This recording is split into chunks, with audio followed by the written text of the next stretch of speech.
$132 Well, he million got in the that. bank. So at that point, you would listen, man. It kind of makes me happy Sometimes that he's been paid, and so that like there's not a financial incentive to force your way back onto the field.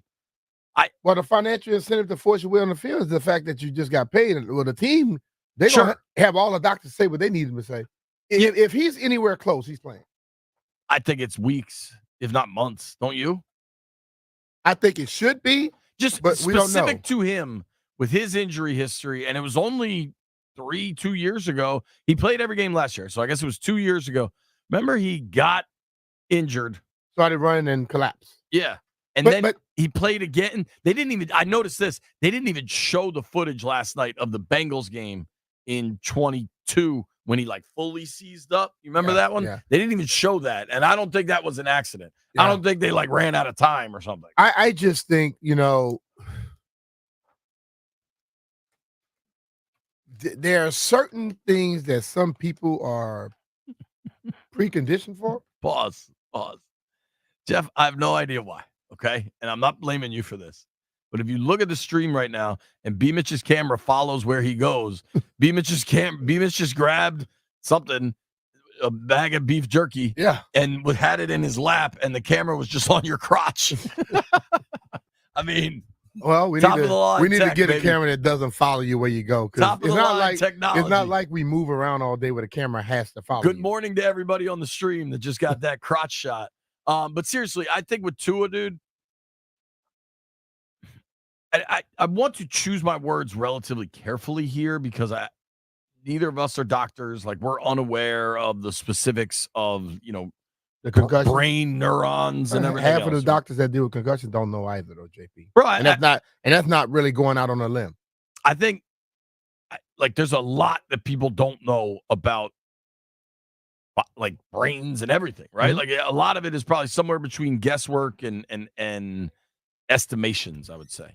And I think it's really, really important. People want to try to streamline and police concussions. But I think we got to remind ourselves, every human being is different, and how some things impact one person, it will impact somebody else differently. Yeah. Like, you can drink brown liquor all night. If I get into a third glass of bourbon, I'm in big trouble. You know what I mean? Mm-hmm. Different things impact different people differently. Yeah. Onions give me heartburn for a month. You can eat them like an apple.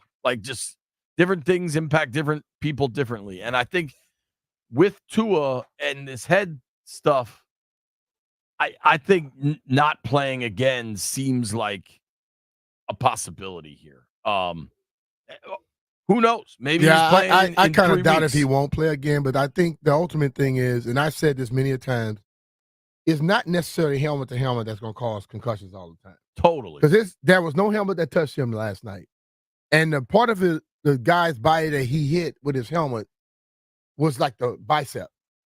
But if you get hit in the chest and you snap and your brain slam into your inside of your skull hard enough, you can get a concussion.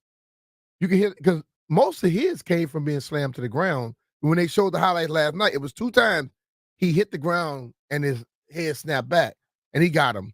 So they got to figure out what it is. It could be a nerve thing or something with him. You never know. Nervous. I don't know. But spinal, neck, who knows? You need to be concerned about it, because when he got hit, I was like, oh, Lord. Yeah. And I think we were talking last night, and right before that, somebody had just mentioned how when he gets hit and how he basically goes out, and boom, 2-3 minutes later, bam, that happened. From a straight football perspective, I'm seeing this from Jonathan Jones. Maybe it's out there elsewhere. Dolphins are moving forward with Skylar Thompson as their starter. Good luck. They signed Mike White this offseason. I thought he would be the backup. Mm-hmm. Skylar Thompson can move, but he's just not much of a passer. Jones is also saying that Miami will at least bring in another quarterback for depth purposes. Yeah. I won't be shocked. They have to be cautious with this one. Very cautious with this one. They can't rush him or anything. I would not be shocked if, I don't know what quarterbacks are out there, like Tannehill. I don't know. I won't be shocked if there is some quarterback we're not thinking of that Miami tries to bring in. because they are pretty damn talented team. Yes. Tyreek, Waddle, A-Chain, who I idiotically benched last night because I was worried about the practice time missed. I don't know. I don't know who's available. I don't know what's out there. You want me to say something crazy? Mm-hmm. Didn't Stephen Ross once try to get Tom Brady to come down there when he signed with Tampa? I don't think he's going though. Okay. I don't think he is either, but the amount of money he's making just to sit in the studio and talk right now can be hard to pull me out of there. Yeah. I wonder, like, you wonder who's out there that's a backup. Andy Dalton. Would you trade with the Panthers for Andy Dalton? Would they have to make? Yeah. Will it be a trade? Where's Flacco? Flacco's with the Colts now, I think. But I think a trade is it to make it better. They probably have to go trade for someone specifically instead of just going sign a free agent. Think they want Jeff Driscoll? Jeff Driscoll, you might have to keep him here yourself because when is Mariota going to be ready? Think they want Sam Hartman? You know who they should call? And I meant to bring this up, and this is a perfect segue. Russ is back to his alien BS. And we both thought Mike Tomlin wouldn't tolerate it. Russell Wilson was inactive for week 1. Yeah. You're aware of that, right? Do you know what Russell Wilson was wearing on the sideline? No. Full uniform, shoulder pads, all of it. But alien. Hold on. Alien. You can be inactive and the third quarterback can still dress out. They can still dress out. I saw another game, it was the exact same thing. All right, if you're right, because there is. See, you just got it. You got to stop hating on Russ, man. He's an alien. But that is what the rule is. The third quarterback can still dress out, and it only goes in the game if both guys get hurt. Quick around the room. I haven't said good morning to everybody. Good morning, Landfill. Good morning, Jeff. Is Russ Wilson an alien? Despite I just think JP is a Russell Wilson hater. He is a Russ waiter. JP is a Russ hater. I am an alien truther, perhaps. No. JP is to Russ what B Mitch is to Josh Allen. That's a great point. No. Yes. I give Josh credit. I just say he makes mistakes at the most inopportune time. JP gives Russ no credit. Russ was really good before he got taken over by an alien. Russ used to be really good. Now he's an alien. Listen, I'm not saying it's his fault. Like haterade, the aliens took over. Sound like haterade. I'll tell you who was really good last night, B. Josh Allen. He was good last night. His defense was spectacular, too. Honestly, the way they ran the ball, Allen didn't do much. He had 139 yards passing. Yeah, he didn't do much. But, when this is the thing about it. When the team wins, the quarterback get all the love. But Cook was unbelievable last night. Cook was fantastic. And you know what else helps? Before the injury, I'm going to try not to be a jerk here. The conversation has shifted to his injury from last night. Understandably, he was horrible. He was playing bad before. He was awful. I mean, you can be honest about it. The thing about it is, and a pick six, we got to stop thinking that everything we say is going to be a problem. He was horrible before he got hurt. He threw 3 interceptions. We can't sit up here and act like, because he got hurt, we can't be truthful about what we saw. He was not playing well at all before he got hurt. The pick 6 he threw, that ball should never be thrown. Or you got to have a NFL arm to throw it out of bounds. I mean, that was when he let it go, and I saw that he got no step. Floater. I was like, oh Lord, that could be bad. That could be. And then you see the guy just coming up. I feel like one of our callers back in the Heineke days called him lollipops. That was a lollipop. That was a lollipop. So the Bills are now 2-0. I don't know when we get the power rankings next week, but the way Von Miller looks quick again. Did you see that? He didn't quite get home on it, but that one inside spin move he broke out. They showed his stats last night where his get off to get pressure was like 2-point-something seconds. That's the fastest since 2021. So he was faster last night than he was earlier. Now listen, it's week 2. You got to stay healthy through. Yeah. But Miller, Rousseau, Ed Oliver on the interior. Ed Oliver, the horse rider. Like, dude, the way you say you want this interior pass rush from Washington to perform, like, that's what Ed Oliver's giving you. Like, you can point to examples of it. DeMar Hamlin, the irony of DeMar Hamlin being the guy that Tua hit in that situation is Shakespearean. I was thoroughly happy seeing him on the field performing. Yeah. Because you remember when he got hurt, everyone was like, he should never play again and this, that, and the other. And that's why I'm hesitant to say Tua would never play. Yeah. Athletes are built different, bro. I agree with They that. are built different. I think it's good that JP said the guy that Tua hit because DeMar barely touched Tua. Yeah, right. he did. Like Yeah. Tua did the hitting. And dude, not to litigate something that some people will take far too intentional, slide.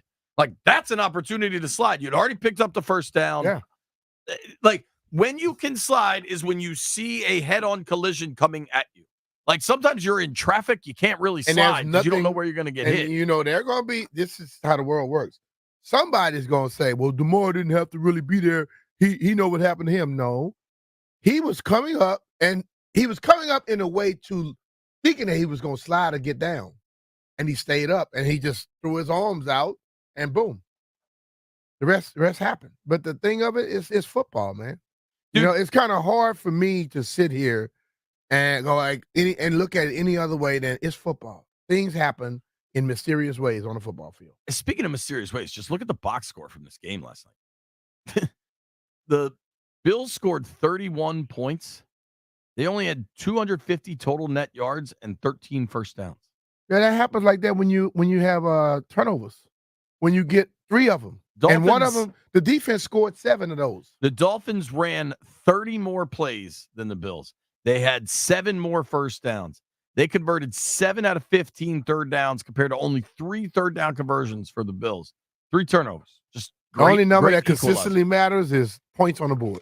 Yo, time of possession was Miami 36, Buffalo 24. Yeah, and because but see, when the time of possession is awkward when you getting the ball in great field position.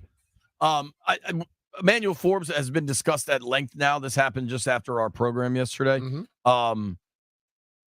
I'm curious if you believe what I believe, that we both saw him Sunday night in Tampa. I saw him Wednesday. He was a full participant at practice. He showed us he had this, like, not a cast, but like a sling. I don't know. It wasn't a wrap. It was like a device to stabilize the thumb. Yeah.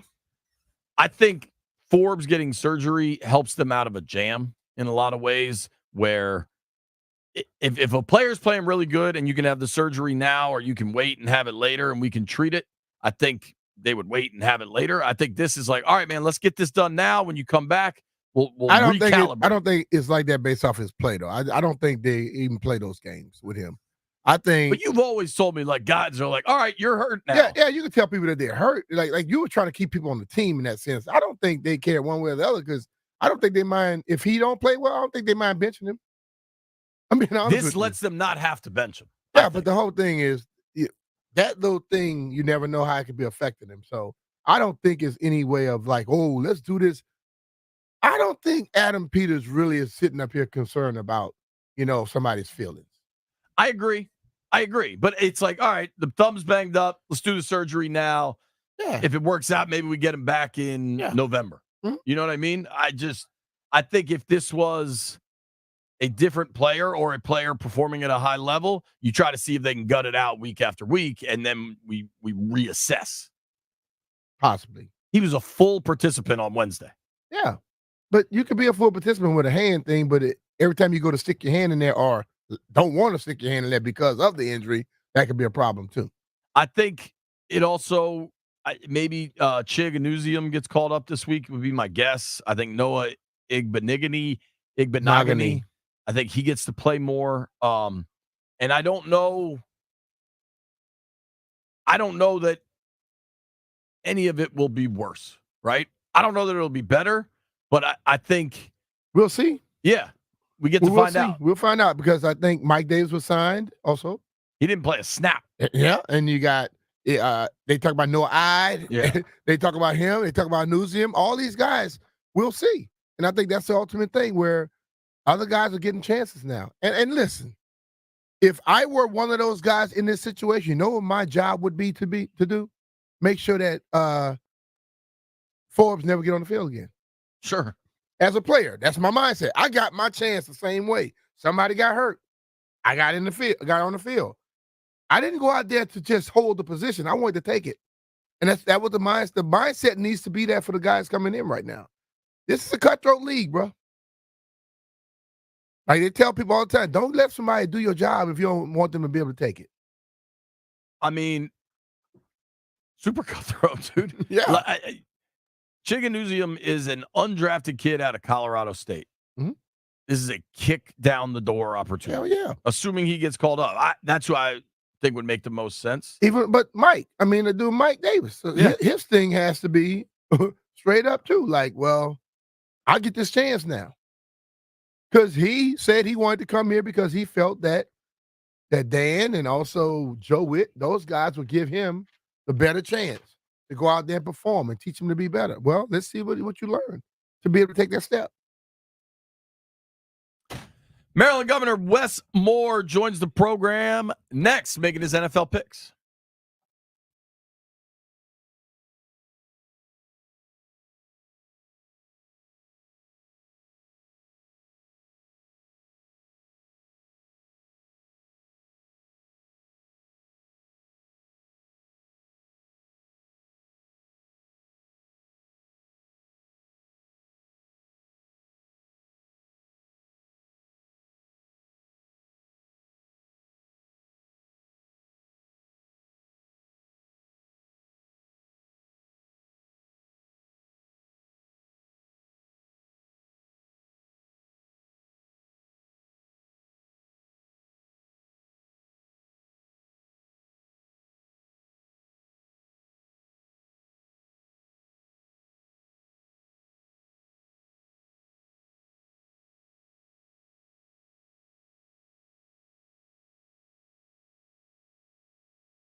This sports update is presented by Baldino's Lock and Key, your one-stop shop for auto keys and fobs.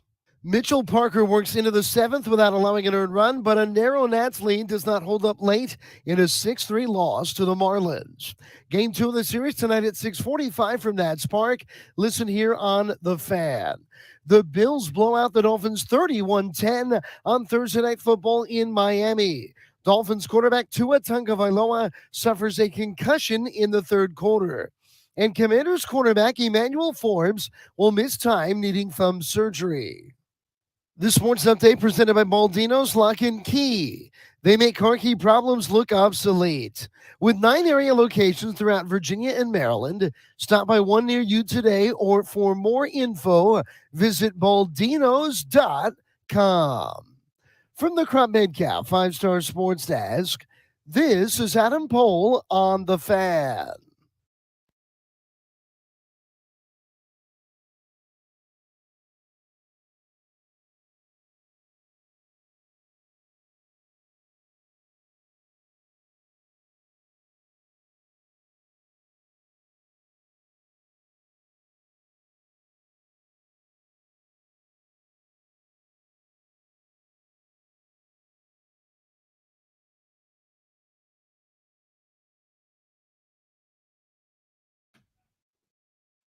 Trying to consume.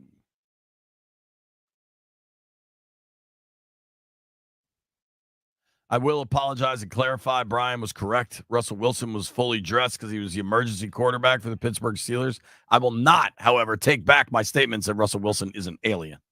All right, in moments, we will be joined by Maryland Governor Wes Moore for his picks.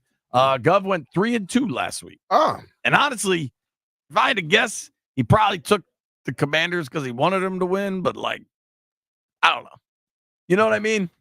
Hey, man, sometimes people bet with their heart. Sure. People do it all the time. You know what I did not do last night? What? Shout out to Responsible Gaming Month. I had 0 action last night. You did? Yeah. I don't think it was responsible game. I just think you didn't get there in time. I was at the charity function, Yeah, and I didn't have my phone. Yeah, so it had nothing to do with you doing the right thing. Your ass just wasn't, you didn't have the chance to make it. Like when I was in Florida. Oh, you called me. And you're in California. I was in Florida. This week too. I couldn't do it because if you don't use the app in Florida, you can't do that. Damn right. All right, in moments we will They don't even let you get paid when you're not there. Last week the governor went 3-2. If you remember last year, the governor finished like plus 19 on making picks all year. This week we got a full slate here. I am curious which way he's going to go. There's a lot of kind of like tight, weird games this week, and then a lot of big spreads this week. Like, I can't imagine anybody's going to bet on the Raiders having to come to Baltimore. No, I doubt it. The Ravens had long rest. I mean, a lot going on there. What's happening? The phone's just dropping? All right, we'll get it figured out. Maybe line 1. It might be them trying also. We'll figure it out. Governor's calling. We're efforting is such a media term to make that happen. The games I have given the Gov: Commanders versus Giants, Ravens versus Raiders, Bengals versus Chiefs, Bucs versus Lions, Falcons versus Eagles. Dude, have you seen this video that's kind of going around of Joe Burrow struggling with the water bottle? So Joe Burrow last week, I didn't have a good game. It was a lot of checkdowns, not kind of the vertical game he plays. Now, Chase had just come back. T. Higgins wasn't playing. But now there's this video floating around of Burrow, like, unable to grip a water bottle. Remember, he had the wrist injury, obviously. All right. I think we got the Gov now. You got to watch this, dude. It's kind of weird. He's, like, rubbing his wrists. Can't get it going. We got the Gov? All right, great. Maryland Governor Wes Moore joining us now. Even people in very high places still have trouble with cell phones, huh, Gov? Tell me about it, man. I don't know what's going on. I don't know who to call on this one. No big deal, man. Thank you for making time for us, as always. Always, man. All right, last week I've been curious listening to the conversation about Tua, man. This is a complicated one. Yeah, it is. It is. But like I looked up and this is his third one, Gov, and there have been many people go beyond 3. So I told JP I think he's playing again. You say you do think he's playing again? Oh yeah. Yeah. I mean, listen. After seeing the second one, as bad as that looked, and when people were like, "How do you come back from that one?" And he came back from it. His family was good with him coming back from it. This is a hard sport. But he loves this sport, and he is a phenomenal athlete and a phenomenal quarterback. And the truth is that the Dolphins, they will live and die on Tua this whole season. But it's for a lot of people, it's just really hard to watch him go through this on live television. Yeah. Every X amount of weeks. And what I'm surprised at is that it's only his third, because it's been multiple times he's been slamming. He came up and then looked like he was out of it, but they say this is his third one. Yeah. It was more than that. Like, people always ask me how many I had. I was diagnosed with one documented. I'm sure I had more than one. Sure. You know what I mean? But I had one documented. I mean, Gov, even in your playing days, it used to be, okay, you got your bell rung, you get some water, and you go back in, right? And that's the thing. There was no protocol, right? It wasn't like you would have passed a bunch of tests. It was someone looking in your eyes saying, "You good?" And like, "I'm good." Like, I get back out there. Totally. There was no protocol that they put in place yet. So that's right. All right. Well, you had a very good week picking games. 3-2. Anytime you're over 500, you're winning. And last year you finished almost plus 20, I believe. Like, you're good at this. Are you ready to rock this week? I am, man. But the thing is that it was our hometown teams that let me down. I know. I am wondering. They may bounce back for you this week, though. I am wondering if you took the Commanders out of hope instead of necessarily what you thought might happen on the field. I did because it's difficult to bet against a hometown team, especially on week 1. Right. But I tell you what, Jayden Daniels showed out, and they didn't get the win. But I think, especially of all the other rookie quarterbacks, and you look at his performance versus Bo Nix and versus Caleb Williams. Sure. I mean, he did a really good job, all things considered. It's just that defense. I mean, you can't play like that. Looks bad. That defense just looks really, really bad. Really bad on week 1. Well, here's what's good news for that defense. Daniel Jones is coming to town. Now he's that's not really good news, though, Jeff, if you look at the record. We'll start with the Commanders. Commanders Giants. Who do you like? I mean, honestly, the reason after what I saw last week, a big reason that I'm going with the Commanders is because it's against the Giants.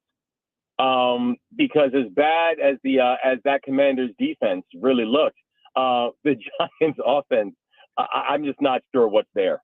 So I mean, it's going to be, and also it's the first home game. There's a new energy that always happens, with home games and home openers. We got some real holes on this defensive side. But Jayden Daniels, I'm telling you, and we talked about this in the preseason. I genuinely think that he has the potential of being something special. I think the offensive line has still got to get tighter. He still needs more time in the pocket. And, what he did week 1 in terms of being able to use his legs to get out of tough situations was great. You just can't rely on that, particularly on a rookie quarterback. It's not fair to the rookie quarterback. But I don't see where the firepower from the Giants comes. I think the Giants can have a really difficult time winning a handful of games this year, and one is not going to be down here on Sunday. So I think the Commanders win this one. There you go. I think possibly 2 of the worst teams in football will be visiting the state of Maryland this week. The Ravens take on the Raiders. I don't think this one's close. I mean, listen, the only thing I'll say about the Raiders is Crosby's the real deal. Oh, yeah. He is the real deal. He is a problem for a lot of folks to be able to deal with. He's a special talent. I also know that he can't do it on his own. I think what the Raiders gave up like 175 rushing yards last week. I mean, yeah, you They're can't going to get the wrong team to be doing that. Exactly, and you're right. The Ravens are the wrong team to not have a good run stop defense because when you're talking about Derrick Henry, when you're talking about Lamar Jackson, and you're talking about at home, that's just a bad equation. And I do think that and again, one thing about the Ravens, I mean, we lost last week and that sucked, but I've never heard so many conversations about the size of big toes or what color shoes they should wear. There wasn't, even though they did not play a great game of football, they played a good game of football and almost knocked off the Super Bowl champs. Sure. So I still am very, very bullish about our Ravens. And I do think that this week is a rebound week, and let's hope it goes well. But I do think the Ravens win it. It's hard to see that one any Going other any other direction. yeah. Cincinnati going to Kansas City. This once was, Burrow's been really good there. They called it Burrowhead, but damn, the Bengals looked lost last week. Mahomes certainly looked great. What do you make of Bengals Chiefs? What I make is, and I got to tell y'all, I'm like exhausted by the overselling of Joe Burrows. I mean, we haven't seen Joe Burrows put up real numbers in like a year. And, and I was so frustrated even in the preseason when they were talking about the best quarterbacks in the AFC. And I kept on seeing Burrows ahead of Lamar Jackson. And I'm like, what evidence do we have of this? Lamar Jackson just coming off of an MVP year. Lamar Jackson was plays away from leading the Ravens to the Super Bowl. And I kept on hearing Joe Burrows is a better quarterback. And again, I think we saw last week that anyone who feels that, I'm waiting for evidence and I'm waiting for data. I think that the Bengals are still oversold. I think that, that I do wonder whether the Bengals are even the best team, the second best team in the AFC North. I actually think that's going to be a battle. And I think the Chiefs have already shown that they are coming back, that they're coming back ready to play this year. So, I know on paper and I know in the preseason, people probably circle this game as a really good game. I'm not sure how good of a game it's going to be. I think the Chiefs win. And I think the Bengals still have a lot to prove. And frankly, Joe Burrows has a lot to prove to me. That is strong. And, there's some reason for it. I got two more for you. Bucs, Lions. Both looked really good last week. Yeah, I mean, in fairness, the Bucs look really good against the Commanders. Mm-hmm. So I'm not sold on the whole Baker Mayfield is the second coming of Drew Brees conversations that I've heard over these past couple of days. I think Baker Mayfield is fine. I think the Bengals played a good game last week. I also just think that the Lions have continued to show that there really is something special about this team. They know how to win. They know how to win games they should win. They know how to win games that they shouldn't win. And they know how to win in tough situations. And I think they showed that last week. I think the Lions may be one of these teams that continues to be a team that people are not fully bought into until they turn around and then show people why they should be paying attention to them more. I think people should be paying attention to the Lions more. And I think the Lions win this one against the Bucs. All right, last one. I think this is Monday Night Football, Gov. Falcons, Eagles, Kirk Cousins and that Achilles coming up to Philly. Yeah. And first, can I say, I remember last week, remember what I said about the Eagles last week? When I was like, listen, I'm going with the Eagles. However, I think they have real issues, and it's not necessarily in the lines. It's outside the lines. I think they have coaching issues. Yeah. And I think what we saw last week was that the team essentially gave up on the coach, and they made a bunch of moves in the offseason with players, but did not make moves with coaches, and that was problematic. They won last week, as I predicted, but it was ugly, as I predicted. This one, again, I think one of the things the Eagles have going for them is they're going against the Falcons. And I just think the Falcons are once again one of these teams that they just can't get right. They might be frauds. And I think they're gonna have a tough time getting it right against Philly. So I do not think Philly is this monster that they really were, frankly, 2 years ago, and a lot of people thought they were going to be last year. I still think they have some real holes, and specifically when it comes to coaching and whether or not people buy into the system, even though they've got real players. I think, putting Saquon in the backfield, you got a horse in the backfield, which is great. But I think that the Falcons are not enough to exploit the holes that I think the Eagles have. So I think the Eagles win this one. All right. So Commanders, Ravens, Chiefs, Lions, Eagles. Gov, I know you got to run. Bonus pick. Maryland taking on the Wahoos in Charlottesville. Go Terps. Go Terps, man. Listen, I think the Terps pull off. I mean, I'm not gonna lie though. Not an official pick for your record. Don't worry. No, but it's all good because that loss that we had last week that should not have happened. That stinks. That was a bad loss, and it was a bad loss just simply because you shouldn't lose a game like that either against Spartans, but you also shouldn't lose a game like that. And so as you know, I'm a big believer in our guys. I'm a big believer in locks, but we've got to play better. We got to do more. But I do think we get a win this weekend. All right, thank you, Governor. I hope you get a little bit of time to enjoy the football this weekend. Oh, I will. I will. Will we see you in Landover? Wale's playing halftime. I know, my God, Wale's halftime. But here's the thing: they got both teams playing at the same time. Yeah, that's tough. So I'm guessing you'll be in Baltimore. Come on, what are you doing to me? I understand. Play the first half one place and second half the other. You got a helicopter. You can make it work. Thank you, Governor. Always appreciate it. All right, go. Hey, I appreciate y'all so much. Take care, brother. Right. That is our guy, Maryland Governor Wes Moore. His picks: Commanders, Ravens, Chiefs, Lions, Eagles. Of the Eagles, I still think they have real holes when it comes to coaching. PFT Commenter joins us at 11. Hey, it's Brian Mitchell here. Just because it's week 2 doesn't mean the season is over. You can start the season with a big return on FanDuel, America's #1 sports book.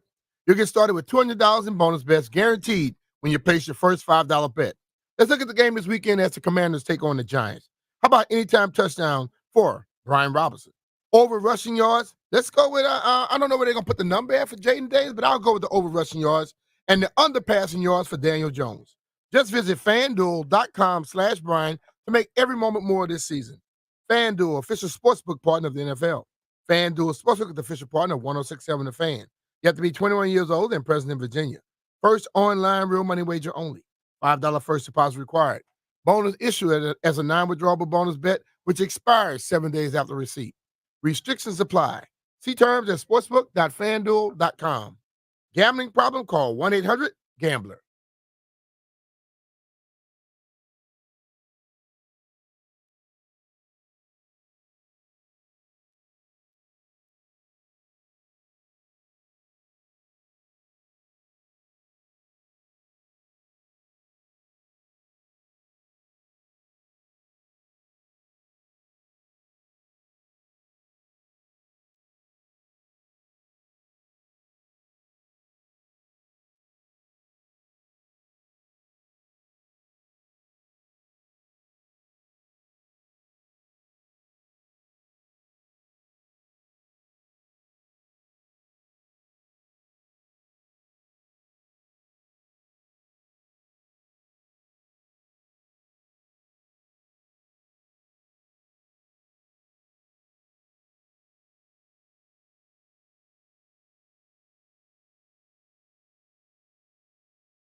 Minor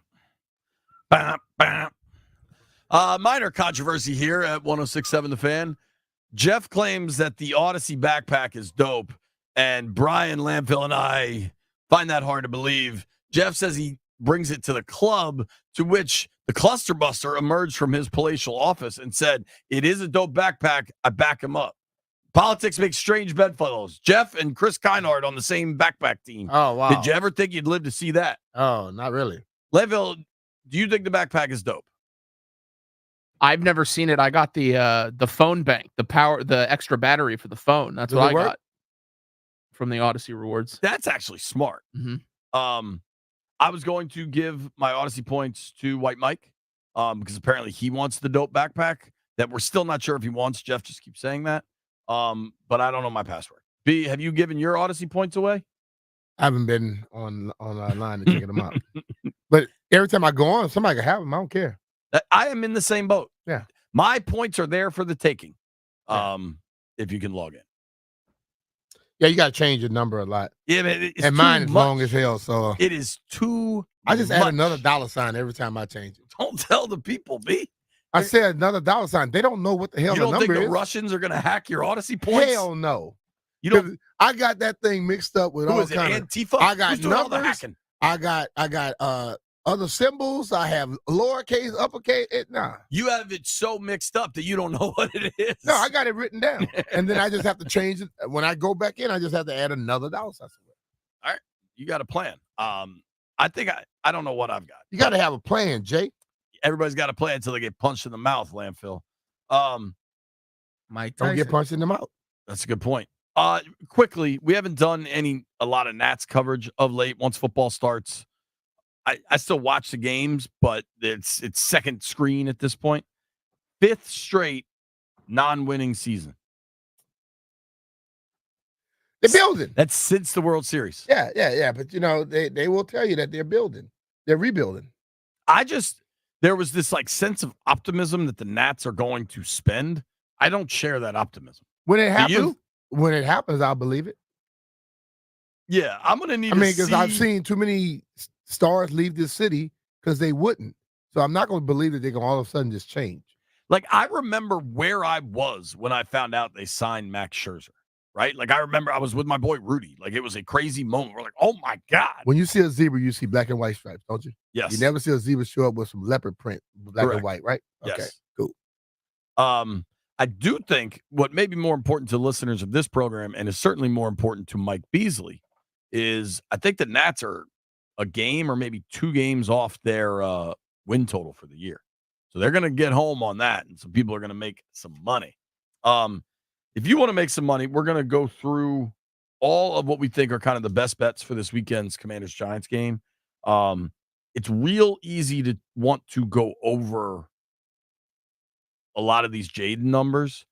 But the passing numbers across the league are down, man. If you think about last night, Josh Allen, who statistically usually produces at a super high level, had 139 yards passing. He only threw 19 passes. Yeah. I think you've seen this defense. They had a short field, though, Totally. all night. Totally. Yeah. But I think there has been, and maybe it's too early to lean into this, but it seems that what happens in the NFL, man, is when everything goes one way, eventually it kind of shifts back. And all the rules are there to support passing. We understand that. But eventually these defenses just play 2 high safeties, 3 high safeties. They're not getting beat deep. And so then you can try to beat, just chunk your way down the field. Mm-hmm. But you know what's easy? If everybody's running 3 safety dime look, run the ball. Eventually you're too spread out and you can just run the ball. I just think that, I think B-Rob has a big defense week. put their hand in the ground and they go after the quarterback. That'll come around quicker than a team that didn't play all their stars all off season, all preseason, and then come into the regular season. The offenses are taking a little longer to get their action going. Once they hit, they're going to put up numbers just like they did before. Because let's be real, the NFL wants it, and the referees will make sure of it. PFT Commenter joins the program next.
Good morning, everyone. Well, it was a tough finish for the Nationals in a 6-3 series opening defeat to the Miami Marlins. Now the pitch. And that's in there. Strike 3 called. Gallo started toward first, hoping for ball 4, but he is rung up on the slider, and the ball game is over. Charlie Slows with the call heard here on the Fan as the Nats saw their starter Mitchell Parker not allow an earned run while working into the 7th inning. Washington carried a 3-2 lead into the 8th, but they saw it slip away. Tonight is game 2 of the 4-game series of the Marlins. DJ Hurst on the hill for DC. A 6:45 first pitch from Nats Park. Listen to it here on The Fan. Thursday night football in Miami, where the Buffalo Bills get out to a big early lead and never look back in a 31-10 throttling of the Miami Dolphins. Dolphins quarterback Tua Tagovailoa threw 3 interceptions and then had to leave the game due to a concussion in the third quarter. Commanders corner Emmanuel Forbes will miss time as he's getting surgery to repair a torn UCL in his thumb. Washington's home opener this Sunday at 1, hosting the Giants. And college football this weekend, Saturday, Virginia Tech at Old Dominion. Coverage at 4 for a 6 o'clock kick on Bloomberg 99.1 FM. And Maryland is at Virginia. Coverage at 7 for the 8 o'clock kick on the Team 980. From the Crop Medcalf 5-Star Sports Desk, this is Adam Pohl on The Fan.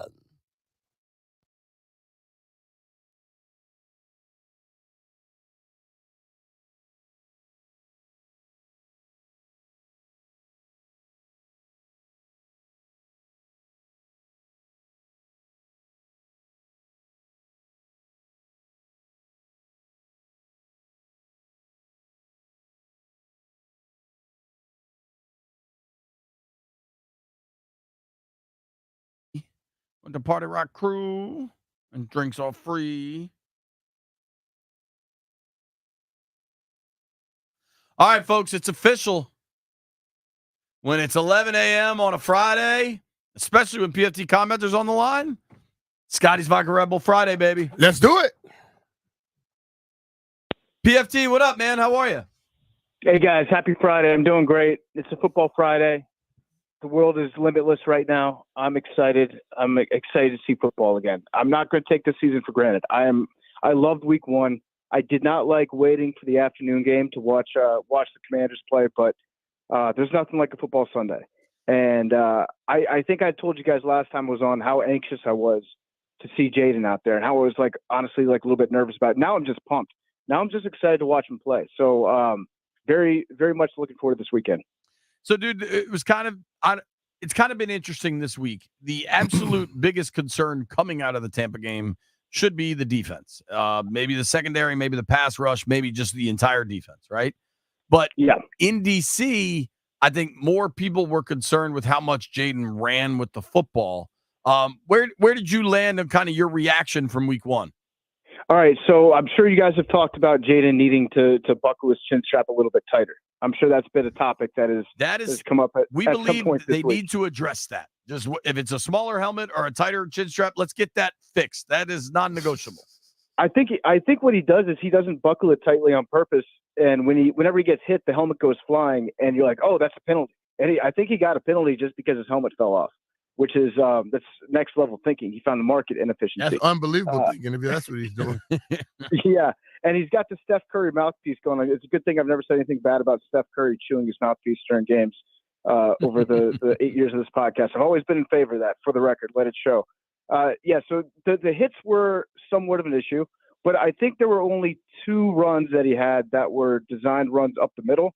Those were the ones where I'm like, he should not be doing this. He should not be running into linebackers like this.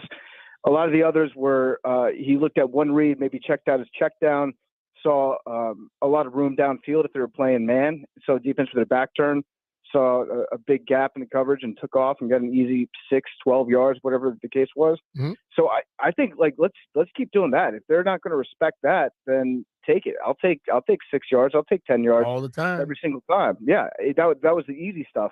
And he's got he I don't know if he needs to learn to slide better, but he seems to be a head first slider. He dives a little bit. So whatever it was, he was getting down on the ground. He was avoiding a lot of those hits. But the design runs that they got going up the middle, I would like to see less of those, because those are the ones that will definitely add up. You're getting hit by a dude that weighs 50 pounds more than you repeatedly during the game, and that's his favorite thing to do. Well, When dude, you see a quarterback, a skinny little guy like Jayden running at you, that's you just start licking your lips if you're like a linebacker or defensive end. did you see that there was Cliff Kingsbury spoke yesterday, and I was really impressed by this. He owned that he made a really bad call for Jayden at the goal line, one of the design runs that kind of ended up going up the middle because he didn't give him anything to check to, and that the backer didn't go with the motion, and he basically sent Jayden into the cheese grater. And he's like, I was just so impressed because he's so tough and competitive that he still scored anyway. Mhm. But I think you're right. Like when we get caught up in the design runs at the goal line is kind of different than the one that they ran at like their own 40 or whatever. But I agree with you. I think we get too caught up in the proper slide, like a base runner sliding into third base legs first. Hit the ball That the same kinda way. dive, barrel roll, land on your shoulder is pretty kind of normalized across pro football now. Yeah, if he feels comfortable doing that and he's doing it safely and he's not, landing on his shoulder awkwardly, then I say, yeah, that's good. You're not taking those hits. But yeah, it was just really like two runs up the middle that were designed that had me scratching my head like that doesn't need to happen. The one at the goal line, he just kind of turned his back to the line and started backpedaling into the end zone and it worked out. But I could see him taking a bad shot to the spine or to the kidney, and that ended up being real, real bad. But I don't have that much of an issue with the design runs. I want to see, what I really want to see is just some more creativity when it comes to downfield passing, because we didn't really cut him loose. He had that one pass that he overthrew to Terry. That was a pretty bad overthrow. I think he missed by like 4 or 5 yards, and that could have been a touchdown very easily. But we didn't really go back to that at all. I don't know. I don't know if you guys watched the tape. You guys grind on that all 22, because I did not see the all 22. So I don't know if there were shots available downfield. I don't know if it was just something that the defense was making sure to not allow out of Jayden, and so all he had to work with was underneath. But if you look around the league last week, passing was way, way down. Mhm. Yeah, I think there's only one 300-yard passer in week one, and most guys were in the 100s. Jayden, he did get Rookie of the Week, but I think that if we're being honest, we talked about this on today's part of my take. Joe Alt should have gotten Rookie of the Week for the Chargers, but it's never going to go to a lineman. A lineman will never win that award. And it kind of stinks because Joe Alt played really, really good for the Chargers against the Raiders last week. But Jayden was the best of the rookie quarterbacks, and then Marvin Harrison might as well have been in Siberia last week. So I guess they kind of had to give it to him. But he didn't play bad. I thought Jayden played okay, and I think that our defense, it might be a very long season if we don't figure out what's going on with this defense, because that was bad. They got whatever they wanted. It was ugly. It was sad to watch, and I don't know. I guess I got to trust in Dan Quinn because he's put together some good defenses before. Mm-hmm. Maybe the roster's not there. Maybe the scheme wasn't right for going up against the Bucs. But whatever it was, it's going to be a long season if it looks remotely like that week in, week out. But the thing about Jayden, like, he took what was given to him, and I'd much rather him do that than try to force the issue. I asked him post game, Jayden, a lot of the passes were at the line of scrimmage, and he's like, yeah, Tampa just really, really forced us to not be able to get much deep, and I just try to stay patient. So, but I think every quarterback in the league changes. was doing that, even the veteran quarterback. Dude, I mean, Josh Allen last night had 140 yards passing. Yeah. And that's a playmaking dude. But the 140 in that situation was because it was short field. It'll just be interesting to see if this if this week one and now week one plus a game continues, or if it's kind of just a week one. It won't last the whole season, I promise. Yeah, you don't think running backs are back? We're not back to 3 yards in a cloud of dust? Nah, they want you to throw it. You're probably right. You're probably right about that. I am worried about the Giants, though. I don't want to underestimate the Giants. I know to be fair, the Giants stink. I want to be very clear about that. They're not a good football team, but we're not a very good football team right now. And I feel like the Giants usually have our number in these types of games, even when they're bad, even when it's Daniel Jones. He's been very, very successful against the Commanders in the past. So it's not like we should be overlooking the Giants at all. We shouldn't overlook anybody, but they are bad. So I want to see us win. If we don't beat the Giants, then it's, for buckle up, because it's going to be a long, long season for us. Well, dude, it's interesting too. We're talking with our friend PFT Commenter here on the BetQL guest line. Of course, you can follow PFT, Instagram, Twitter, whatever you want, at PFT Commenter. If Washington loses to the Giants, I think it'll be a rough week for Dan Quinn, especially if there's some like strategic, maybe decision making that people disagree with. But if the Giants lose, somebody might get fired up there. Like if the Giants lose this one and Saquon goes off again for the Eagles in another national game, like the pressure on New York. Will it be Shane or Dable? I don't know that either of them gets canned this early. It's week 2. I don't know. But like the pressure up there is the man that said he's going to be sick is the owner. Yeah. So let's think about that. Why did they let that clip out? I have no idea why. Because he wanted it to be out to have a reason. When I fire you, know why. Yeah, you're probably right. The owner's probably playing a little bit of chess on that one too. It's just head scratching why they let Saquon walk and they gave Daniel Jones a big contract. I think everybody in real time at that moment was saying you're making a bad decision. I think the only people that it was a classic case of you have a quarterback, so you kind of have to pay him, and we see that around the league a lot. If you have somebody that might be halfway good, it's like, well, do we want to stick with this guy or do we want to just completely roll the dice in the draft? And I feel like the Giants, they've won Super Bowls with quarterbacks that haven't been great all the time. Like Eli Manning was a good quarterback for a while, but he had some really, really bad seasons. Mm-hmm. And I think that told the Giants, like, you don't need like a top 3 quarterback in the league to win a Super Bowl. And they saw Daniel Jones being just like a carbon copy of kind of a boring type of Eli Manning guy. And they're like, yeah, we can work with this. We build around him. The problem was they haven't really built around him at all. Like the offensive line still stinks. They've got a couple nice pieces on defense. I guess I like Neighbors. I think he's going to be good. But they let a lot of their good players go. And I'm happy that they did because we get to maybe not finish in the basement of the division this year, but we got to beat a bad football team, or else you know what that makes us? It makes us a bad football team. Yeah. Mm-hmm. Dude, we were kicking this kind of debate around the other day, and I feel like you'll be a perfect person to ask this question. Obviously, the Giants are coming to town. Eagles in a couple weeks, Cowboys later in the season. When you and I were growing up, I'm a little older than you, but we're roughly the same age. When you and I were growing up, when Brian was playing, Cowboys week just meant something different. It just did. But today, in the year 2024, for the Washington Commanders, do you still think Dallas is the biggest rival? Has that shifted at all? Whether it's the Giants, the Eagles, I mean, some people say it's the Ravens. Like, has that changed at all to you? Well, the saddest part about what's happened in the last 25 years is that nobody hates us. I want to be hated.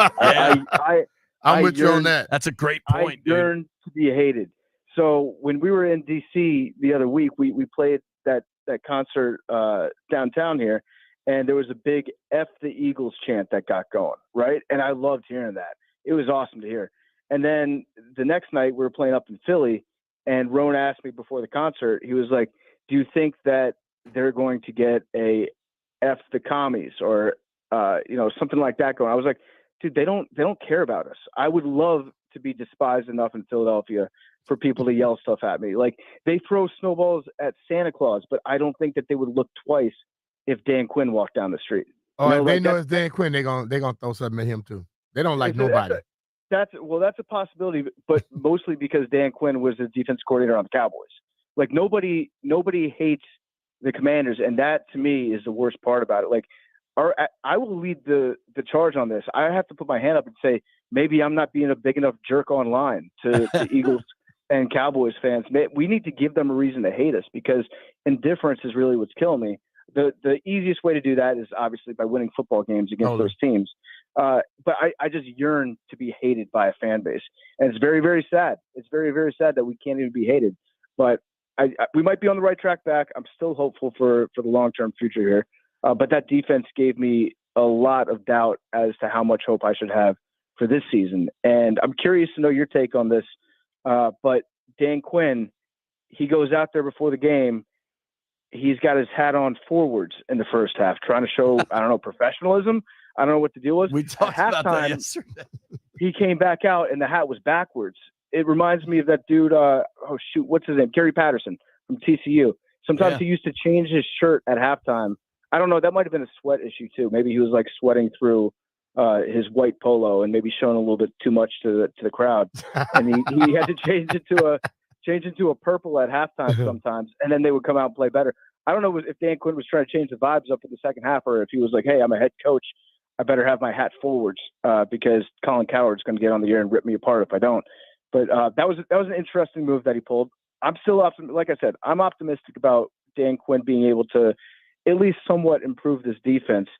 But again, we're going to learn a lot this weekend because Yes, we will.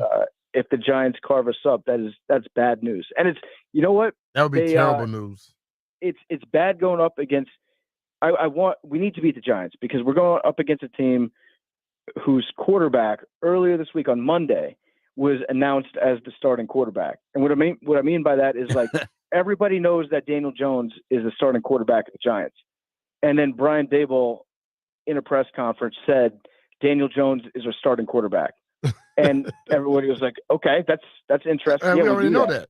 That's a bad sign. That's a sign that things are falling apart for an organization. So we can't get beat by a starting quarterback who is just announced as being the starting quarterback, even though everyone already knows. I think you nailed it. How everybody kind of feels like, man, the Giants suck, but do we suck? You know what I mean? It's like there's a level of nervousness, but there's also. But I think the thing is, there's a level of calm, maybe that Jayden should be the best player on the field. field. The Giants can suck because they just suck. We suck because we're rebuilding something now. And I think that's the ultimate thing where I think we keep forgetting that thing they say, rebuild. We hear it. Okay, yeah, we know.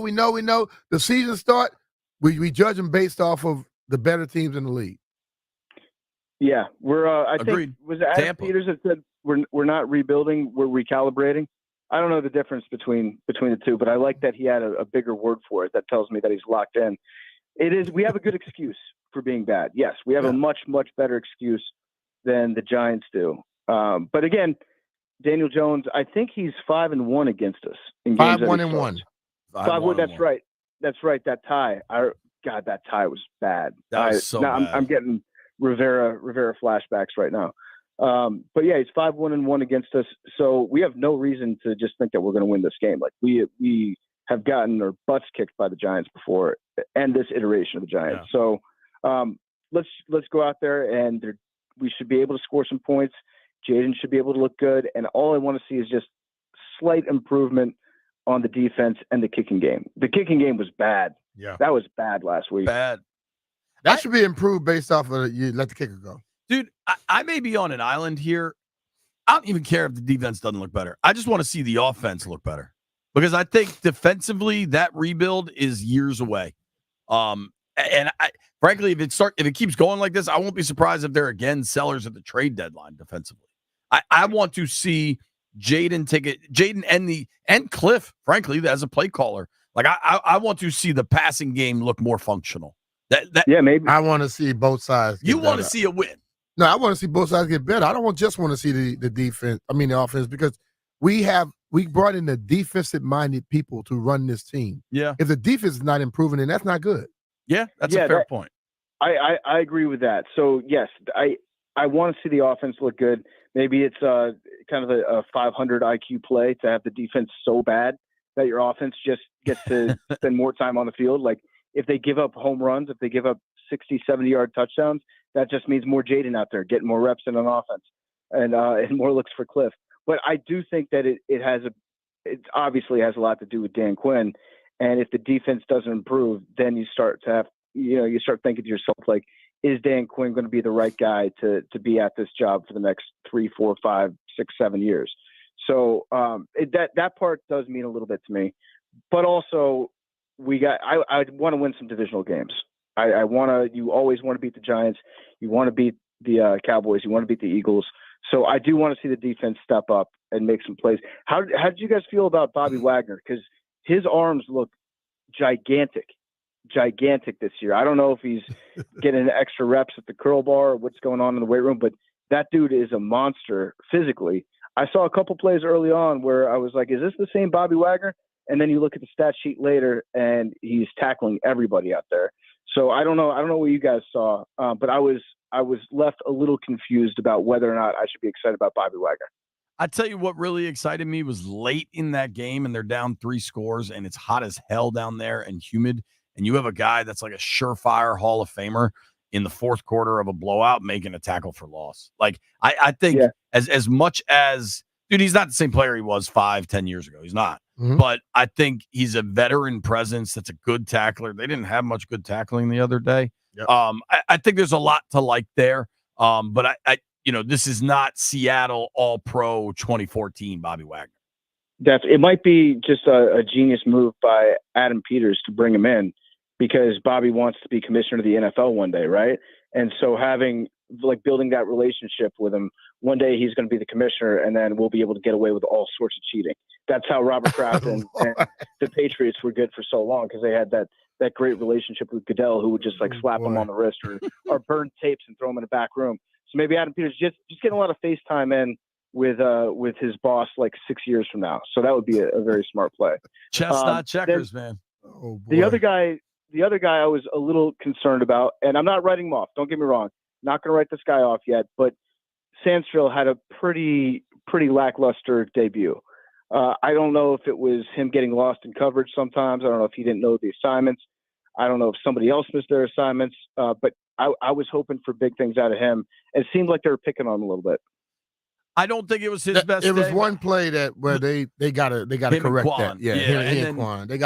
They can't try to cover that much ground from that far away. That was the deep shot to the rookie McMillan, but then the touchdown at the goal line to Godwin, that you might just have to tip your cap. I mean, that's a pretty tough. He got rubbed a little bit, and then Godwin made a really clean break, and Baker threw a really good ball. I don't think you're wrong, but I wouldn't give up. I still really like Mikey. PFT, we got to bounce, brother. Thank you so much for the time, as always. All right, brother.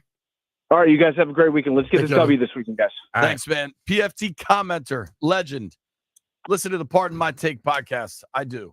You know what else I do? I do work with Paul Henry because he's a stand-up guy that gives you honest prices. And when you work with him, you're working with his family. When you call over there, it's the same people that call every day. You know what? You're not getting a call center. Katie answers the phone, and you talk to Katie for a couple minutes. And you ask if she's been to a concert recently at Jiffy Lube Live. Like it's very different. It's just dealing with people, good products. And if you call right now, $100 off windows with a 5-window minimum and $500 off doors. Well, unlike JP, I don't do work with Paul. Paul comes to my house and does work because I don't know what the hell I'm doing. You think I know what I'm doing? I'm just saying. That's what you're saying. I'm just trying to make sure. But, Paul came over and he's done a great job in my house. And as JP said, when you call them, they're very, very hospitable, let's say it like that. It's like they don't deal with you like a client. They deal with you like a family member. And that's why I felt so comfortable with him. And I keep having him come back over to my house. And I like the fact that they are open and honest about the things they do, and they get things done early, and they do it right the first time. They don't sit here and have you worrying about this, worrying about that, have to come back and redo things. They get it done, and they get it done properly the first time. So if you want to reach out to Paul right now and get you some doors and windows, you can get $100 off each window with a 5-window minimum and $500 off each door. So contact Paul Hinges Window Installation today and tell him B. Mitch and Finley sent you. PaulHingesWindows.com, your clear home improvement choice.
This sports update is brought to you by Prince George's Community College.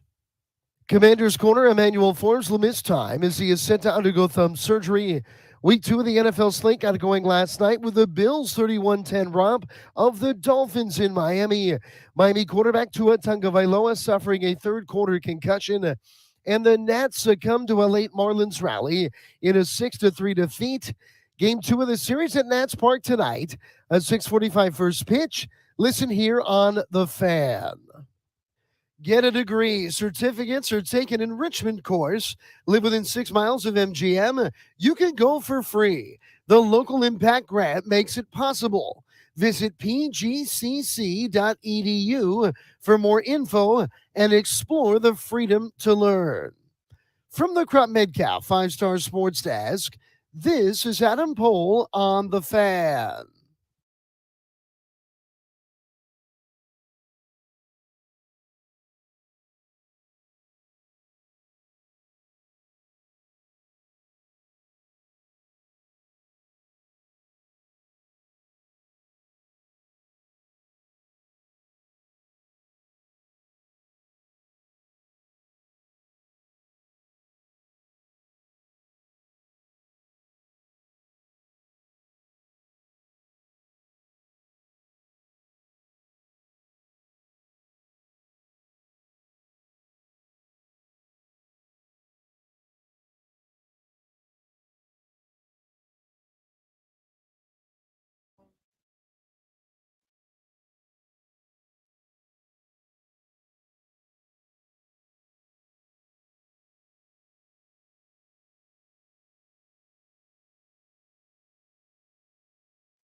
B. Mitch and Finley on a Scotty's Vodka Red Bull Friday.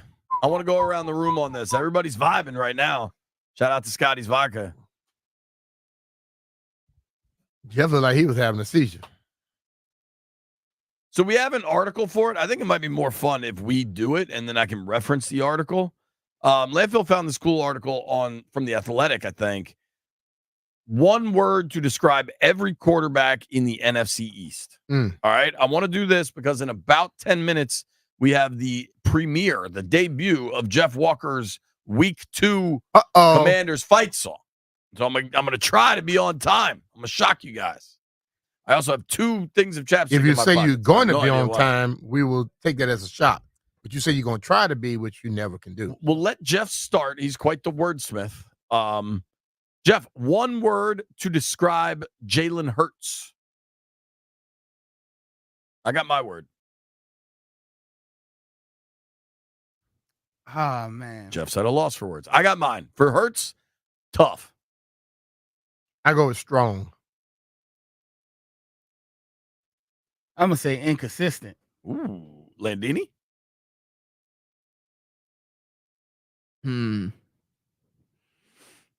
Not really a word. One word. Inconsistent is a word. I say, Dude, Dude, you got to learn to just let go along with the conversation. We were already on to the next one. Overrated. Is that one word? That is one word. That's a strong word. I tell you what, prison cell much higher on Hurts than the aquarium right there. I'll let B. Mitch start this one because it's his favorite quarterback in the division, Dak Prescott. What I call him? Whack. Landini? I'm going to say misunderstood. Mr. Actually, I would say rich. Dak Prescott. Definitely that. Jeff? I'm going to say 3 words here. Black Tony Romo. Damn. He's so good when it don't count. I don't know if I can tweet that one. I was going to tweet all these. Just make sure you put it in front of it. Jeff said this. Don't you just tweet like you said it. We're gonna protect you a little bit. I'm going to say this, and I think everybody will understand what I mean. He's good. He's good. Typically, you need great to win. He's good. Romo was pretty good. I'm glad Jeff said it, but I kind of like the comp, honestly. I don't know what kind of words we're going to use here. Daniel Jones. Landfill, you start. Horrific. Horrific. Wow. Atrocious. Wow. I don't know if I'm gonna go like that. Hold on. What Danny Jones are we talking about? The one Versus that the plays for the Commanders or Giants. versus everyone? See, that's what I'm saying. The I'm trying to big think about how he picture. is because I'm gonna just say thorn. Thorn. He's All a right. thorn in our sides. Sure. For me, he just strikes me as a nervous dude. Like, he just never seems comfortable unless he's at FedEx Field or Northwest Stadium. It's not a good thing. Seems quite comfortable there. It'd be a great week for the pass rush to show up. I know that much. Yeah. All right, let's get to the hometown kid, Jayden Daniels. Jeff, you look like you just got out your thesaurus app, buddy. I look like I was about to be B-Mitch to the buzzer on Family Feud. Promising. Damn, B, why do you do you like that? Promising. Hey man, I don't worry about what haters do. Promising for Jeff. Landfill. Man, you're going to have to come to me later. Exciting. Okay. I will say dynamic. That's a dynamic talent. And we didn't see him do a lot with his arm. I maintain that I think his arm's better than his legs. Mm-hmm. Encouraging. Encouraging. I like There that. you go, Landfill. Good one. All right. Running through Dak, we have whack, misunderstood, black Tony Romo, and good. Hurts, we had tough, strong, Black Tony Romo, that's funny. overrated, and I forgot one of them. What was yours, Jeff? Inconsistent? Yes. Okay. Daniel Jones, horrific, atrocious, thorn, nervous. Jayden Daniels, promising, exciting, dynamic, encouraging. I think that kind of tells the story pretty well, don't you? Yeah. I mean, Dak is. I think they were a little overly harsh on Jalen Hurts, who's been fairly good. I think that's pretty accurate. You know what's definitely accurate? What's that? The premiere of Jeff Walker's Week 2 song next. Hey, it's Brian Mitchell here. With the record heat this summer, I know your air conditioner took a beating and your current brand is not cutting it through this humidity. So now is the time to switch to Rude. Take advantage of Rude's $2,000 tax credits.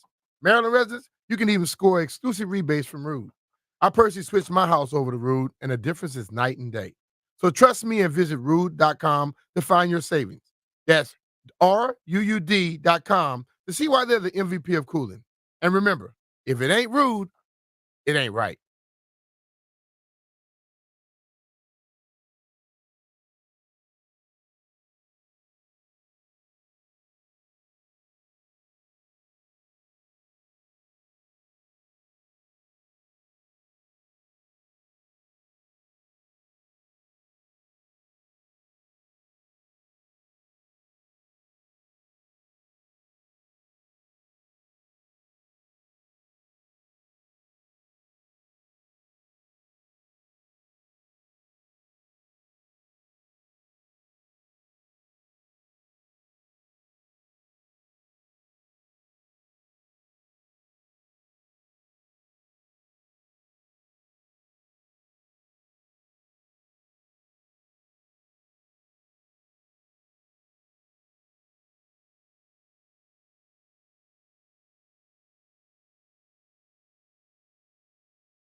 Girl, look at that body. Girl, look at that body. Work out. All right, folks, the moment you've all been waiting for. We are fired up. Our guy Jeff Walker every week makes a song in advance of the Commanders game, and he's got it ready. Jeffrey, the floor is yours. Okay, this is B third team. I hate these guys, and it's New York, so I had to give a New York flow with one of my favorite. My inspiration from one of my favorite old school rappers who we share the same birthday, Slick Rick, and that was my inspiration for this song. And yeah, let's get it, Landfill. So I'm getting ready to watch the Bucs and Commanders game, and I overhear my little brother like, we wake up every Sunday wasting our life, cheering for a team that we thought was gonna be nice. And I'm like, bro, you gotta just relax and chill. The Bucs a better team, plus we in the rebuild. You can see it on his face, them words cut him like a knife. We've been in the freaking rebuild my whole life. I let a little laugh out like, yeah, that's true. But this time we got the folks who know just what to do. You wishing for the moon, hoping to land on the stars. But we gotta rid the foundation of the subpar. It won't be quick, nah, it won't be instant. But best believe that boy Adam on a mission. Okay, I get it. But if we lose to the Giants, I'm gonna be livid. FIFA from. What beanstalk did you fall from? Northwest Stadium, we gotta protect it. Giants trying to take over, getting beheaded. Last D and tried to get my QB, he jetted. But don't get it twisted, he could throw it to the heavens. It's the second game, and I know them nerves probably settled. So if Terry open, I know we gon' hit him. Defense get Danny, yeah, it's time to sick him. Gotta keep contained, don't let them burn you up the middle. Cornerbacks locked up. Keep neighbors quiet. The Vikings made them mad. We gon' make them start a riot. I can see him now, sighing. He ain't getting me the ball, crying. Get us out this misery. Go get that first victory and crush these Giants. Nah, go out there and crush these Giants. They been getting wins that they don't deserve from us for too long. It's time to change that narrative. Left hand up. That was awesome. Old school. I see you, That Jeff. might have been one of my favorites yet, Jeff. I really enjoyed that, dude. Thank you. I really, really liked that one. Landini, what'd you think? You went back for that one. I thought it was great. I think that might be my favorite one yet. Dude, it might be mine too. That was awesome. I really enjoyed that. Some good lyrics in there. And I think you hit the tone right of like, it's a long-term rebuild, man. Like, I feel like the Dotson trade into the Bucs game was a real good reminder for everybody. This team was really bad, dude. Mm-hmm. And gonna take a little bit of time. Hold on, I gotta break this because this conversation, the song centered around the conversation. So I was talking to Linnell yesterday, right? And he was walking down, he was talking to Russell. He was like, man, I'm mad. Like, I'm tired of losing. Da-da-da-da. And I was like, dude, I was like, yo, you got to understand we in a rebuild. And that's what a line. We've been in a rebuild my entire life. He yelled that yesterday. And I was like, yeah, you do got a point there, bro. But this time we got someone that's doing it right. So I got to shout out Cottonelle on that one. Because it was funny when he yelled that. Wait. You called him Cottonelle? Cottonelle. Remember intern John called him that? Wait, intern John's the one that started that? The Cottonelle, yeah. Yo, it's one thing to be called Cottonelle. That's kind of tough. That is actually the preferred toilet paper of the Finley household. With the little high school dude? So everybody knows. John? But for John Lindsay, who weighs 110 pounds, to call him that, that's tough. All right, Jeff, I really enjoyed the song. We'll play that again at 12:45 and at 1:45. There we go, Jeff. I liked it, Jeff. I liked it a lot, man. So anybody that missed Jeff's song, you'll get to hear it again 12:45 and 1:45. Question for the group here. All right. I think the Giants have the better D line, and maybe Neighbors down the road is the better player, but I don't think he is yet. Outside of that, I think Washington is better in this game. And we all have this like, yeah, but you never know when Daniel Jones shows up. Outside of the like football is crazy and Daniel Jones has this trend of being good against them, what is the path towards a Giants win to you in this, B? We can't handle their up front, their front with Lawrence and guys, and then we flip it over if we can't establish a run. If they stop us from running the football, that's the way that they win the game.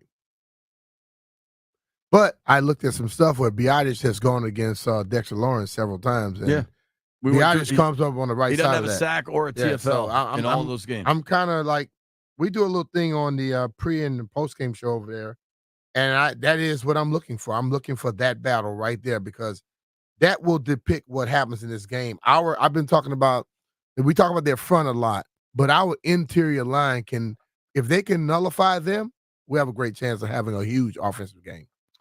Tell me the coach speak on this one. Obviously, Malik Neighbors is a real threat. First round pick. He is that from LSU. He and Jayden connected on a lot of touchdowns together down in Baton Rouge. He was limited in practice yesterday with a knee injury. Brian Daboll says no concern. It was a scare, and they wanted him to sit, but that everything is cool and that he's on track to play Sunday. What do you make of that? He was limited in practice, but he played. He practiced, I mean. I buy it. All right.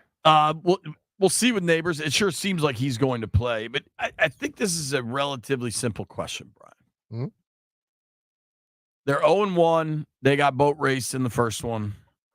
Some encouraging stuff with the rookie quarterback, but defensively, whoo, that was ugly. Yep.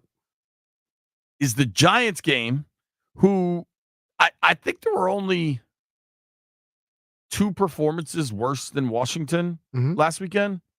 And I would say it's the Giants, and I would say it was the Panthers. Okay. Maybe you can include the Bengals if you want. But the Commanders were among the worst teams in the NFL week 1. The Giants were among the worst teams in the NFL week 1. Mm-hmm. Is this a must-win for Washington? We'll take your calls next on The Fan.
Good afternoon, everyone. Well, let's take a look ahead to the upcoming week as tonight the Nationals host the Marlins.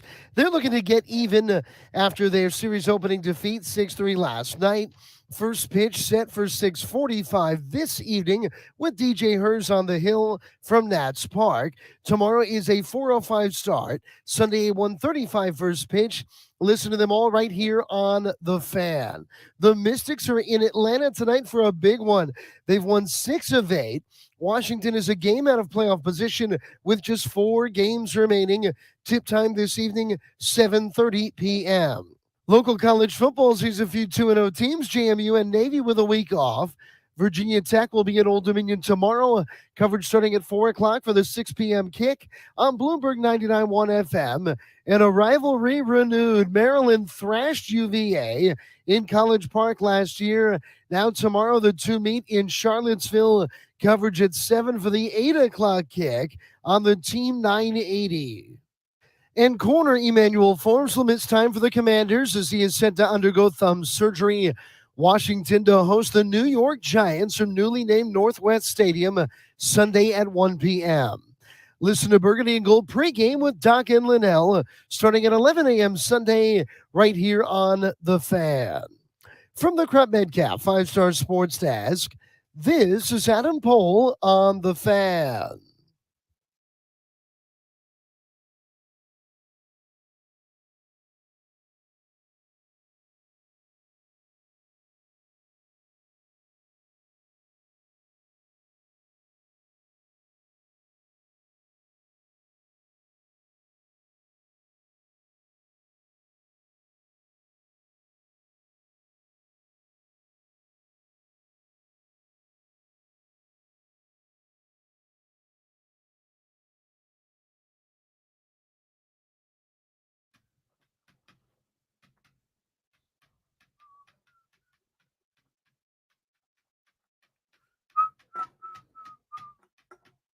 Party rocking in the house tonight. Have a good time. Lose your mind. High noon in the District of Columbia. Stevie's out here making cheesecakes, finding the putter. But I don't have time to mess around, Landfill. I asked a simple question. Is this game a must-win? Before Brian and I answer, it's my understanding that a celebrity's on the line. Left hand up. Who are we? The Commanders, DJ Woody O'Goody on line 6. What up, Woody? Hello, Woody. What up? It's DJ Woody. Oh, goody. What's happening, fellas? Nothing, man. How are you? I'm great, man. Everything's great. Other than that first game, but other than that, everything's good. What do you think? Must win? I say no, not a must win. And I know that's unpopular, and I have a reason. Okay. And my reason is I feel like they're still in preseason. They only played 3 preseason games, and most of the starters didn't play. So they're still in preseason. Joe Gibbs went 0-5, and then they caught fire. The year Sean Teller passed away, they went on a run. So you can't count them out after 2 games, even if it's the Giants. That's my opinion. That's fair. It's a rebuild, and I wouldn't count them out right now. I agree with you there. Thanks for the call, Woody.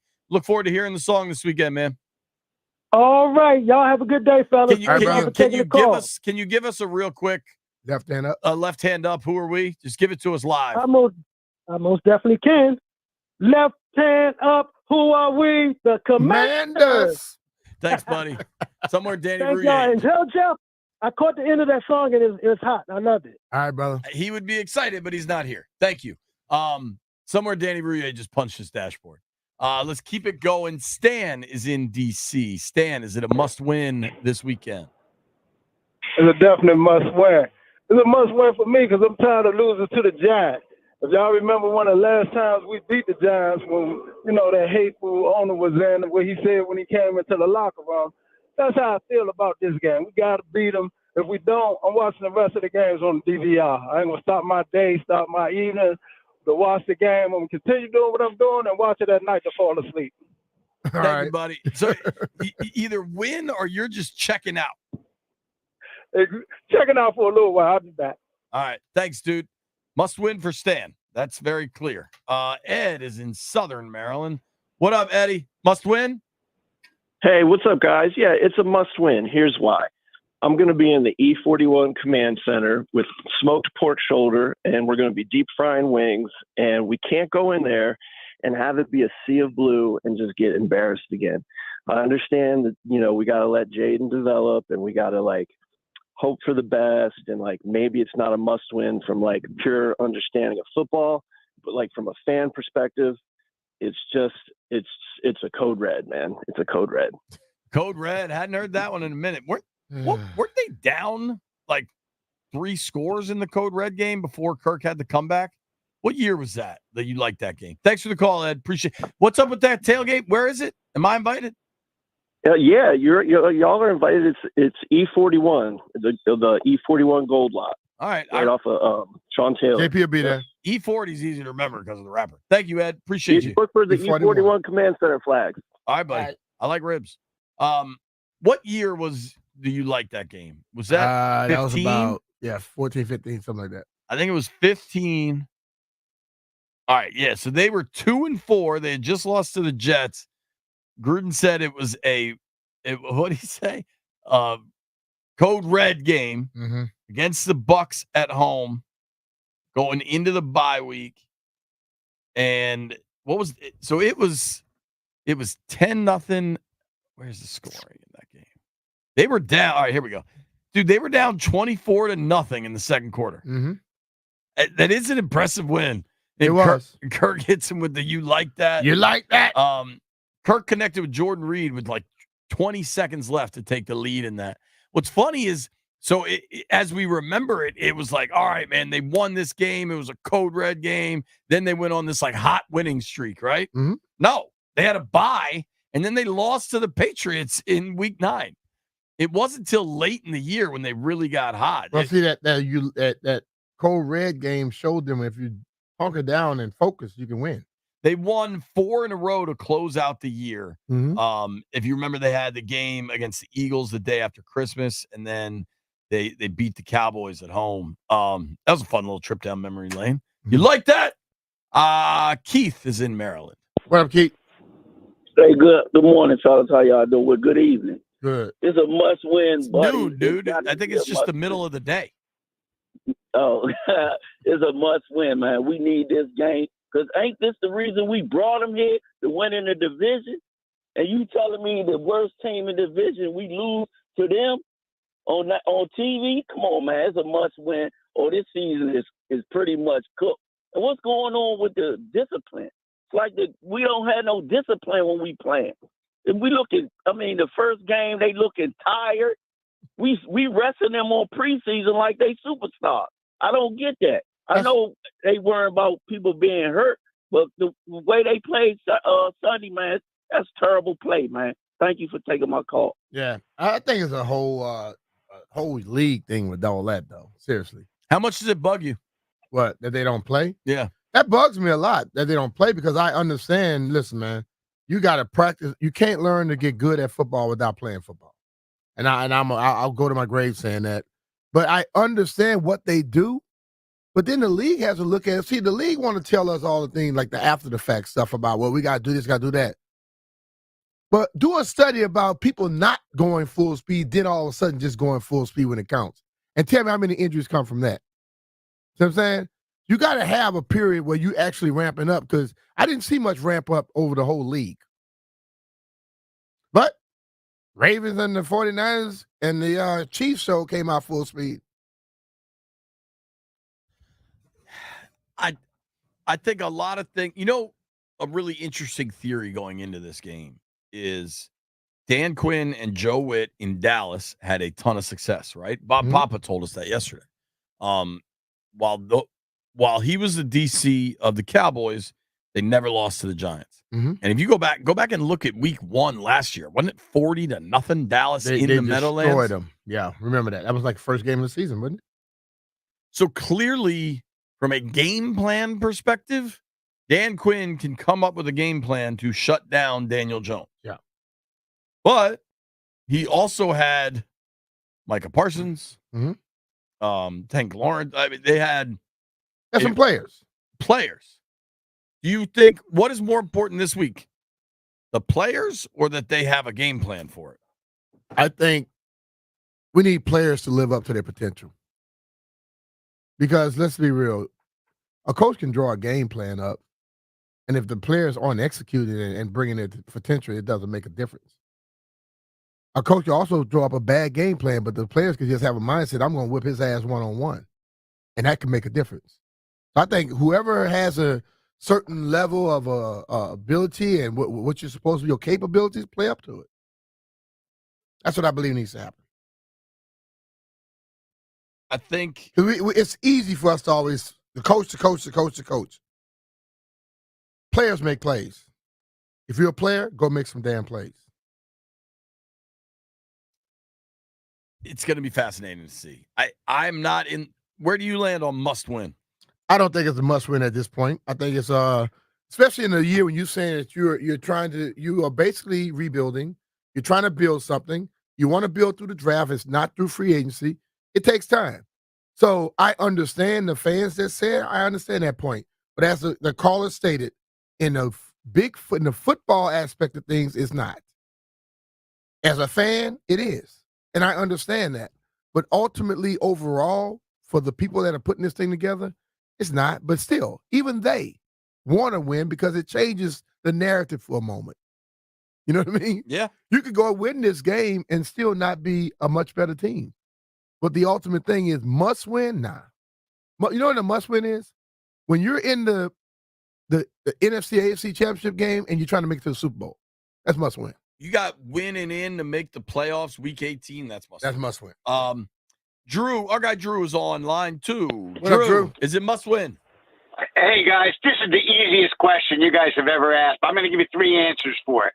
1, in the second week of the season, it can never be a must win. Right? Just too early. 2, for this year, we don't have a must win game on the schedule. We can go 0-17 and it could still be a good year for us. So, I don't think there's a must win for us in 2024. But personally, it's a must win because, yeah. I got to bleep you, Vince, and it's going to be bad if the Giants win again. So we got to win, but it's not must win. I tend to agree with you, Drew. I buy that. Appreciate I you, buy buddy. that big time. We might come by your tailgate on Sunday. Let's go to Mama Stu. Mama Stu, always plenty to say. Hello, Mama. How you doing? I'm doing all right. Happy Friday, fellas. Same to you. Happy Friday. From a football perspective, it's early. I mean, I don't expect to see. If I see what I saw the first game, like 4 or 5 weeks in, then I'll be super concerned. But like I said, the lack of reps and stuff like that, they need a little time to gel. They'll get it together. But for me personally, hell yeah. I need y'all to stop these dudes. I'm sick of losing to these suckers. I got an uncle that is a Giants fan, and he just gloats about how they own us. I'm sick of. I want to shut his mouth so bad. So hell yeah for me personally. But from a football standpoint for the season, no, it's too early. We got time. As long as I see improvement, it's not so much if we lose, it's how we lose. You know what I mean? Yeah. Like if it's a dog fight, I want us to win, but if it's a dog fight and this guy, I'm okay with that. But if Daniel go out here and light it up, we make him look like he a Hall of Fame, I'm going to be sick to my stomach. I love you guys. Have a good show. Thank you. It's gonna be Thank you, Mama. It's gonna be a little bit like John Mara. I'm gonna be sick. I'm not gonna be able to sleep. I'm not gonna be able to sleep. Yeah. Here's the thing. I think this is not a must-win game. It's week 2 for a rebuilding team. It's not must-win. However, I'm just saying the next time I think they'll be favorites and underdogs win games all the time. But it's at least a gauge, right? It's a baseline to look at it. They're at Cincinnati for Monday Night Football. Yeah. I don't think they're a favorite in that game. At Arizona, a team that gave the Bills a hell of a run, back-to-back road games. I don't think they're a favorite in that one. Home for Cleveland. We're at week 5 now. Home for Cleveland.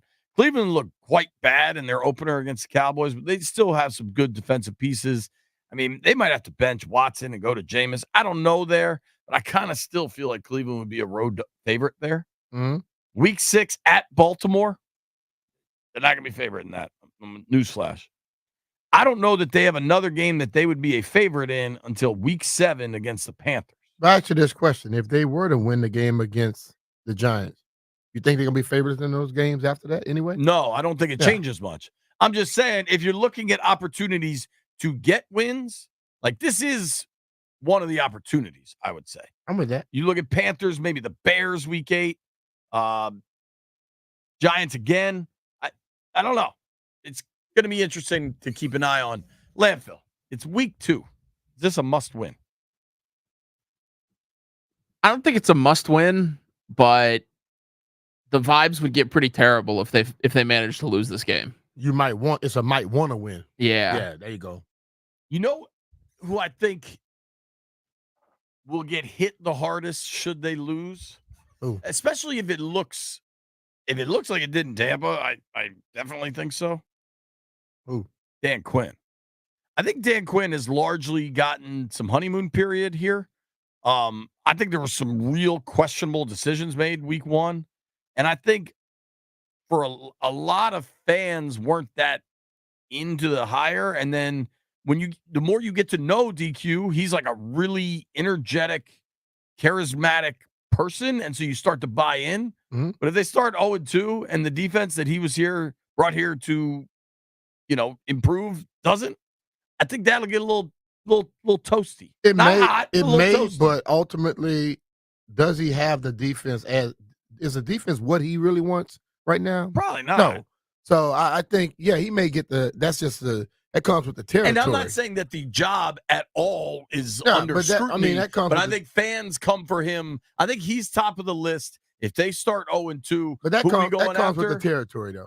Sure. The head coach, NFL head coach, will take it. But the ultimate thing is, if you don't have your team to completely in your first year, in your second game, come on. You're right. Totally agree. It's just. But you have I have an understanding of why things may go a certain way, but it doesn't make it necessarily right. So, you and I are on the firm, not a must win. I'm with that. Yeah. Raymond on line 1. Ray, is this a must win? Nah, man, it's a marathon, man. It'll never be a must win with a coaching staff this early in the season. I mean, I understand everybody want to beat the Giants. You know what I'm saying? I want them to beat the Giants.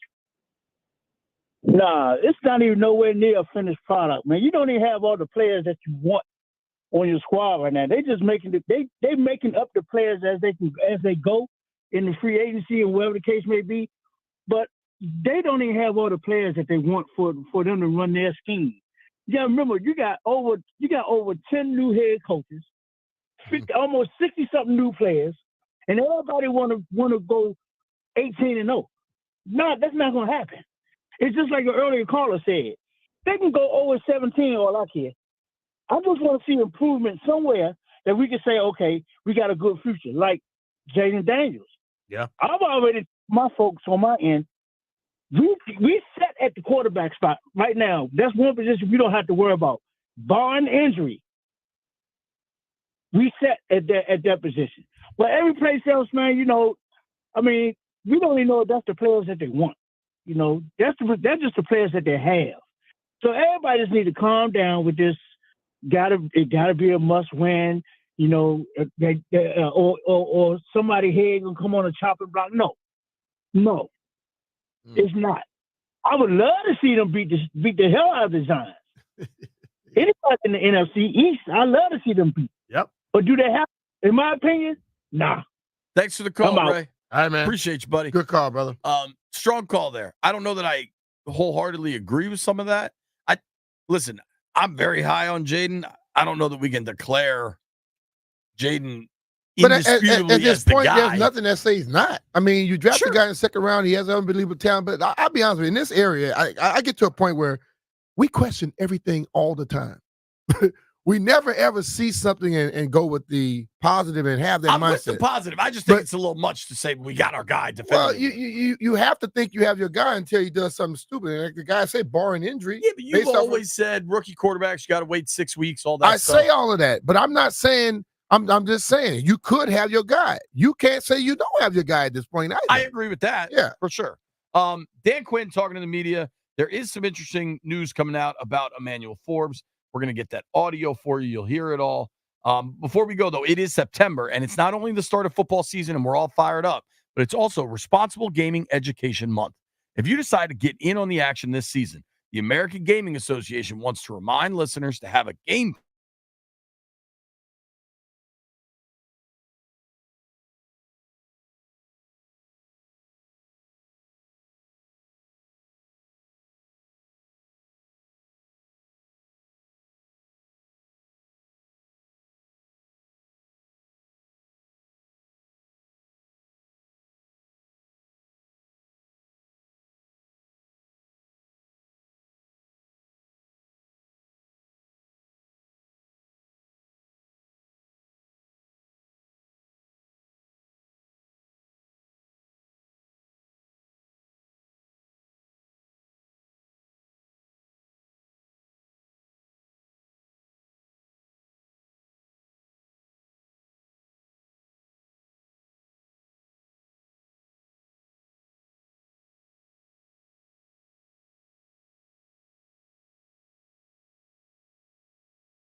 let's not talk about what is next football-wise for him. Let's just talk about his best interests. And, like, he's clearly not playing this coming week. Yeah. And I understand the media's role in this and trying to get answers, and you are covering a team. Like, I understand all these things. But, like, sometimes things are obvious. Like, that dude is at least out. And, hell, they played Thursday nights. They don't even have a game for another 8 days or whatever. We'll get some news next week. Is my guess. Let's let him get some tests. And like the thing about it, when you look at that, and I think, like you said earlier, about them trying to make a one size fit all when it comes to the concussion thing. Somebody else take that hit that he took yesterday may not affect him at all. You know what I mean? At all. And I think he could probably take that same hit again. It probably wouldn't affect him. But at that moment, it did. I know we got callers. I want to ask you something. I got to ask you, Mitch. Anyway. What up? Gerard Mayo just said that the Patriots are splitting up first-team reps 70-30 between Jacoby and Drake. In the regular season. Well, the ultimate thing is they want Drake to be the guy. And I think Jacoby understands that. So, yes, I'm going to start working him in a little bit. Are you surprised in the regular season? No, I'm not surprised. You mean during the games or during practice? Practice. I'm not surprised at all. Like, listen, man, I don't know exactly how the practices are. Forget surprise. Do you think that's the right move? Because I don't. Yeah, I think it's a move. You got to get him some level of feel, because before this season is over, they're going to put Drake May in there. So they're getting him ready for it. You know, it'll be very, very unfair to him if you not let him take one snap with the starters and then just throw him in the game. How about this? Antonio Pierce, Raiders head coach, just came out and said on the record about Tua, I've never witnessed anything like what has happened to him 3 times. Take care of your family. He's telling him to retire. Yeah. I mean, people, this is what I'll say about it. I just think it's interesting. I'll say this about that statement. Antonio's a former player. I'm sure Antonio had some situation where people wanted him to retire. Did he want to hear somebody telling him what to do? It's as simple as that. Yeah, I'm surprised a former player and a current NFL head coach would give a assessment. When you get into a different arena or have a different title, your thought process changes a little bit. When you're actually a player, you are tuned in. You're not worrying about nothing else outside of you. C-Dub 1906 has a question for B-Mitch via Twitter. He says, 2 questions for B-Mitch on Family Feud. How long is the actual taping of the show? The actual taping of the show took about 45 minutes to an hour. Okay. But we didn't go in. We got there like early, and we didn't get on stage until maybe 2.5, 3 hours later. How long from like when you got there till you left was the whole experience? Total of about 4.5. How much of that was just sitting around? Most of it. But they have like a little nice green room with all kind of libations and things in there. Did you drink makeup before? And all that? Huh? No. I didn't think you drank. No, they had no stuff like that. Okay. For the most part. But when I got back to the Mondrian, I'm sure. Yeah. The other question here is Steve Harvey as funny in person as he is on TV? Yeah, I think if you all can ever go to a taping there, the commercial breaks and the in-between segments is the absolute funniest stuff in the world. His producer, his executive producer, as much as he throws stuff out, she comes right back at him. Oh, wow. That is a funny, watching that little reaction of those two dealing with each other, that is funny as hell. All right. Yeah. I like that. I was like, damn it, busting my gut laughing at some of the stuff. They go at it, though. All right. It is Ask B Mitch Anything on 106.7 The Fan. Tom is in Wheaton. What up, Tommy? Hi, good afternoon. My question is, given the relaxation of the what positions can wear what numbers in the league, would you have picked a different uniform number? Yep, number 1. That's the number I wore in high school and college as a quarterback, and the number I wanted to wear here. And they were like, "Oh no, you got to be a kicker or whatever." I'm like, "But you list me as a third quarterback, so I should have been able to wear it." But I never wore it, so 30 was the one I got, and tried to make that a special number. Thanks for the call, Tom. Good question. Thank you. Appreciate it, man. I just thought of a question I'd like to ask. Mm-hmm. Is Jeff here? All right, Jeff's here. Jeff right there. Headphones locked in. Landfill here. Everybody's here. Okay. We've had a few little tiffs in our years on the radio. We kind of just had a little tiff in the last commercial break over who got to eat the Gouda's barbecue ribs. Last week, this was like a real thing. What? Where we believe Chris Russell stole Jeff Walker's seafood salad. Yeah. Now, the Junkies had food drop, and Jeff put away the seafood salad in the refrigerator to take home. Yeah. Take home to his mom. Now, Rooster claims there was no name on it. It was a communal food. Hold on. Go ahead. It was a communal food drop, so I just took some. I think the weirdest part is that he put pepper on a communal food drop, but whatever. I don't know that I have heard from you on if you think Jeff is right to be pissed that Rooster took his food, or that Rooster is right that Jeff should have labeled the food and it was communal. Jeff is 100% right, because Jeff took the food from right here on the thing where the Junkies told him he could have some, and he walked all the way to the refrigerator and put it in there in a separate container. Was it a separate container? Yeah, it was separate. I thought it was the container it was served in. No, It was was separate. served in a big silver In pan. a big silver pan. Oh, wait. So hold on. Rooster. What was the container you found? The container, all right, in It was served in one of those big silver catering pans. I had it in like it was a container that had the company name on it, but it was more so like for some sauce. But like you rinsed that out and then filled it up. Yeah. Oh, So wow. let me break it down. I never Hold on. realized that. So Rooster's argument is it didn't have Jeff's name on it. It damn sure didn't have Rooster's name on it either, did it? So if that thing has gone from here all the way over there, you don't eat it. But I'm going to come back and blame you again, Jeff, on something now. I tell all of you and JP all the time, JP like to put stuff in there with no covering on it. You put something in that refrigerator, it's going to go. I've worked at a lot of radio stations, a lot of TV stations. Everybody takes food. So be careful with it. When I put I stuff bring in my there, little lunchbox in here. If they unzip my lunchbox and take something, we're going to have to find an HR around here because I'm putting hands on them then. when I put stuff in there, I put it in with the understanding that people are going to take it, because I just take other people's stuff too. Oh, if you got a bag of Kit Kats in there, we're sharing. That is communal. See. Now, CK, that's JP.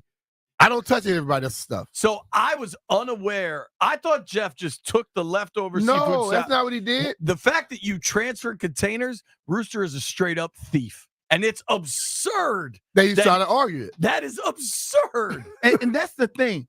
I wasn't mad till he started trying to justify. I it heard with you the were pretty dumb- mad pretty quick. Yeah, The no, word it- on the street is Jeff was hot mad. I was He like, was- yo, he was teed off. who took it?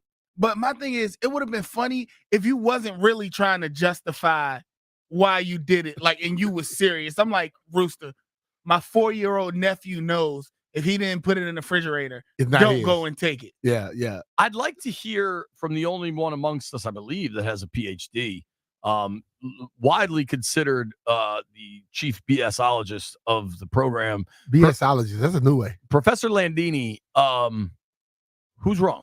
No one has ever been wronger than Chris Russell at this time. Like, he's not even close to being correct. He just, whatever happened to don't touch things that aren't yours. And Jeff did put the thing in the refrigerator, and yeah, like, stuff disappears from those refrigerators all the time, but he put it in there for like an hour and a half. And Russell like stole it within minutes of it going in. Like, it was astonishing how quick it happened. And what was worse was the food was still right here on the table. Yes. Because Linnell had came in and got some. Yeah. He was wrong. And he's like, well, I thought it was for everybody, so I put pepper on it. Like, if it is for everyone, You shouldn't put get pepper on your all of portion on your plate, and then spice it up how you prefer. Oh, that damn God. Rooster boy. Charlie is in College Park. Charles, What up, Charlie? Ask Brian anything you want. Good afternoon, gentlemen. You know what? Before I start, you guys have the makings of a hell of a reality show over there. Hey, a lot of stuff we don't want on air. Suggestion It'd have to for be you, on for you HBO or brainy something. people. Bring in a container from home with your name on it and solve this thing. Oh, my God. Chris Russell, man, you got to do some time for that. Now, Brian, I hope these are all yes and no answer questions. Do you think offensive coordinator for Washington, do you think his game plan for the Tampa game was right? I think the game Now, was right. I think football- Tampa dictated what happened in that game Right. plan. That was one of my points. Sometimes the defense dictates. You take what defense gives you, but also there's the philosophy of, no, you have to go out with the mindset of dictating to the defense. Yeah, when they get more talent, they could probably do that. Charlie, you're on a hot streak, but Yeah. it's the game here is ask B Mitch anything, not ask a question and then answer it yourself. So we're gonna try this I'm again. waiting for his answer, I hope.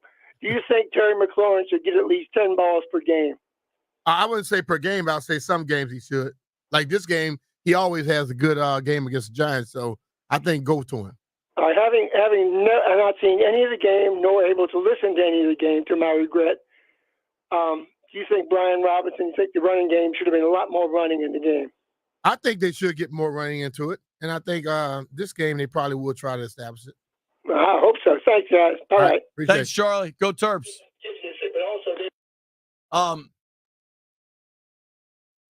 Donnie, do you want to ask a question? You say it into the mic, Donnie. Hey, Donnie, it's a radio. We know you we're know on a how radio to cook show. ribs, but you got to talk through the mic, in dog. this format, audio is important. Okay. Yeah, look, we're gonna go barbecue with this. All right. Give me a rate 1 through 10 on the ribs you had today. I'm going 10. A freaking 10. Man, how we gonna complain about ribs that were tender? They had damn great taste. The barbecue sauce was outstanding. Yeah. And you brought them to us. Yeah. You got up this morning early and cooked that. Yeah. See, one thing about me, I'm not an ass. Okay? I may act like it to certain people, but as a real person, I am very, very appreciative of whenever somebody do something for me. And I'm not just saying, those ribs were outstanding, man. Remember when Wildcard Scotty brought in the Popeyes and B-Mitch complained that it wasn't spicy? First of all, That's true. who That did goes happen. to Popeyes and buy chicken, knowing somebody's from Louisiana and bring all damn. When I saw the chicken, I look at it, I say, that chicken looks like it's too light. They have no spicy. So I was happy he bought the chicken, but still, dude, you got a Louisiana dude here. Bring some damn spicy. What time do you have to wake up to cook the ribs like that? What is that process? You know, I'm left hand up. I've never made ribs. I don't think I have the patience for the rib making process. No, actually, it's fast, man. Those were like I told you, the KCBS style. That was a competition style rib. It's hot and fast. I cook it on the Gateway drum smoker. About 3.5 hours. And then that's fast. Yeah, they've been resting in that hot box for 3.5 hours. Have you seen my ability to sit still 3.5 hours? I First of got all, no chance. The thing about it is you don't have to sit there and watch them, Jay. Put them on the smoker, put it on the right temperature, and go. I don't have a smoker. Have a few cold ones while you're watching them cook. Your little grill that you bought, you cook your steaks, you can cook ribs on that. We'll probably never find out. you got to try Josh and Mike too. And you met Josh and Mike with the chicken. And that chicken, let me tell Right. you, and And he's, like the he's the brisket? reason he got that first place chicken down in Virginia. Brisket? Is that the beer can chicken? I've never had that. No. Beer can chicken is Man. real smoked chicken. He's taking these thighs, he's trimming them up, he's making little meat pillows out of them. They look like You know what? I did my last weekend I cooked. Yeah. I did the exact same thing. I was like, how did he do this like this? Did you get the bite through on the skin though? Oh yeah. Oh, all right. Look, I went to Wegmans and they had them kind of cut like Wegmans that. got good meat. And all you have to do is trim it a little bit, and then boom. I cooked them just like that on that Traeger, Yeah. but they came out outstanding. Oh, you can't go wrong with a Traeger. You can't. I've heard the term meat pillows before, but never in reference to chicken served on a grill. Oh man. What do you know? Landfill wants us to take a quick break. We're going to go around the NFL, trying to see get if we us kicked off the see if radio, we can Jay. find any winners. Nobody go anywhere.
I'm Toby Altizer with your sports update on the Fan. In the NFL, the Commanders' home opener comes up on Sunday as they'll take on the Giants. This morning, Emmanuel Forbes had surgery on his thumb, but he's not going to be required to go on injured reserve. College football tomorrow. Virginia Tech is on the road to take on Old Dominion. That's a 6 p.m. kickoff, and you can hear that game on Bloomberg 99.1. Maryland is on the road to take on Virginia in Charlottesville. That's an 8 p.m. kickoff. You can hear that game over on the Team 980. In baseball, the Nationals fell short in Game 1 of the series against the Marlins last night, 6-3. They'll look to bounce back in Game 2 of the series tonight. 6:45 first pitch right here on the Fan. DJ Hurst takes the hill for the Nationals. He's 3-7 with a 3.82 ERA. He'll take on the righty Edward Cabrera, who is 4-6 with a 4.88 ERA. Nats and Marlins live from Nats Park right here on the Fan at 6:45. From the Crop Metcalf 5-Star Sports Desk, I'm Toby Altizer on the Fan.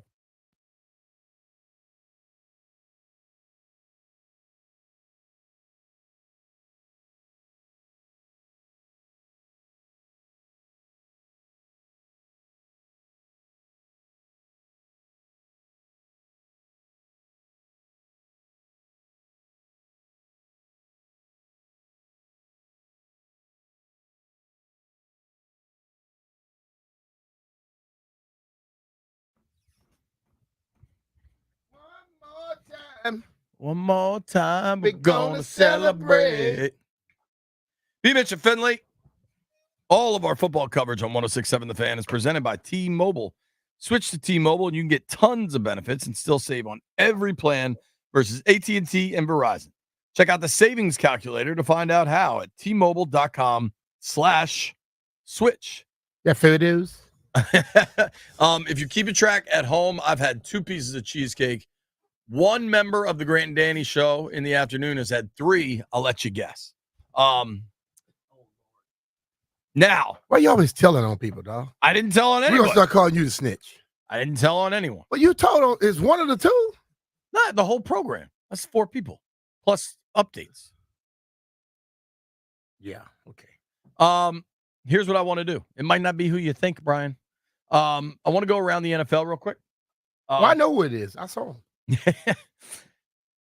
I think, does anyone think the Raiders have a shot of knocking off the Ravens in Baltimore on Sunday? No, we don't Raiders think so. Looked terrible. We don't think so, but there's any given Sunday. I don't think they have a chance. I don't think they have a chance. And I am always somebody that's like, take the points. I hate laying big points. That's the biggest spread in the NFL. I'm not sure I would touch it. I mean, maybe if the Raiders can really kind of slow that game down and they can keep it to 6. Now, the most heavily bet game in the NFL this weekend, the L.A. Chargers, Jim Harbaugh, J.K. Dobbins, Gus Edwards, going to Charlotte to take on the Panthers, who looked easily putrid. Like the worst team in football last So year. what is the point spread? Chargers minus 5.5. I'll take Chargers. Really? Yeah. I hate laying points on the road, but it would be very, very difficult to find a scenario where you would believe in the Panthers. After last week. I mean, Bryce Young, his numbers last week, I think the Panthers have a real situation. Clearly that owner's a maniac and they've got a lot of trouble down there. Do you think we're getting to a point of no return for Bryce Young, B? He was 13-30 for $160 with 2 picks. I mean, listen, man. I can understand what happened when he was in college and how things were, but I questioned stuff then because I just felt you got the best offensive line in football. During the pre-draft process, I questioned stuff. He's small for all the James. Bro, listen, when he walked into that VIP party when I was at the Super Bowl, yeah, and I was like, because they were like all of these rookies and young players coming in. Hey, who is this little kid there? And they say, Bryce, I'm like, he's that small? And they can say what they want about 5'10". He's not taller than me. And I'm 5'10.5". Okay? And he's not taller. He's like not even at the 5'10". He definitely doesn't have like the barrel chest and arms. And he does not have he doesn't have the size. Like, but he threw the ball so effectively in college, but bro, when no one gets close, it's like Mark Rippon in 1991, 9 sacks. You should have a good year. Right. So I don't know, man. I don't know. Look, I hope he could go out there and get things turned around and start looking like he did in Alabama, but hasn't looked the part yet. No, not even close. Let's go to Texas. Dallas Cowboys went to Cleveland in their opener, looked really good. Spanked them. Shut the Browns down. Yeah. New Orleans Saints hosted the Panthers in their opener. Throttle. Why did Donnie stand up when you just talked about the Dallas Cowboys? I don't know. Weird guy. Which result was more real? That Dallas looked excellent or that New Orleans looked excellent? I'm gonna have to go with Dallas because Dallas is great in the regular season. They have great talent. New Orleans don't normally have that. And they what I saw with New Orleans, I'm like, Certainly okay, the post Drew Brees era. that could be something like just oh Lord, he got knee right in the head. Kincaid. Yeah. Last night. Yeah. But I mean, what do you think that line is, or have you looked? New Orleans and Dallas? Yeah. I haven't looked. I would say they're ready to play in New Orleans. In Dallas. In Dallas? Jerry World. I think they're gonna give Dallas -5. -6.5. Wow. It's kind of a big line. Kind of a big line, but come on, bro. The people in Vegas are saying we don't believe in New Orleans just yet. Well, you know who the people in Vegas are definitely telling you they don't believe in, Who? and that last week was a result of a bad opponent? Who? Tampa. Wow. What are they saying about them? Tampa's going to Detroit. So you got Bucs Lions Sunday 1 o'clock. Detroit's a different beast, though, bro. Okay, but Tampa just throttled Washington. And Yeah, but people like the voters know. I mean, the people that's doing this and making the lines, they understand where Washington is positioned at this current time. what do you think? So the Lions are at home, Bucs are coming in. What do you think that line should be? I should think it'd be like a -3, -2. Landini, have you looked at these lines? Do you know? Bucs Lions? All right, they're both 1-0. The Bucs throttled Washington. Detroit needed overtime and a comeback to survive the Rams. What do you think that line should be? Tampa going to Detroit. Should be Detroit -3. Jeff, can you hear me? Jeff, what do you got that line? Lions, Bucs. Lions, Buck line. Let's go Lions. Would they -3? I'm taking them. No, what should the line be? You think it's 3? Yeah, it should be a close game. Yeah, so about 3. I found this fairly stunning. 7.5. Damn. Yo, damn. The Bucs have won the NFC South 3 straight years. They won a playoff game last year. Yeah, but guess what? Who have they played in the NFC South? What has the NFC South looked like? Fair. I mean, for us in Washington, what does that say about Washington? I get Detroit. I just think that's a big ass number. And honestly, my reaction being so one-sided, like all three of you who collectively watch a ton of football, Brian, you played it for 14 years. Like we all saw this as a significantly closer game. And to me, in my pea brain, whatever it's worth, my initial reaction is, damn, that's too many points. You got to take Tampa. And then I'm like, wait a second. If they're getting them up over a key number that Greenberg's always talking about to get you 7.5, yeah, not just 7, but you get the hook, lay it because Detroit's about to beat them by 30. I think the thing about it, though, Detroit's running game with their passing game on top of it. And you saw spots in the Tampa's defense that we probably could have hit. Sure. And then offensively, I don't care what no one says, Baker's not that damn good. I mean, he played great that day. Got to give him his credit. But he is not that good. He looked pretty good last week. Well, I mean, 3 hundo with 4 tutties. All right, I'll say this. If Detroit defensive line get to him like Washington did, he's not going to have all those touchdowns. He's going to have a lot of damn sacks. Yeah. Funky one here. Jordan Love goes down. It sounds like he's going to miss 6 weeks, 2 months, something like that. Packers quarterback. That long? Maybe it's a month. I don't know. I thought it was 6 weeks-ish, but I don't quote me. Normally, one thing about the quarterback position, if it's a sprain and it's not that super serious, they put on a brace and they could play. Comes down to the pain threshold. And if he could put a brace on, get that thing taped up properly, after about 2 weeks, 3 weeks, if he's feeling good, he could play. Okay. Take your word on it. I'm trying to get the latest update. Boys, if you can figure out the latest update, just so we're giving accurate information. When Jordan Love, they did not put him on the IR. So So if they're not putting him on IR, they're not expecting him to be out 4 weeks. Yeah, but we'll see. But regardless, he ain't playing this week. Okay, they're at home in Lambeau. Obviously, they opened on the road against the Eagles in Brazil, so they get to come back to Lambeau. They're allowed to wear green again. The Indianapolis Colts are coming to town.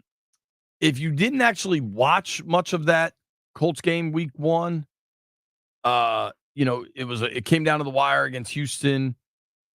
Super inefficient offense, but super explosive offense for Indy. I mean, the throws that kid Richardson was making. One throw he threw, he came straight off the ground, came back up and let it go. Threw it for 70 yards. Yeah, in the air.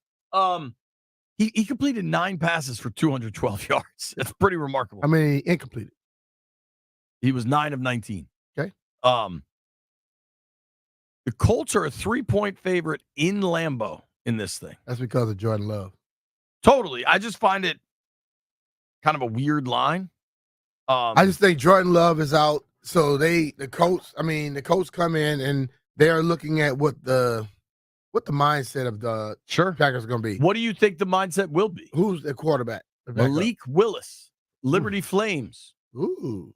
I think they're going to think that they can win with them, and Malik is a guy that dual threat. I think if Malik has some success early, they're going to get way behind him, and they probably going to end up winning the game. But if he's struggling early, then Richardson, like most quarterbacks do, going to say, I'm going to show I'm the better quarterback here today. They're going to compete against the quarterback. One more I wanted to ask you about. Niners going to Minnesota. Niners look fantastic. Yeah. Minnesota beat a really bad Giants team. Yeah. Darnold was pretty good. He did Darnold throw was in San Francisco at one point, wasn't he? Last year. They're going to attack the hell out of him. He won't look the same this week. Do you think the Vikings can keep that close? Not really. Really? No. I am fascinated by that game a little bit. Bro, this is the thing about the 49ers right now. Whether Christian plays or not, that other kid, we talk about Pacheco running violently. That kid runs violent, Mason. Yeah. So what if Christian is playing and you can keep him fresh by spelling this kid? You got full speed locomotives coming at you the whole damn game. That's going to be tough. Different version of Burrow this week going to Arrowhead? I hope the hell so, because if it's not, they about to get embarrassed. Chiefs are hitting the ground running. Yep. Sandy Reed, brother. Some kind of way his team comes out on fire. When we come back, Jeff Song, and we got to settle our bets up for the week. Nobody go anywhere.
long enough. Tell me how to know. Maybe. Who you looking at singing that song, Jeff? You better look at Landfill. Looking at me, I might shoot you right between your forehead. You almost know the words. I know. I didn't know, baby. Better look at JP or Landfill singing that damn song. Look at me. I love this song. I don't know what he's saying. When you're on, I say, ooh, I'm blinded by the light. It's a good thing you can rap, Jeff. I can't stay till You tell me time-wise what makes more sense, bets or the song? We got to talk about the touchdowns. Oh, hell. Yeah, what the hell are you talking about? Yeah, let's not worry about Hurdy here first. Let's worry about Yeah, the because Hurdy touchdown. here first was off for the Yeah. game. Who won? That means I won. Y'all are just some haters. You didn't win, dog. Texas State cover? Nope. I bet on the football game nobody watched last night. Although I Not put it even on, you. I put it on at the end because the Bills game was so You boring. didn't even watch the damn game. So last night. Landfill won the week? Let's No. at least congratulate Landfill who ain't won the win week, nothing. Jeff. Donnie won the week. Hell. Donnie, you know what? Donnie brought the ribs. Donnie's the week's winner. Yeah, Is everybody Donnie's good the with winner. that? There we go. Donnie Dude won is the damn bomb. week. Congratulations, Donnie. Hey, I'm taking what's it called? King Henry scoring a touchdown anytime. All right, B. Mitch is in for Derrick Henry. Honoré. Can we get a Jayden Daniels touchdown? Like, is that your pick? Yep. Yeah, but Jeff, that was not a good pick of the day. Everybody told him don't run anymore this week, so they're gonna try to call the game different. All right, well, give me B-Rob again. Yeah, No, there you we go. can't. We already used him. Oh, we can't use the same No. guy week to week. If you won the points, you can. We had Nah. 4, didn't we? Can I go? I thought they said if you win the most, you could go to the next I week. also We don't get know. 3 picks, but Yeah. we can't use the players we used last week.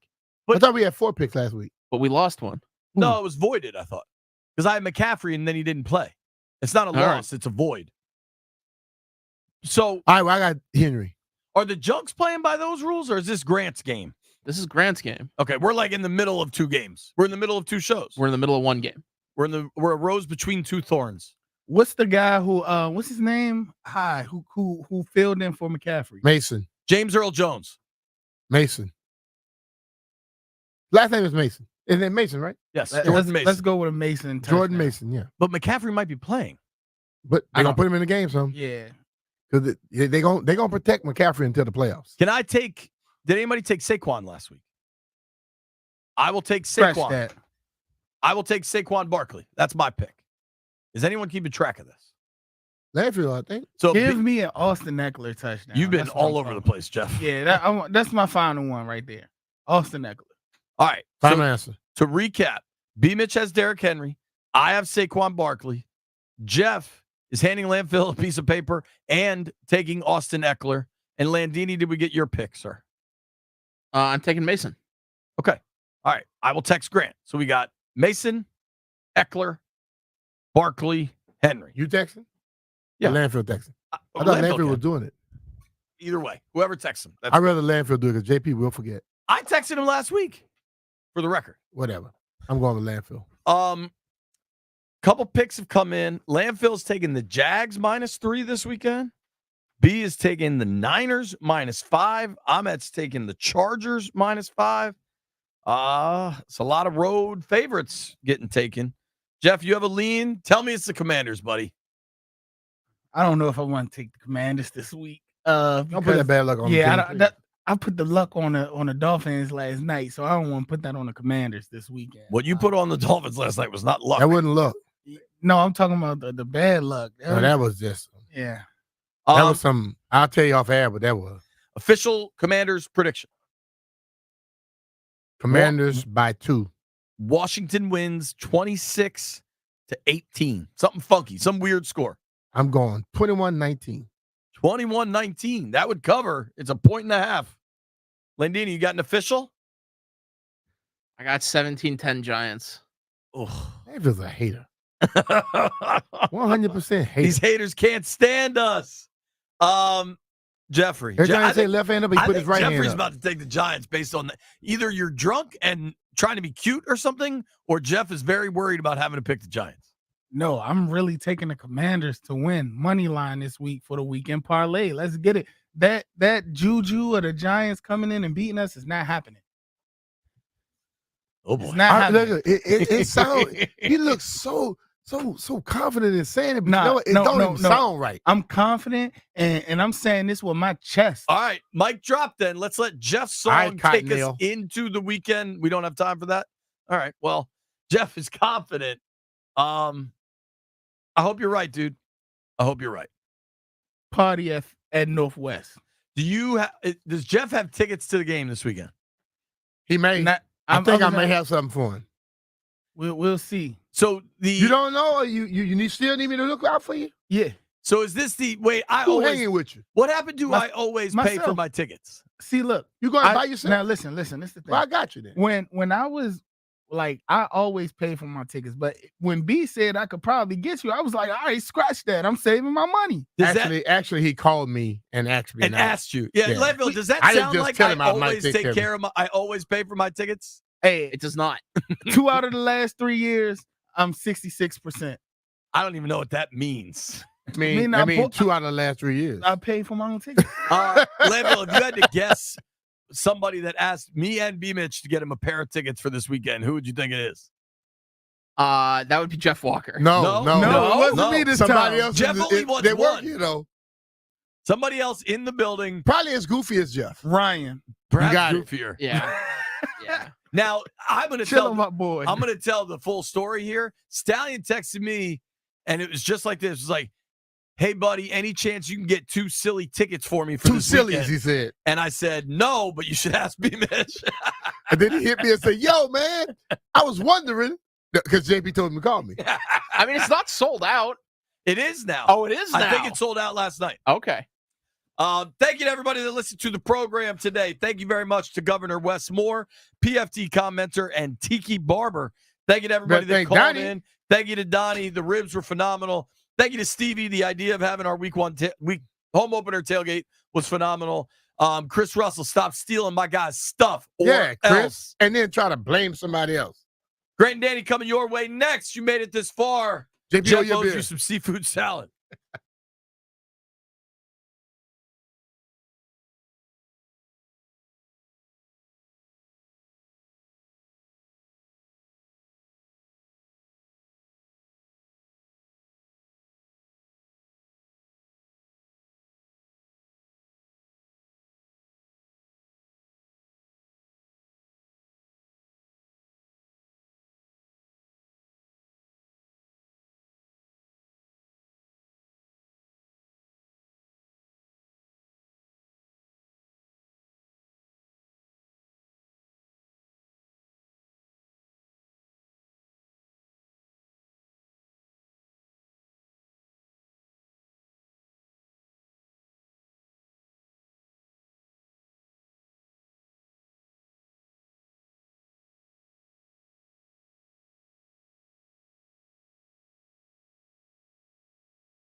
And Danny, September 13th, 2024. We've got an excellent show planned for you today. We will scout the New York Giants with Dan Dugen, who covers the team for The Athletic at 3, and Dan Orlovsky of ESPN will help us break down Jayden Daniels' first performance and what to expect from the young quarterback moving forward. Dan Orlovsky on Grant and Danny today at 5:30 right here on The Fan. What's up, Daniel? Hey, dude. Last night, the football sheet was good. It went just the way you and I thought, right? Miami be competitive, early season Dolphins better than late season Dolphins, except the exact opposite. Scary situation with Tua last night, which we'll talk about here in a second, but good theater there on the Amazon Prime. Yeah, Thursday night football matchup on paper that looked better, certainly, than the game played out. But I guess we could start right there on a football Friday. Couple of things before we get into Tua's concussion and the dramatic scene that played out last night. The Bills at 2-0 now look very, very different than previous Buffalo teams. Mm-hmm. In a way, maybe that we'll see, but could be helpful to them into the winter and maybe into the playoffs. They run the ball a little more effectively. 7 yards a pop last night for James Cook. Seems like despite less wide receiver production, they're getting some decent play from their tight ends. Dalton Kincaid, their second leading receiver last night. Josh Allen didn't really have to do a whole lot. Threw for 139 yards, only ran for 2 yards, and had a passing touchdown, but it didn't matter. They had a pick six. They were also great defensively. They were, I thought. That team is pretty much devoid of stars on defense in the back end at this point. They've lost a lot of talent. They've got a bunch of guys injured. They've got some good football players, but Damar Hamlin, who barely made their team last year, is starting at safety and is their leading tackler, and they're taking teams away. And over the last 6 quarters of football, at least, with their come-from-behind win over Arizona and the victory over Miami last night, they've been exceptional on that side of the ball under Sean McDermott. Yeah, thoroughly impressive. I mean, that was the story to me more than, again, two is the headline, and again, we'll get there in a second. But defensively, they were really, really good. They did the thing that's really hard to do.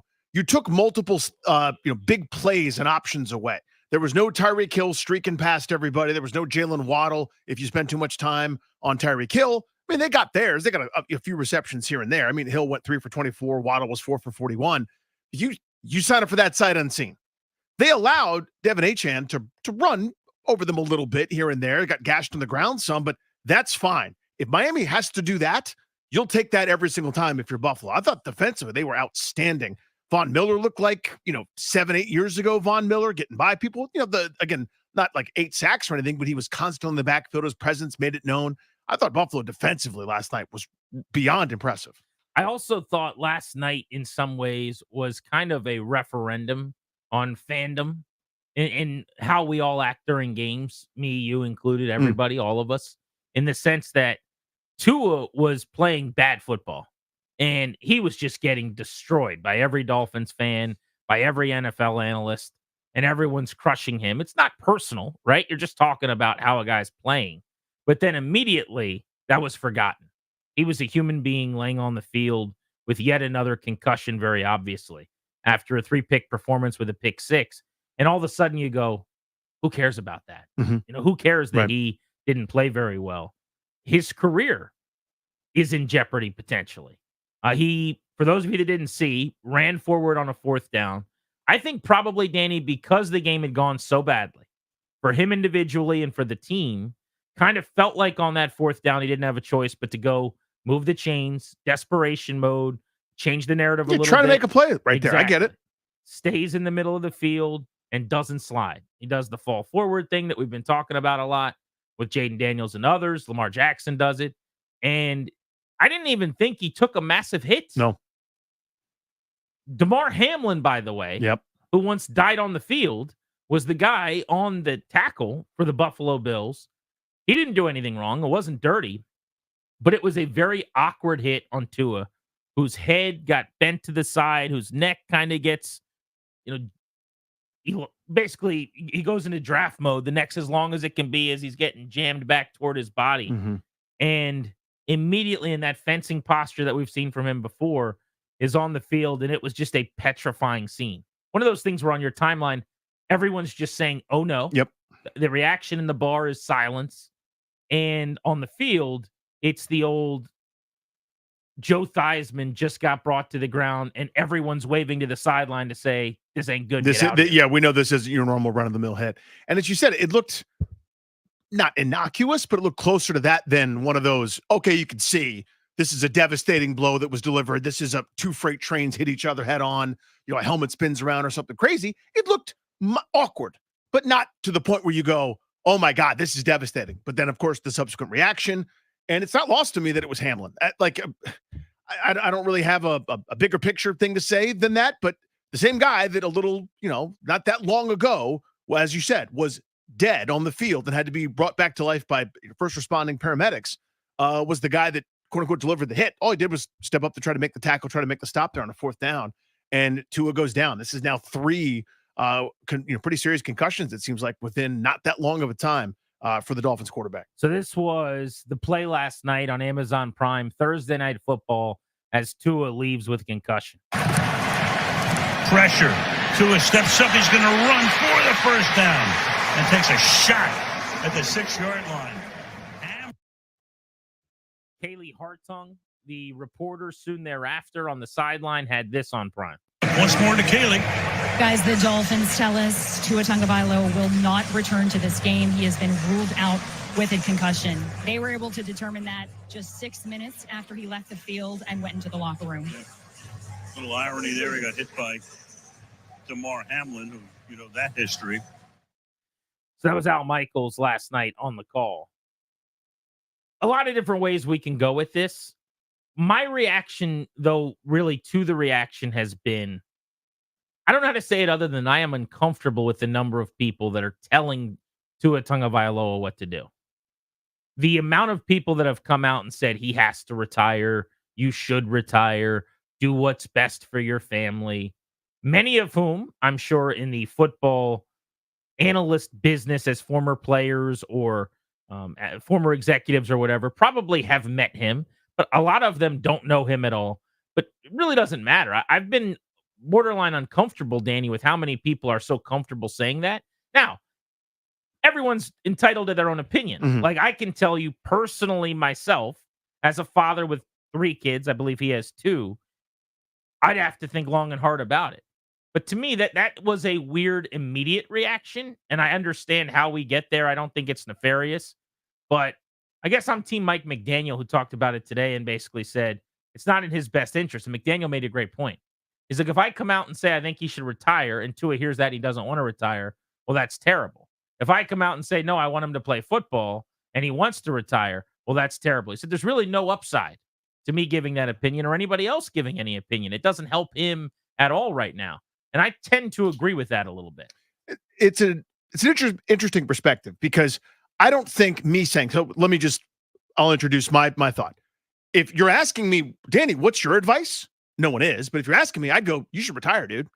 I feel comfortable saying that just because of what I've seen of his career. But that doesn't mean that I get to make the choice for him. I'm not lecturing him. Yeah. Does that make sense? Exactly. And I'm not saying people shouldn't be giving opinions, right? We're all in the business of doing so.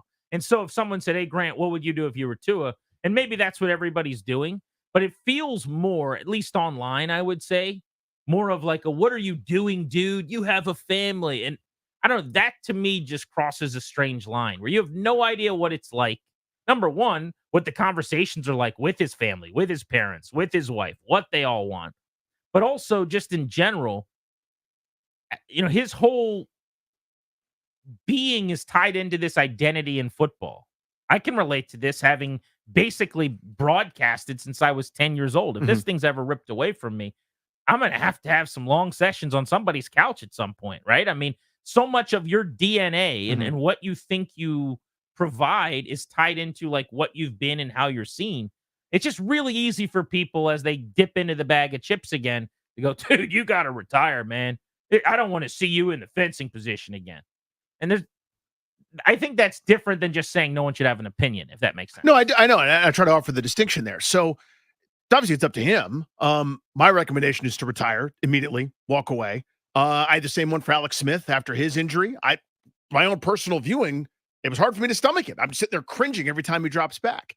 And I think that will be my experience watching the Dolphins if he's quarterbacking for them again. But The only reason I don't go to the same place you do, and I understand your point very well, I think it's a good one, is I don't think it's coming from a malicious place. Like I think it's coming from a place of, dude, this is legit and scary and horrifying, and we're all hoping that you can see that you understand that this is got his bell rung, which is what used to be, ESPN's jacked up. Like, we're doing highlights of these big hits where guys are leaving the field now and they can't walk straight. And we used to think that was charming. Now we know the difference. The people who are saying, like, dude, you should walk away from this game, aren't doing it because they're not lecturing him. It's a, oh my God, this is really bad kind of thing. You know what I mean? Sure, So I don't have the same animus for it, I guess. I think there's something to that. Yeah. Absolutely. I also think it's silly to assume that he doesn't know more about his situation than anybody Totally. else. Like, I think you said somewhere in there, I hope he knows that. Well, I would be willing to bet that he does. You know what I mean? Like, I don't know. What you don't think that he's being counseled by people on, what the ramifications were for the hit and the recovery and what happens if he has another one? I'd be willing to bet that he has a better feel for his situation than Larry in Landover or Grant in Lorton. But, I guess it's possible that they're pulling the wool over him and he doesn't really know. This is Mike McDaniel after the game last night at the podium, I believe. I think it would be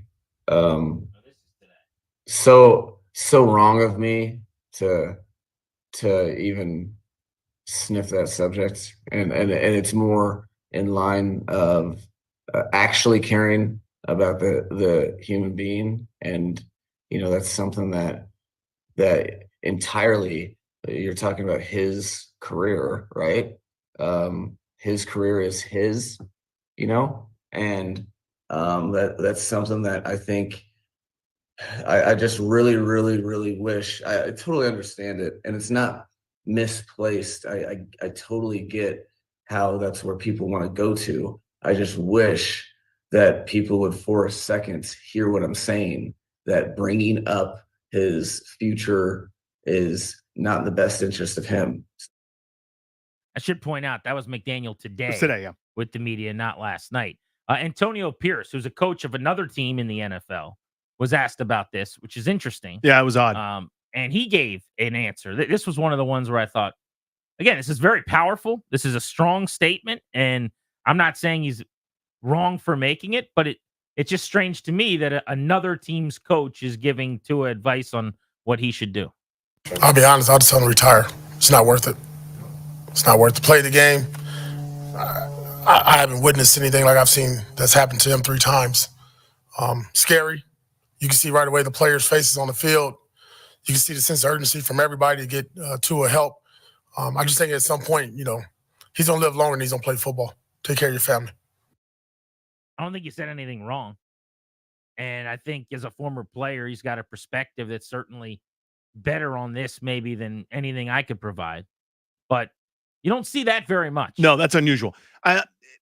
And I'm sure he was asked about it. I didn't see the entirety of their press conference. Obviously heard that audio. I doubt it. He came out and said, "Hi, everybody. Before we start, I have a statement. Before we talk about the game, I'd like to tell the Miami Dolphin quarterback that he needs to step away." But it shows you, again, I don't think it's misplaced. And I think that's the only thing I'm trying to offer here. Whether I feel like it's 100% appropriate that another coach is talking about another team's quarterback, in general, I wouldn't say that's the right thing. This is, I guess, the whole point of this discussion to me is that this is different than your regular Monday morning breakdown of the games yesterday. This is one of those hug your kids kind of moments where, like, this is scary. Like, this is downright life. This is life stuff, kind of beyond dropping back. Scary is a great word. Yeah. Because that's, to me, when you see like Luke Kuechly with those tears streaming down his face and the uncontrollable emotions after his concussion, there are these moments where guys lose control of their bodies a little bit in front of you. And that is obviously, if you know anything about CTE or you watch the movie Concussion, inevitably what happens and can lead to some major, awful, terrible things as these guys' lives go on. And I think that's what everybody's afraid of, is just the quality of the life moving forward for Tua. My point is just no different than a knee or an ankle or an arm or anything else. And I know that head trauma is worse and a bigger deal and more serious. It's up to him. I mean, it's his call. If he wants to keep playing and keep going out there and trying, that's on him. We remember the story, by the way, that he had done all the jujitsu to help himself with how he Learn falls. how to fall better, yeah. And last year he didn't have any concussions, and Mhm. supposedly that solved it. The problem with that is, and not to bring this to Jayden Daniels, but the problem with the whole, it's okay if he doesn't slide because he can fall forward. It just takes the one time. It just takes that was an awkward hit. And it wouldn't happen probably 89, 95 times out of 100, but this time it did. Mhm. It's an inevitability when you're running around on that football field between the numbers. I mean, it just is. It's a fast, violent game, and collisions are completely part of it. They're intrinsic and they're inevitable, and you're not going to beat those, I don't think. There was also the story that he'd lost a little weight this offseason, Yep. which didn't make a lot of sense. Same with Lamar losing the weight, obviously. I don't think the weight had anything to do with last night. Not that one particularly, no. But again, each situation's probably different.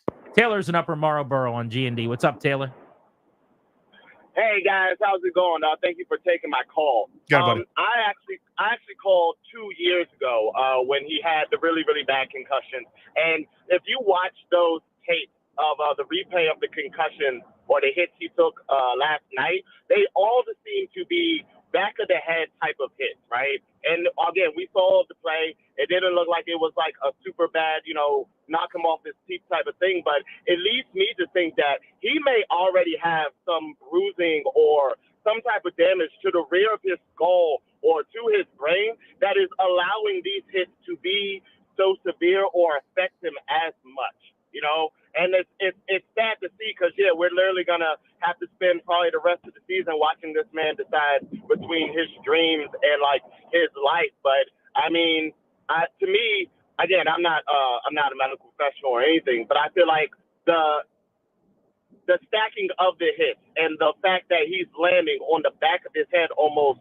88% of the time, it's kind of jarring to me. And like I said, he's in that fence thing. This isn't the first, second. It's like the third time we've seen Tua lock up after hitting his head. Yeah, and I think Thanks, buddy. each of them has been on primetime in these, games that everybody's watching, which adds to it too. But he said something there that's true when he talked about choosing between his dreams and his life.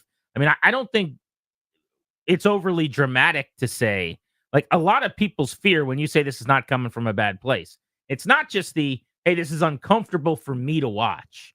It's what happens the next time? I mean, are we going toward a point where he got up and he walked off and everyone kind of claps and you're on to the next? But we don't know how many. It's not linear. Does the next one he walks off? Nobody really knows exactly. And to his point, we don't know what's going on in his head. No. I don't mean what he's thinking as much as what damage is done or isn't done. He might have the best CT scan of anybody on the team for all I know.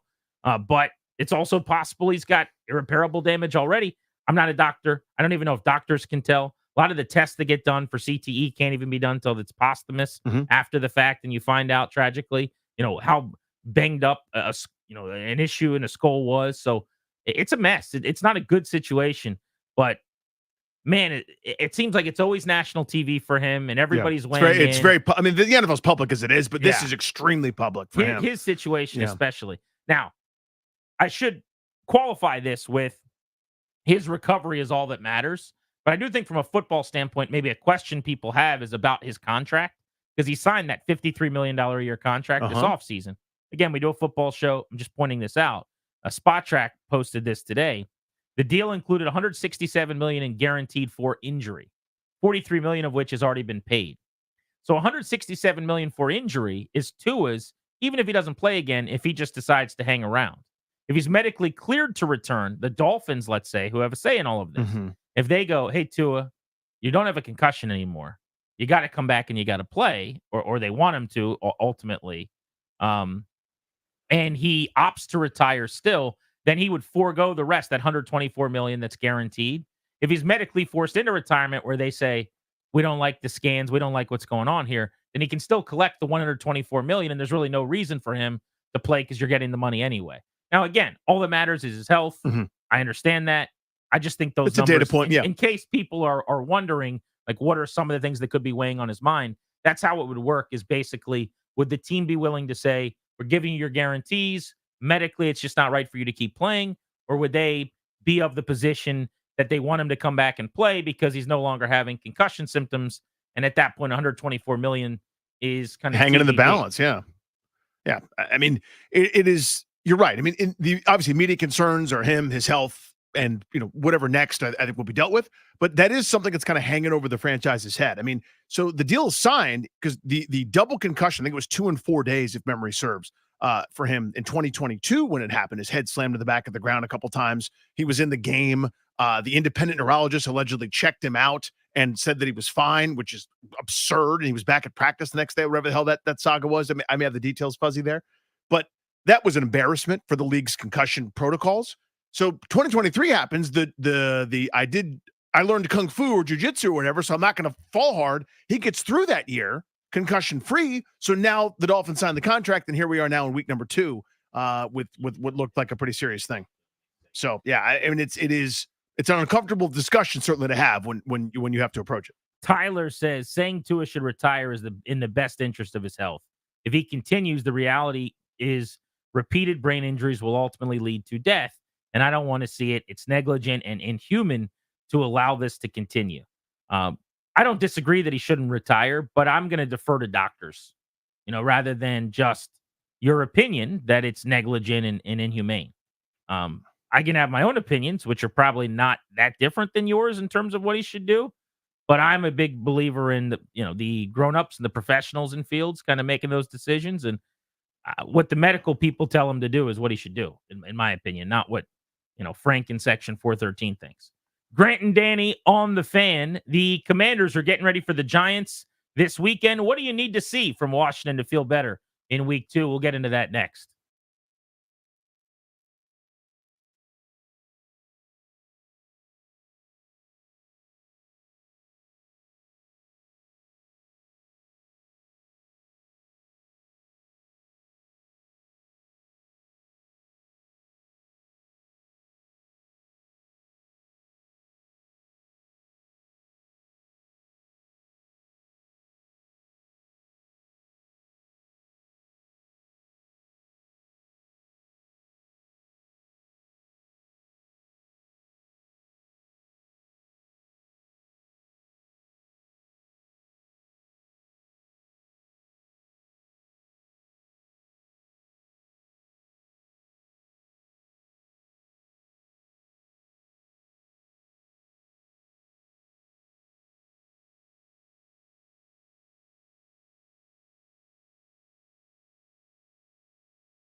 It's a Football Friday on Grant and Danny, which means all of our Football Friday staples. We'll go over under projections for Commanders players. We'll give you our top 5 NFL games of the week. Biggest storylines for every week 2 game in the NFL, and our confidence points picks. Should be a juicy Football Friday. But let's begin with the Commanders and the Giants. Now, just a couple of days out from the first home game of the season over in Landover. What do you need to see from the Commanders to feel a lot better in week 2? We're going to open up the phones on this right now at 800-636-1067. We want to hear from you on the MGM National Harbor listener lines. It's been a bit of a pessimistic week. Understandably, they got walloped by 17 and the game wasn't that close. But what would lead to you feeling like maybe week 1 was fluky, misleading, or the Bucs were just a bad matchup, and for you to feel a lot better come week 2? Offense coming from the offense. I need the offense, aka Cliff Kingsbury's designs, his schemes, the concepts, everything to generate the yardage. When the game is in doubt, it can't just be Jayden Daniels here to scramble around and make everybody right. I can't have that. I can't have, with just a couple minutes left in the third quarter, more than half of the team's total yards be via Jayden Daniels scramble. I like him scrambling. I'm all in favor of it. Get out of trouble, get out of danger, give me some positives. The only thing they did in that game this past week that had a positive EPA, expected points added, was Jayden Daniels scrambling. I'm not anti him scrambling. What I am anti is an offense that's anemic, that doesn't do anything. I can't have that through 3/4 of the game before Tampa goes into a shell because they're up by more than 3 touchdowns. I need the offense to generate yardage. I need Eckler involved. I need the timing. I need holes poked in a vulnerable Giants defense. I need things exploited. I need yards after the catch. I need the design to yield some results. That to me is what I'm looking for this weekend. I'll start on the other side of the ball. I need a defense that makes life more difficult for the opponents. It was way too easy for Tampa Bay. They got whatever they wanted. They did whatever they wanted. They ran the football. As that game went on in the second half and Washington's defense and the Heat wore down, they were able to be two-dimensional. But throughout the game, for the most part, it was just wide open real estate in the passing game. They didn't really, even though they rushed the quarterback okay, get the quarterback to the ground because they weren't able to rush with enough vision to keep Mayfield in the pocket. On the 14 targets to Godwin and Evans, 13 were completions. It was just easy money in the secondary. It was a 298-yard, 4-touchdown quarterback performance, just kind of throwing against air. I need everything to come more difficult against this defense. The old adage used to be defend every blade of grass, right? You want them to earn and work for everything. Even if you're under-talented, you can be a lot better at that than they were. And they are under-talented, no doubt about that. But that's where the coaching we've heard so much about is going to have to come in here. I just want it to be more arduous. And it will be because the Giants offense isn't as good as Tampa's, because instead of Evans and Godwin and McMillan, you've got Malik Neighbors and pray for rain, basically. Because instead of Baker Mayfield playing his butt off, the best version of him is a top 12 to 15 passer in the league. He's probably closer to 20th overall. You got Daniel Jones, who's coming off of a dud, who is on the verge maybe of being supplanted as a starter if he can't pick it up. So it's going to be a little bit better defensively just by default, but I want them to tackle better. I want them to have better vision coming downhill in the rush game defensively, and I want them to be more assignment sound on the back end. I don't need coverage busts. It could have been even worse than it was with receivers running free. Just make life more difficult on the Giants. What you're talking about on defense is kind of my Greg Williams corollary. It's sort of how I feel about defense in general. To have a great defense, you need great players who are unblockable and are excellent. If you don't have that, if everyone's assignment sound, you just make it tough on the opponent. You know what I mean? That's what Greg Williams' whole deal was. Like, I don't care what you do, Grant Paulson linebacker. You put your right shoulder on the left shoulder of the pulling guard, and that's your job. Then the next guy's got a job. We all do that. Our defense is okay. That's kind of always how I viewed it. That's not what it looked like in week 1, especially with a couple of the defensive minds. Well, the entire league, there's a trend that doesn't quite mesh with what we see in Washington. And what I mean by that is it's gotten harder to throw the football since last season in the NFL. It's been the easiest it ever was before over the last several years. The getting's been good at the quarterback position. But that's kind of drying up a little bit. We had 34 passing touchdowns between all 32 teams in week 1 of the NFL season. 34. There were 61 of them 3 years ago. We have not seen numbers this low. Only 8 of 24 quarterbacks in football went over 1.5 passing touchdowns in week 1.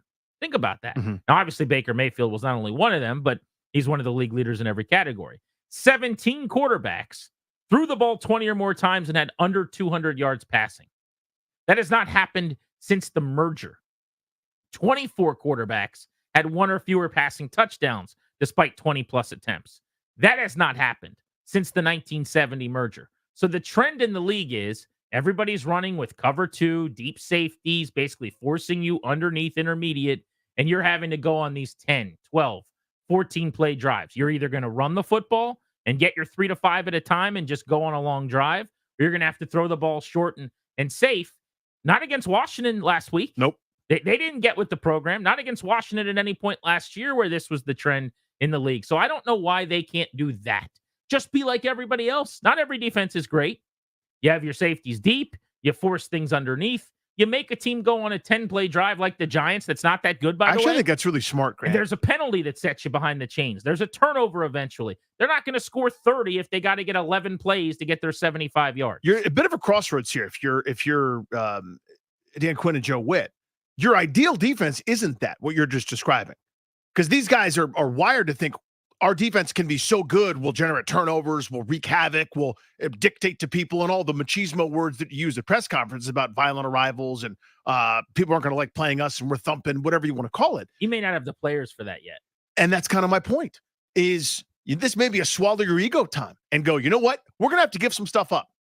We're not good enough to take everything away just yet. We can take a couple things away, like nothing over the top, no over the top touchdowns, no busted coverages where guys point at each other and then after the play they pointed to let you know that it wasn't my fault or whatever. None of that crap.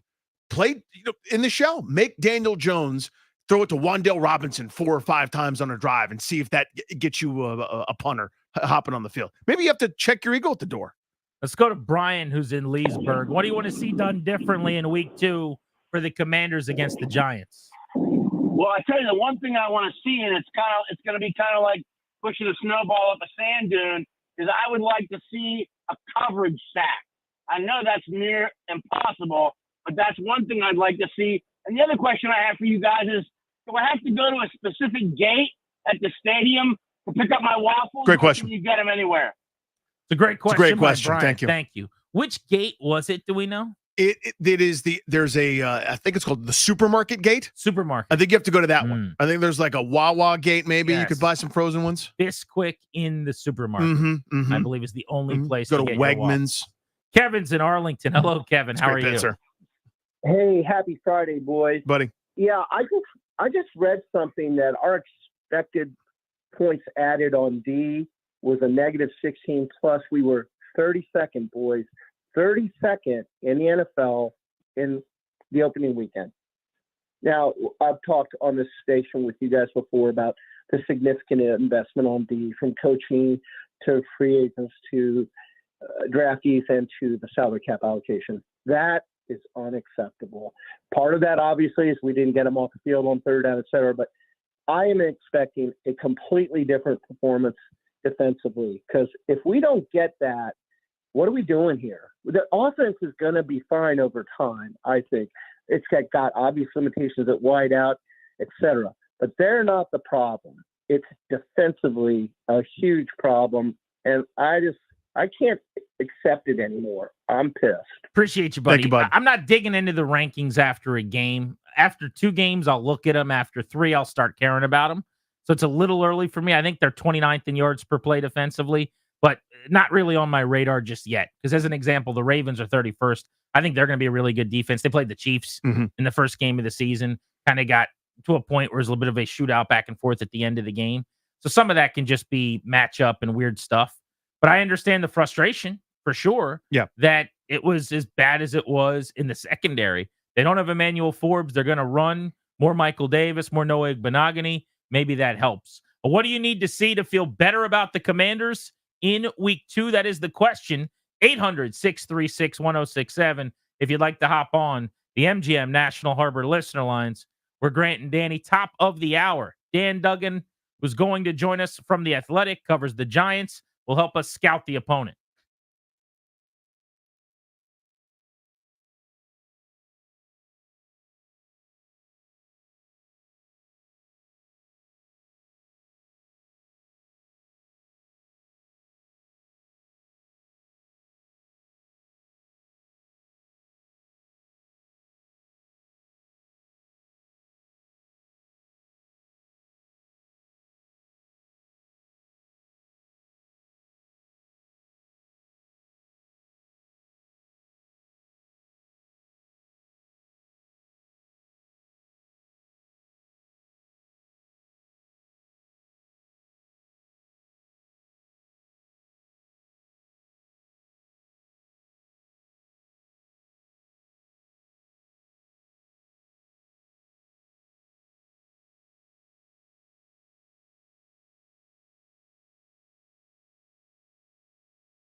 The week 2 slate is outstanding. We'll rank the best games from this second NFL weekend. But even beyond some of the obvious really good games, down the board a little ways, there's a lot of intrigue. What are the Packers going to look like without Jordan Love? Is there any way Malik Willis can turn his career around in a winning organization, in a good offensive situation? The Colts are at the Packers. The Browns play the Jaguars. Feels like a loser leaves town game there. Someone's going to start 0-2. Trevor Lawrence just has to get it going. He got paid. There's the walls seem to be caving in, though, with people saying that he just hasn't taken a step forward. And speaking of quarterbacks who aren't well liked, Deshaun Watson has been terrible since he got to Cleveland, and last week was no different. And then a chance for a surprise 2-0. Either the Seattle Seahawks or the New England Patriots is going to be unbeaten through 2 games. Mike McDonald had his boys ready to play in Seattle. Yeah, it wasn't a lot of style points in that one. It was very early Pete Carroll for them, where it was like playing some defense, making it hard for Bo Nix and company, hand it to Kenneth Walker 17,000 times. So not a lot of style points in their week 1 W, but they were the better team. And I think they're going to be just whatever's above frisky in the NFC West. It's San Francisco's division, but I think Seattle's a playoff team. And you can make the case they should have beaten the Broncos. They should beat the Patriots. So they probably should get to 2-0. But I'll be curious to see it. New England's defense, they have a good plan. They're a really solid unit. If they could somehow squeak out a win, they won with nothing on offense, nothing from the passing game, really nothing from Jacoby Brissett. They ran the ball, they played defense. Wouldn't that be interesting if a team that everybody was thinking was going to pick first overall and win 3 or 4 games started 2-0 in New England? But we'll get into some of those storylines as we go today on Grant and Danny. Let's get back to the phones. The question for you guys is, what do you need to see done differently to feel a lot better about Washington? You gave us an answer on offense. I gave you one on defense, so let's both flip. On the offensive side of the ball, I need a traditional, legitimate NFL passing game where I've got wide receivers involved early. And I don't mean just on screens at the line of scrimmage, which I have no problem with. You can major and throw into running backs, the screen game, the horizontal raid. You'll get no argument from me. I'm not one of these people who gets angry about checking the ball down. But you've got to throw the ball in the middle of the field. The weak spot of the Giants' secondary and passing defense has been the 10 to 19-yard area over the last couple of years with their personnel. That's where you should be able to feast. Middle of the field, 10 to 19. That has long kind of been, though, one of the weak areas of Cliff Kingsbury's passing attack. And so it's a week-on-week situation here. Something's got to give scenario. I'll be very curious to see what happens, but I got to get that receiving room going. I got to find a way to include Terry McLaurin. On defense, for me, I need Daniel Jones to look like Daniel Jones. He needs to be uncomfortable. Right, I can't have a Dylan G All-Stars type situation where a guy that's bad against everybody else is good against you. He's, if he completes a pass or scrambles for his life and gets a first down, that's going to happen. But in general, he can't be comfortable. That's something that I wouldn't be able to live with. Let's go out to Forest Hill. Ronnie is on the line on Grant and Danny. Gave us a call. What's up, Ronnie? Hey, Ronnie. Hey, what's going on? I got a quick question. I don't know. Is there a rule in the NFL when the home team's playing, that's the only game that could be on TV at the time? I don't know that used to be like that or what, because I live in Northern Maryland, and at 1 o'clock, I got to get my antenna out so I can pick up Fox 5 because the Baltimore Fox is not picking it up. But I do know CBS in 9 is giving the Ravens game, and the Redskins are going to be on Fox. I just don't understand why. Because who wants to watch the Rams in Arizona at 4 o'clock when everybody's going to be watching Cincinnati and Kansas City? I just want to watch my Skins. I'll get it. Well, I don't know what to do about that, but I want to get off the field on 3rd down. Last week we had Tampa 2nd and long, and every time on 3rd down we couldn't stop 3rd down. I wanted to be able to stop 3rd down. I'm tired of losing the Giants. I'm tired of trying. Go in there and beat the crap out of Daniel Jones. Let's get this W.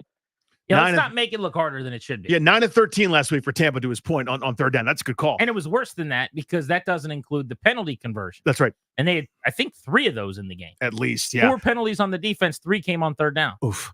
In terms of the broadcasting rights, so there's all sorts of weird stuff. And there are these nebulous zones like in Colombia or different parts where they're like, we assume you want the Ravens. And whether you do or don't, that's what you're getting.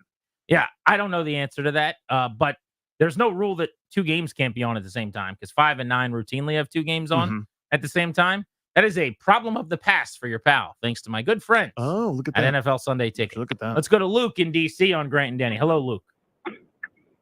Hey, boys. How are you? Good, dude. Hey, I could give 2 turns about Tell the Trick Tuesday. I hope they're using today That's a as great figure bet. it out Friday. Let's figure it out on Friday. Let's figure out how to get Terry open. Let's figure out how to have some coverage. Let's figure it out how to move the ball down the field without it being Jayden being hero ball. That's what I want. Figure it out Friday. Thank you, Luke. Here. First of all, it's a great call. Tip of the cap on that Second, I already have the Tell the Truth Monday thing is nails on the chalkboard to me already. It's just I don't know how to describe it. Maybe it's me. I'm too cynical. I'm too much of a jerk. Whatever. Dan Quinn seems unbelievably likable. I love how he handles himself in pressers. He calls everyone by their names. He knows everybody. He's very, very friendly. Like all systems go there. But the whole this is Tell the Truth Monday. We're not going to dodge any questions. We're going to really answer everything, and this is how we be accountable. It makes my skin crawl. Tell you what, if they were 6-1, I'd go put it on a t-shirt, you guys. You know what I mean? Like, I love it. When you get shellacked in week 1 after all the offseason rhetoric and stuff, I'm like, you know what I don't want to hear? Anything but I'm sorry. Dan Dugen covers the Giants for The Athletic. We're going to scout the opponent with him coming up right at the top of the hour in 7 minutes. Also, this hour on Grant and Danny, our Commanders over-under projections. We'll go player by player and see what kind of yardage props we like. You're listening to The Fan.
Grant and Danny live right now in D.C. on our flagship 106.7 in Richmond, AM 910, FM 105.1. Wherever you are, crystal clear Odyssey app available and free all over the country. And we are streaming video live, YouTube, 106.7, the Fans YouTube page. Thank you for checking us out there. If you are doing so, plenty of ways to track down the show. The sponsor of this program is Kondorian Murad. That's a law firm that's going to guide you and your family in the right direction. Kondorian Murad are going to take care of you by helping you to draft a will, set up a trust, create a healthcare power of attorney. Schedule a free consultation with their estate planning attorneys at kmlawyers.com and be sure to tell them we sent you. That way you can get a discount. kmlawyers.com. It is time to get the latest on the Giants. Let's scout the opponent.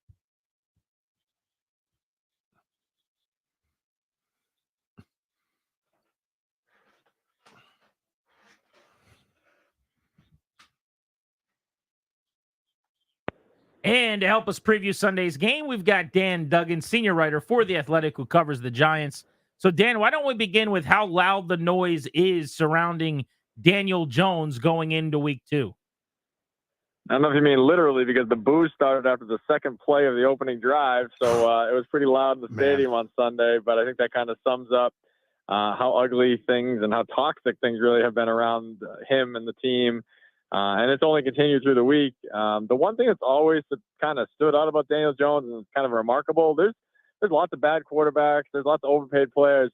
Nobody seems to take as many shots from other players, whether it be current or former, than Jones. And, I think that's ratcheted up already here where, the Vikings had a linebacker say he felt bad for Jones at points during the game when the crowd was booing him. It's like you just never really hear players talk that way about opponents. So that's the view from the outside. And then, around the team, the fan base here is like done. It's one game into year 6 and everyone just feel like they're ready to move on.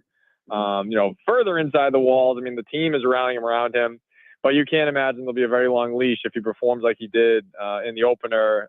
It could honestly be like Sunday could be make or break for him, because if he goes out there and does not play well against the Washington defense, that just gave up 37 points to Baker Mayfield, I think that's really probably consider making a change.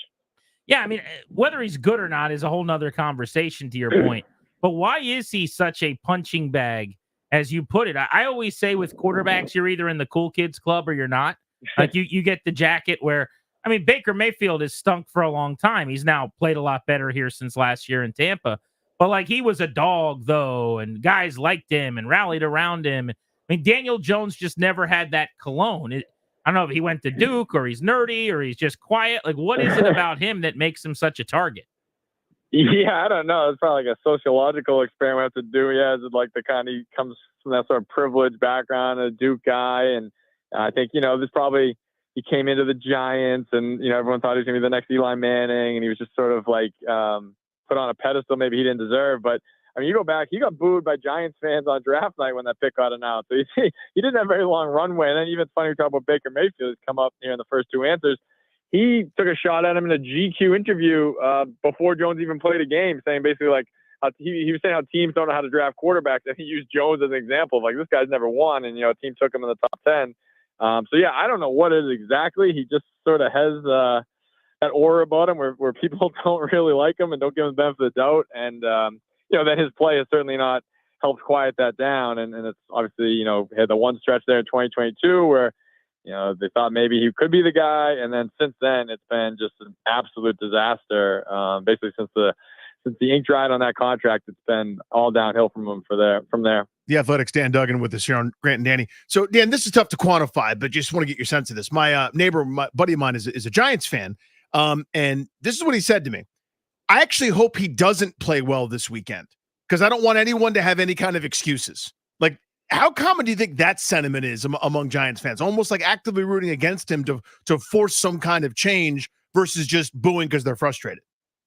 No, I think that's real. I think there's a lot of Giants fans who are just done with him. They didn't love the contract, but they feel like, all right, maybe that playoff season was the start of something. Obviously, last year was a disaster.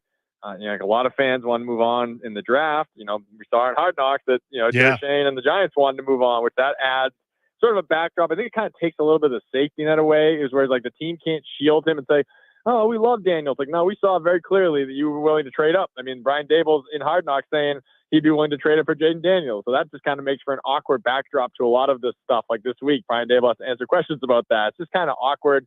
So he knows the team doesn't really have his back. But so, yeah, you're asking about the fans. No, I definitely think that's a sentiment that exists because, listen, I think what the most likely outcome is, Daniel Jones goes out on Sunday, plays okay, throws for 200 yards, 2 touchdowns. They win 20-13. So it kind of quiets down the bench Daniel Jones chatter. But where's that get the team? You know what I mean? They're going to be 1-1. Then they play at Cleveland. Then they get Dallas on a Thursday night. So probably right back where we are, right now in a couple of weeks. So I can see fans just saying, I want to rip the Band-Aid off. Go out and stink in Washington. There'll be no excuses. They'll have to make a change. Because, listen, I don't think Drew Lock can perform any better necessarily. But I can at least sympathize with fans who just want something different. And I think that's where a lot of fans are at. I was actually going to say, well, where does it get them if they play Drew Lock or Tommy DeVito? I don't know that gets them anywhere either. Our guest is Dan Dugen, covers the Giants for The Athletic. How about the rest of the offense? Where's the offensive line at in its build? I know that was a big emphasis watching their offseason Hard Knocks. They were terrible last season, gave up a record number of sacks. And what about the weaponry and how it's coming along? Malik Neighbors being the key ingredient. Yeah, and listen, if it was just Daniel Jones playing bad in the opener, I think it would be a lot easier to stomach. But nobody really played well in that game. Again, he's the focal point, and if he played better, I think it would have helped other guys. But nobody really had a good game for the Giants. The offensive line was certainly not the disaster it was last year, which it was historically bad, and it was just they were just putting guys out there that weren't even NFL players. They're much better than that. But I think the ceiling for this group is like league average. And again, that's I can't understate. That would be a huge improvement for the Giants, but it's still not going to be a great line. You have Andrew Thomas at left tackle, who's a great player. Everyone else is kind of journeyman vets, or John Michael Smith is a second-year guy who didn't really show a lot as a rookie. So they're just hoping that's a passable group. And I would say in the opener they were. I mean, the run blocking wasn't very good. Even if you look at the box score, 5 sacks.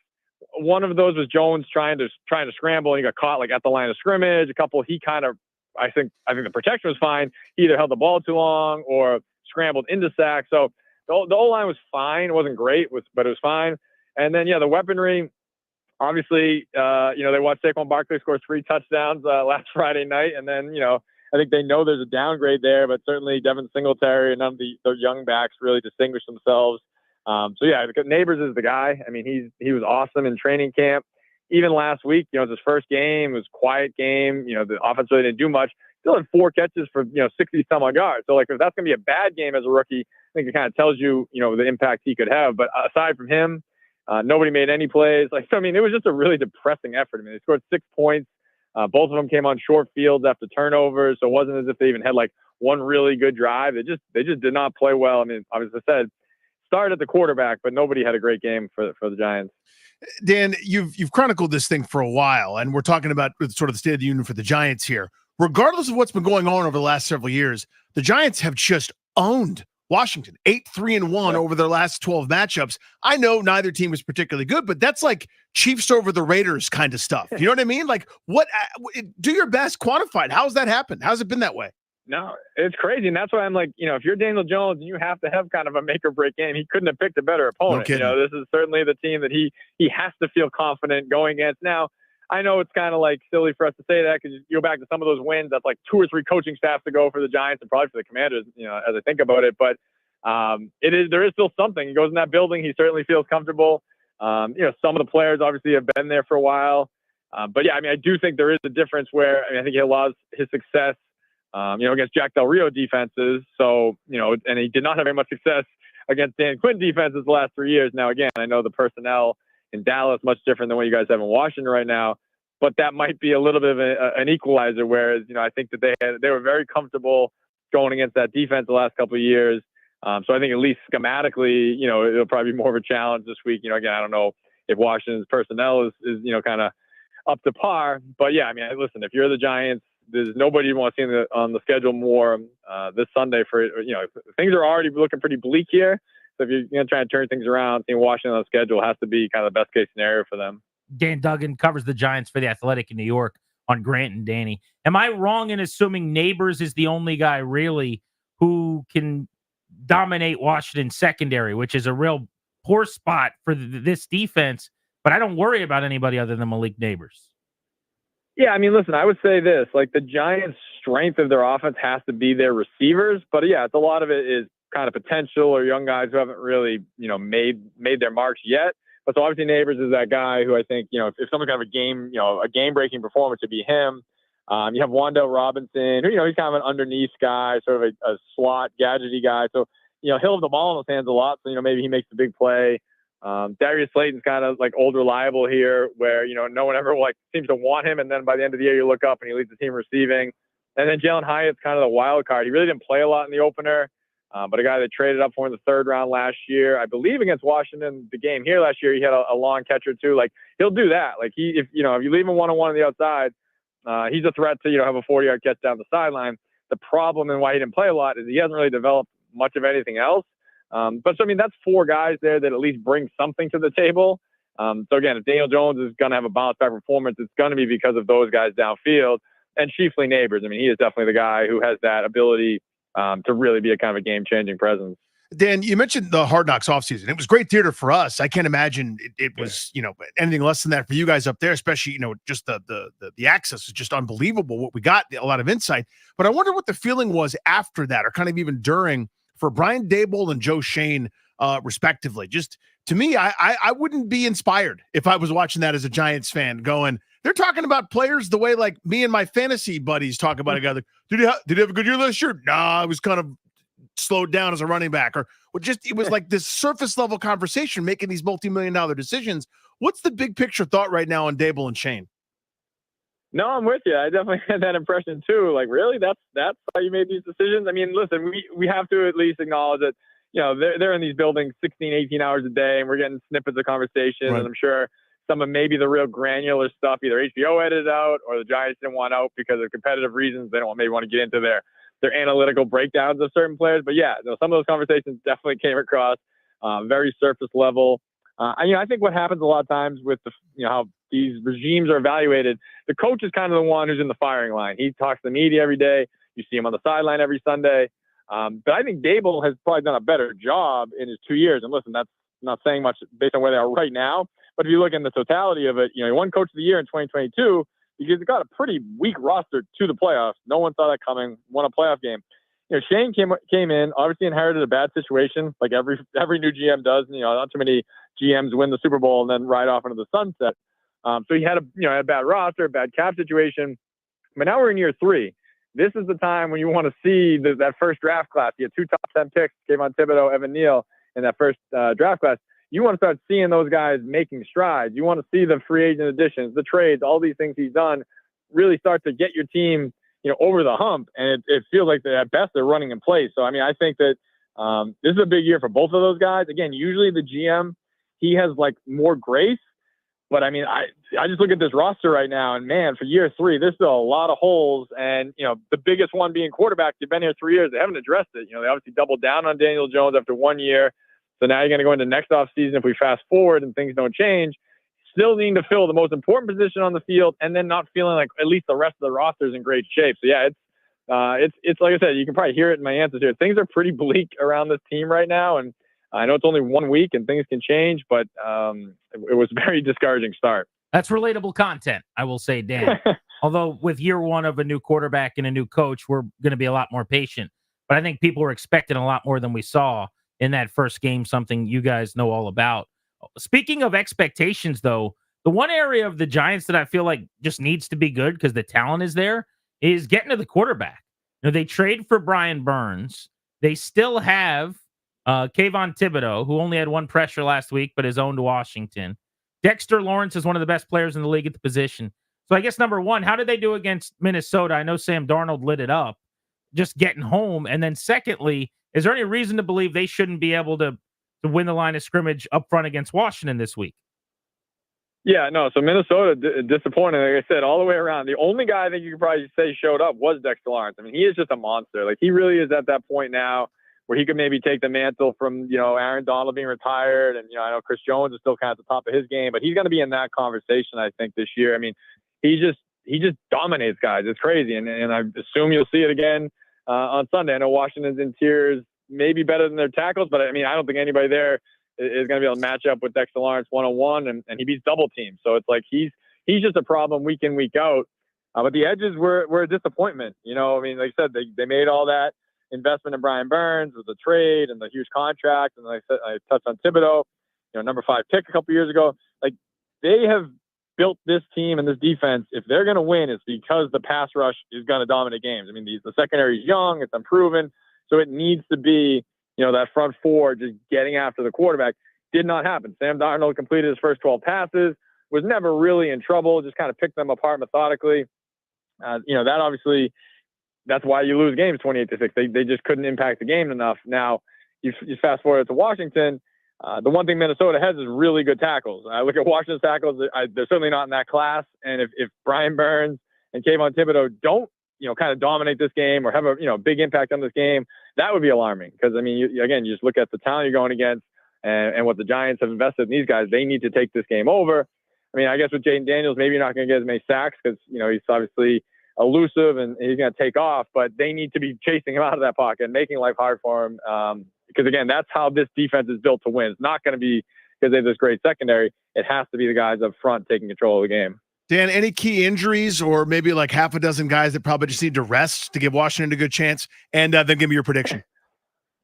Yeah, I mean, the only one that's a little bit of a concern is Malik Neighbors popped up on the injury report yesterday, limited with, it says just like knee soreness. And, Dable said he's fine. He was listed as a full participant, not questionable, but we only got to see a little bit of practice today, but he doesn't look like a guy who's 100%. So, I mean, listen, if that knee doesn't feel great, I think that could help Washington for sure. Because again, as I touched on, he's kind of the engine that's going to make this thing go. But again, they're saying there's no concerns. So, I guess we'll just see. I mean, the guy played every snap in his first game as a rookie, so they're certainly going to lean on him. So if his workload is limited, that'll be noteworthy. And as far as prediction, I put it in print this morning, so I don't want to contradict myself. I think I said like Giants 23-16. Like, I think it'll be a typical Giants Commanders game. Certainly not the most beautiful, aesthetically pleasing game. I think, Daniel Jones will find a little bit of that magic to do enough to kind of like save his job for a week. And, again, like, I just think if this defense can't control this game, like, I don't know, I don't know who they're going to stop because it needs to be a lot better than it was last week against Sam Darnold. Dan, thank you for the time and all the insight helping us scout the Giants. We appreciate it. Yeah, you got it, guys. Appreciate Check you, out buddy. Dan's work in The Athletic, Dan Dugen, on Grant and Danny here on The Fan. Danny, it's hilarious to me that the conversations are so similar in the two markets. Uh-huh. I mean, it really is amazing. I cannot tell you, listening right after their game on Tuesday to New York radio, about how disappointing week 1 was. Thank God you've got this opponent in week 2. You need to look better on both sides of the ball and going into this game. If not this game, then when? It's like the Spider-Man meme. I mean, these teams are both looking at each other, just pointing at each other. The difference, and Dan pointed this out, if we're still here in year 3, like they are, of this Shane Dable thing. Oh, I'd be livid. I mean, oh my God. Blood pressure medication, a padded room. Like I won't be able to handle it. So that's the only saving grace to me, is that this is year 1, cleaning out the poltergeists from Ron and the Marty Party. We're still trying to do that more so than we are building towards the future, I think. So maybe we need to be more patient, but I don't have 3 years of patience to tell you that. Let's look at some of the FanDuel projections for how the game's going to play out. What do we think Jayden Daniels, Terry McLaurin, Brian Robinson, Austin Eckler have in store for the Giants? We'll do some over-unders with the stats next on Grant and Danny here on The Fan.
Thanks to Toby for the update. Welcome back to Grant and Danny on the Fan.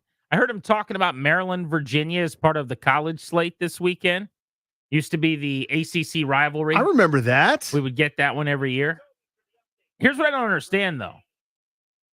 How is Maryland a 2.5-point favorite only on Virginia? Maryland came into the season, way different conversation than the Cavaliers, obviously. The look-ahead line I saw last week on that game was almost 10 points. Now, I know that Maryland lost and Virginia won this past week. And in pretty impressive fashion, Virginia came back to stun Wake Forest 31-30. And they threw the ball for like 357 and 3 through the air. But still, 2.5 points separating Maryland and Virginia, even though the game's in Charlottesville, makes no sense to me. That seems a little light. That's not a good sign if you're the Terps. No, it is not. Coming off of their 27-24 dud where they lost to Michigan State, which was a dagger because everything was aligning for them to get off to a strong start again this year. A few of my best buddies went to UVA, and after I think they lost week 1 this year. I can't remember when this was, but there was a funny text chain that we're all on where they were sending fake headlines, like fake editorials, where it's like, column, should Virginia cancel its football program? Column, should they take all the money that was going to be for football and put it into volleyball? Like just like stuff like that because it's gotten so bad. So that's not a great sign for the Terps being for real or them being back or big back or he a Terp or whatever we're supposed to be doing. Virginia's 2-0. They just destroyed Richmond in the first game of the must season. have been last year. And then they beat Wake Forest. Yeah, but regardless, I was very surprised. I thought that'd be 6.5, 7-point line. But basically, it's 4 points separate the two teams, with the home field advantage or whatever baked into that line. All right, let's bring producer Darius onto the show so that we can go through some projections for the Commanders players. We'll use my beloved FanDuel Sportsbook app to get some of the numbers. We're looking at their individual props. So these are the yards they're projecting for various players. You and I will play a little over-under here. Well, hello there, Grant and Danny. Hi, Darius. Jayden Daniels. Let's start with QB1 of the Washington Commanders. His passing total is set at 197.5, over or under. That is an under situation. I don't believe in their passing game. I don't think it's dynamic enough. I don't think they've got that tool in the bag just yet. I'll say over. That's a low total in the 100s. And it's a game, really, there's either way the game script plays out, you should be able to get there. You should either be able to get to 200 because you're balanced and it's the Giants and you're making plays and that's why you win. Or if you're chasing the game and you're trailing, then it's really hard not to throw for 200 yards in a come-from-behind fashion if you're on the field for 4 quarters. So if it was 235 or something, I'd feel very, very different. But in the 190s, plus all week long, Jayden Daniels has been hearing that he ran too much, that he didn't throw the ball enough. I think he makes a point. He stands in the pocket. He makes some throws downfield. Remember, they almost hit on a 70-yard touchdown this past week where Terry McLaurin was wide open. That gets you a third of the way to that total or more. That's like 35%, 40% of that total. So I'll say they get there this week. The reigning rookie of the week here in 2024, Jayden Daniels, has his rushing total set at 51.5 rushing yards after rushing for 88 last week. That's an over. 88 was low considering it was 14 attempts, like true attempts when you take away the kneel down and the rushing attempt they gave him that was on an errant pass behind the line of scrimmage. So it's really like 14 for 88, but there's not a explosive like 38-yarder in there, which is coming. Maybe it's a 50-yarder. Maybe it's a 70-yard touchdown. I mean, that's not out of the realm of possibility. We're going to get a couple of those, I think, this year with Jayden Daniels. So I'm going to say over 50-plus yards. You saw it like I did. He wants to run. He is here to chew bubble gum and make plays with his feet, and he might be out of bubble gum. I just hope they incorporate more of the passing game with it. But this is the superpower. Let him wear the cape.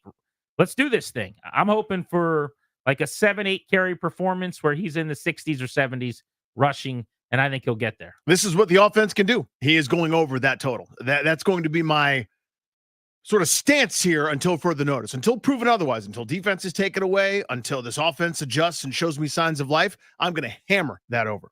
Let's keep it with the running game. Brian Robinson set at 52.5 rushing yards. This one's a little trickier. I actually like this Giants front better than Tampa's front. I know they were a little bit banged up talking about last week. I think the Giants are smart enough to go, we can't allow this. We're going to make them beat us through the air. So I think they actually bottle up Brian Robinson this week. I got a slight under, right around 49, 50 yards, I think, total. Over for me for B-Rob. Watching them and the Vikings, they didn't do a very good job on Minnesota's running game, particularly in the part of the game where Minnesota wasn't obviously running because they were ahead by 1,000,000 points. Early on with balance, Aaron Jones ripped off a 19-yarder, averaged 6.7 a pop. There was just a lot of space to be had there.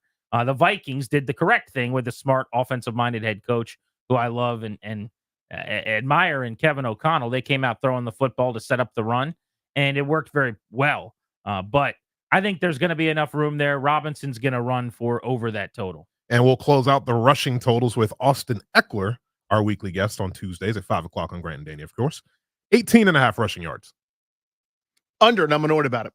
They're not going to give him the football enough. I'm going to scream and yell on Monday about his usage. I just don't see them seeing the clear as day obvious fact that he needs the football more. I'll go under as well. I think he's going to be way more involved this week.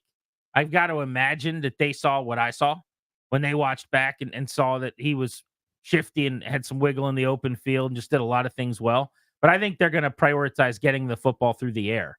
Would not surprise me, honestly, if he had like 4 or 5 carries, out of the shotgun. And if he does, I think that's over 20. So, in fact, I'm kind of talking myself into the over here. Like you just did, live right there. It's not too late. I'll say over 5 carries, like 24 yards. But I do think it's going to be like a 6-catch game for him for somewhere around 60 yards or so. I think it's going to be a very productive Austin Eckler game. I think he and Robinson will be the big producers in their offense for Daniels. If the Commanders are going to get the air game going, they've got to get Terry McLaurin going. They have his receiving total set at 48.5. That is just so sad, by the way. Wide receiver 1, NFL offense, 48.5. Doesn't he make $23 million man or whatever he is? I mean, oh my God. Neighbors, just by way of example, is 66.5 in this game. That's his over-under. That's the, hey, people are going to be on both sides of this. People on both sides of Terry McLaurin sub 50 yards. Oh my God, everyone should be so embarrassed. Under, he's a receiver. He plays for Washington. I'll say over because it's very, very low. I don't feel great about it. I don't think he's going to go for 100 or catch 10 balls, but 48 yards. I need him to get 51 on 7 catches or something. Just falling forward a couple times after screens. I will say he goes over that. Things are so rough, they don't even have another receiver listed with props here. So we're going to go to the running backs again. Brian Robinson set at 11.5 receiving yards. Well, that's a easy over. And I'll just skip ahead to Austin Eckler. What's his at? Austin Eckler, who you can listen to on Tuesdays with Grant and Danny here on 106.7 The Fan. 5 o'clock. Right there.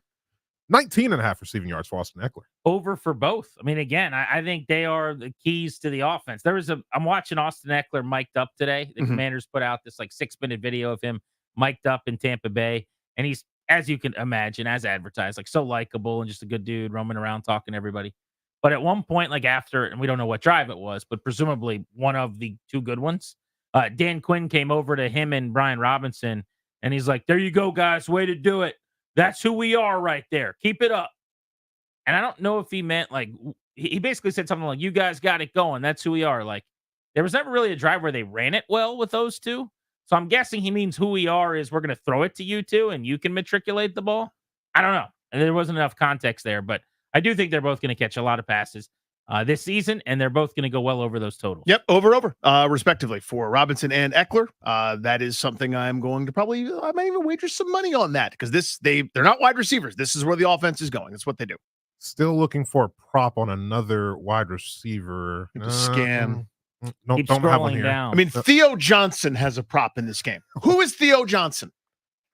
Silly Penn State tight He end. won't go under. Who's Theo Johnson? Right now, if you're in your car, who's Theo Johnson? Don't look it up.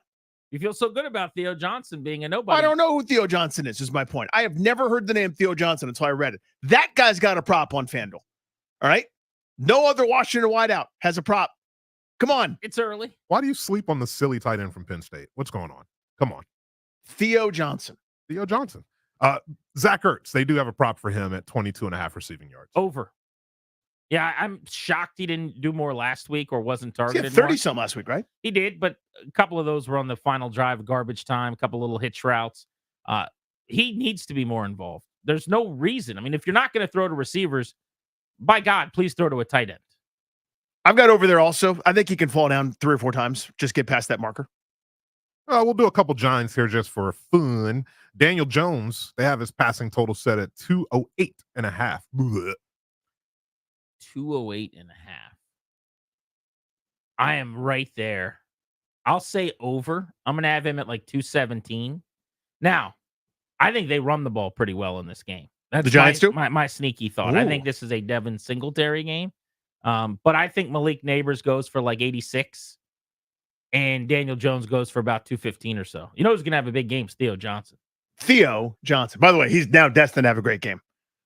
Every time, please, I'm begging you guys. Every time Theo Johnson gets a target, a catch, is involved in any way, please tweet Danny and tell Danny it's his fault. Yeah, Theo Johnson has a prop. That's all I'm saying. Over. Daniel Jones is playing Washington. He goes for 246 and 2 scores. That's so tough. And then I believe you guys both already have the overs on Malik Neighbors, who's set at 66.5. Well, I don't know that you've said anything yet, Danny, but I definitely do. I mean, Malik Neighbors, I'm hard in the paint for him. You guys know my hot take was I liked him better than Marvin Harrison Jr. coming out. Now that'll end up probably looking foolish because Harrison's so refined and legit, but I love Malik Neighbors. I thought he was the best receiver in America last year. Big fan. I don't think they got a guy that can cover him. The only hope, in my opinion, for him not having a really good game is that whatever this knee thing is bothers him enough that he's not as explosive and as dynamic as he normally will be. That's where I'm going. I'm actually going to take the under on this one because I think his knee is bothering him, and I do think that a slight adjustment will be made this week where he'll be bracketed, blanketed. There'll be all sorts of attention paid to him because no one else can beat you. It wasn't the case in Tampa Bay last week where McMillan could beat you, Godwin can beat you, Rashad White out of the backfield beat them. Everyone can. No one can do anything on that offense in New York. So I actually think Neighbors will be limited. He's going to go for 60 yards. We need to put these together to kind of figure out who ended up hitting on more after each game rather than just throwing them out into the ether. I think that could be fun. But mainly, as a reminder, I want you, when Theo Johnson catches a pass, to put down your waffle box that you got when you walked in. Right. Put that down under your seat, grab your phone, and then tweet at Funny Danny and let him know that the great Theo Johnson just made a play. You don't remember him at Penn State at all, huh? Not even a little bit. Mm. When was he there? Last year? Is he a rookie? Is he in his 7th year? Like, if you guys were like, he actually went to Hawaii, I wouldn't know the difference. Like, a guy that I've never heard of until right now has a FanDuel prop. Like, no one's talking about the most important point. Everyone's making fun of me about this Theo Johnson thing, which is fine. Like, I've screamed all offseason. Washington needs more at receiver. There's no other receiver on the board here that's even got a prop worth investigating. You see what I'm saying? Like, sure. Like the company that is in business to say, hey, don't you want to wager on this guy? Don't you want to find out if he has more or less than this? There's nobody that even registers for a company that's in the business to make money. I understand your point, and I'm not upset. I'm just trying to let you know. Theo Johnson. Theo Johnson was one of the big names in the draft. I mean, at tight end, he was like the athlete everybody thought would go high. He went a little later than was thought, 4th round, barely. He was like just outside of the top 100. Yeah. He's their starting tight end. Well, we got Ben Sinnott, who was on the field for 10 snaps last week. So in your face, I guess. He is their Ben Sinnott, basically. Yeah. So he didn't play at all? No, he caught a ball for 18 yards. Look at that. So by the way, there's his over. There's his over. Right. If he gashes on a seam route for 18 yards and does that like, hey, it's a first down.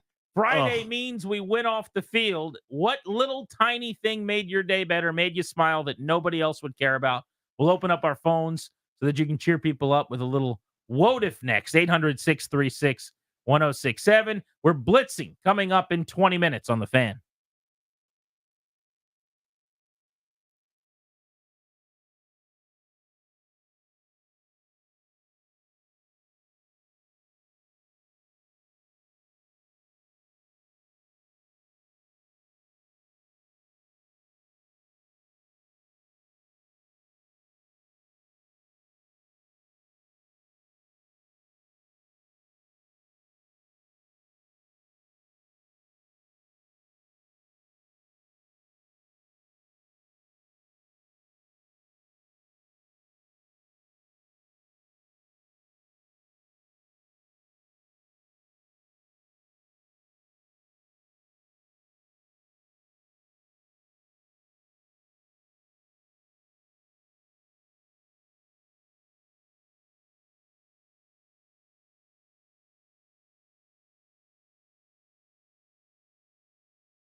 Time to figure out how you're winning off the field on Grant and Danny. Welcome back. Thanks for making the show part of your day. We'll take you up to 6:15 tonight. The question is, what's gone right in your day that you feel good about, that made you smile, that nobody else would care about? These are tiny, little, mini moral victories. You can line up your calls now at 800-636-1067. I'll give you an example. I will be going to an NFL regular season football game in person. Oh, for the first time in about 8 months on Sunday. And just the smell of that freshly cut grass and the tailgate scene in the parking lot as I'm walking up to the stadium, and the fact that I am back at an NFL game is going to put me in a mood of both nostalgia and happiness. And for those things, I am. Winning off the field? This morning, I was looking for a match to a sock. So you'll notice if you look up here, GP, I've got the same sock on, like both feet, they're matching socks. And that was in doubt. I'm looking around, I'm scrambling, I'm in the sock drawer. I find one of these socks. I'm like, what the hell happened to the other one? Like, what's going on? And I'm going through and trying to not unfold folded laundry to find that sock. You know what I mean? Because like it's here somewhere. I'm not going to lose this sock. I've become determined, right? I got out of the dryer. I do the move where you touch the roof of the dryer, you spin the thing around, see maybe it got stuck on one of the sides. I'm checking all over the place. And wouldn't you know it, what had happened was I went back to the original scene of the crime, to my room, and I'd open up the dresser. Somehow, I don't know how I did this, but I did it. The matching sock had fallen out of the drawer and gone right behind me. You're asking how that happened. I have no idea. But the long story short is I find the second sock. It's not like lost. I'm not like frustrated about it. It just took a little bit, but I found it. Therefore, I am. Winning off the field? The world's an imperfect place. Socks fall out of drawers all the time, Danny. I have to ask you a question, though. Sure.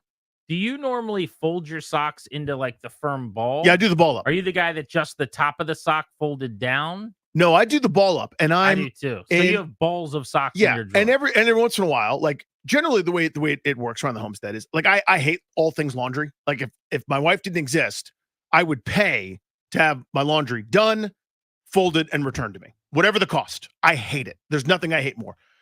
But most of the time it's like, hey, here's your stuff. You can fold it how you want, put it away as you want. Every once in a while, my wife is like, I will do it for you, which is so sweet, so kind, so nice, so awesome. So she may have a different system sometimes of sock foldage or ball up or kind of whatever. She's not a sock ball guy? I don't know that she is or isn't. It's just sort of like she's trying to get through it and get it done, which I get. I'm not, you're doing me a favor. I'm not going to question the favor. So in this case, it seems there wasn't a ball up, or wasn't a firm ball up. You follow me? So, when I ball it up, I could throw those pair together. I think there's like 3 ways for your socks to be done. Mm-hmm. One is you just have loose socks in your drawer and you match them as you put them on. Which is just insane to me. Those people are crazy. Mm-hmm. 2 is what I do, and it sounds like what you do, Mm-hmm. which is the sock ball. Yeah. You can play baseball with it. Yes. It's firm. You throw it. You would feel it if it hit you. Yeah, you hit it. Wouldn't hit hurt, someone but in you'd the feel back. it. Mm-hmm. It's like a tape ball or something hitting you in the back. The third thing is just the fold down enough to keep them together, Mm-hmm. but then like the end, the other parts of the sock are also loose. So if you threw it, if there's nothing to ball it could fly about apart. Was it like that? I think it might have been like that That's because her focus is generally on folding shirts and things so meticulously to the point where I go, that's a big waste of time. That takes too long, but that's how she does it. Socks, she's just trying to get through. Let's get to the listening audience, see how they're winning off the field. Steve's in Warrenton. Hello, Steve. Good afternoon, guys. How you doing? Hey, buddy. Doing very well. Good. So this morning I was running a little late to work. Microwave breakfast burrito, left it in the microwave and left half, and then didn't have enough time to stop for breakfast. But when I got to work, the boss had bought donuts for everybody, so therefore I was winning off the field. It's a good feeling when you think you don't have breakfast and then you do. Somebody has some extra, Mm-hmm. and they say, "Would you like some?" And you say, "You bet." Brian in Reston, how are you? Hey, what's going on, guys? Hey, Brad.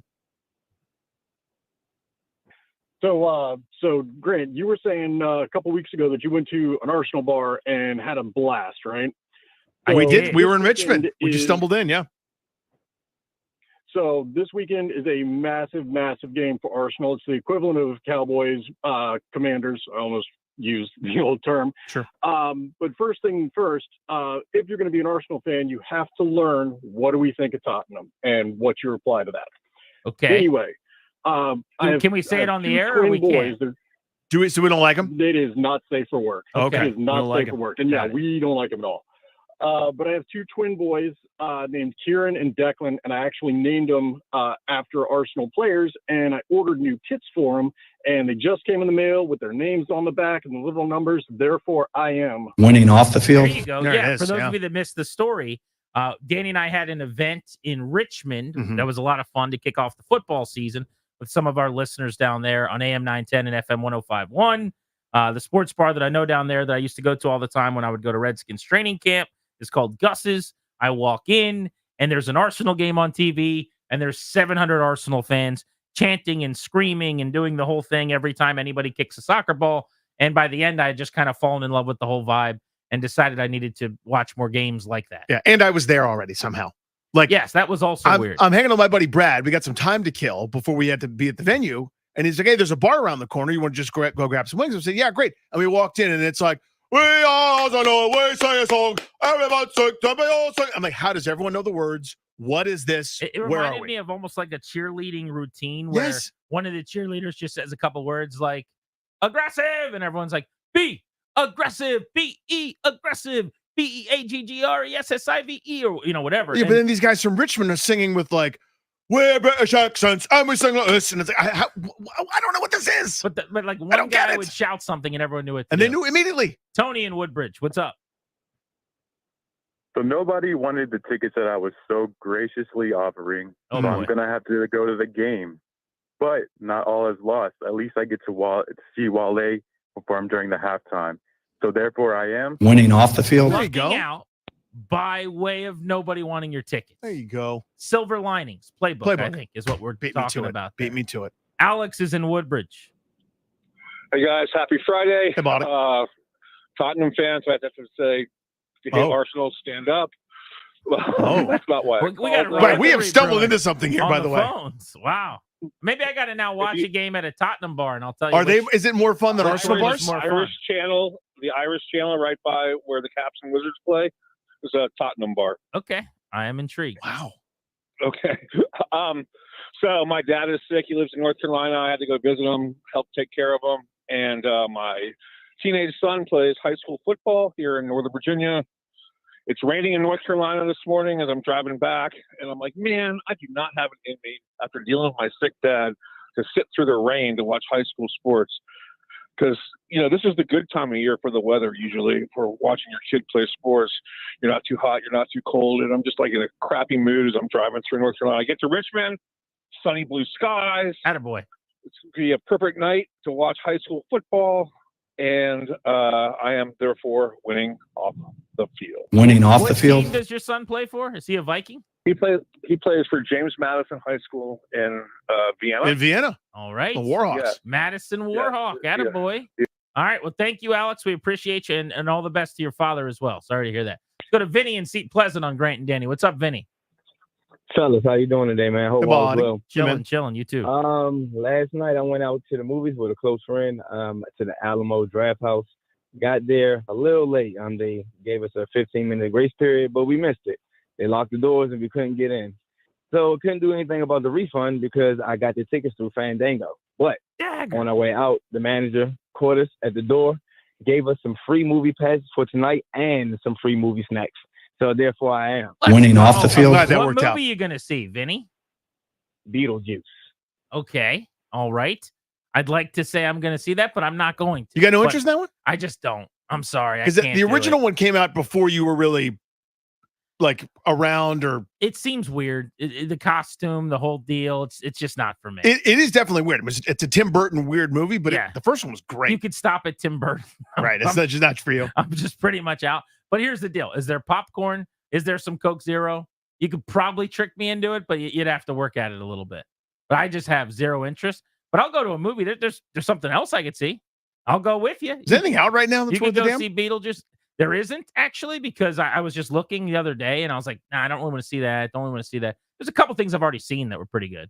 But you could find something. Mm-hmm. But for me, we're down the depth chart a little ways. All right, there you go. Winning off the field on Grant and Danny. Good round. Well done, everybody. We appreciate you. Let's blitz next. The teams in town you care the most about at 5:25 tonight. What will you be saying if the Commanders win as opposed to if they lose? We're Grant and Danny.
The Grant and Danny Show is sponsored exclusively by the law firm Condori and Murad. They'll guide you and your family in the right direction. They'll help you to draft a will, set up a trust, or create a healthcare power of attorney. Schedule a free consultation with their estate planning attorneys at kmlawyers.com. Please tell them that we sent you. You'll get a discount.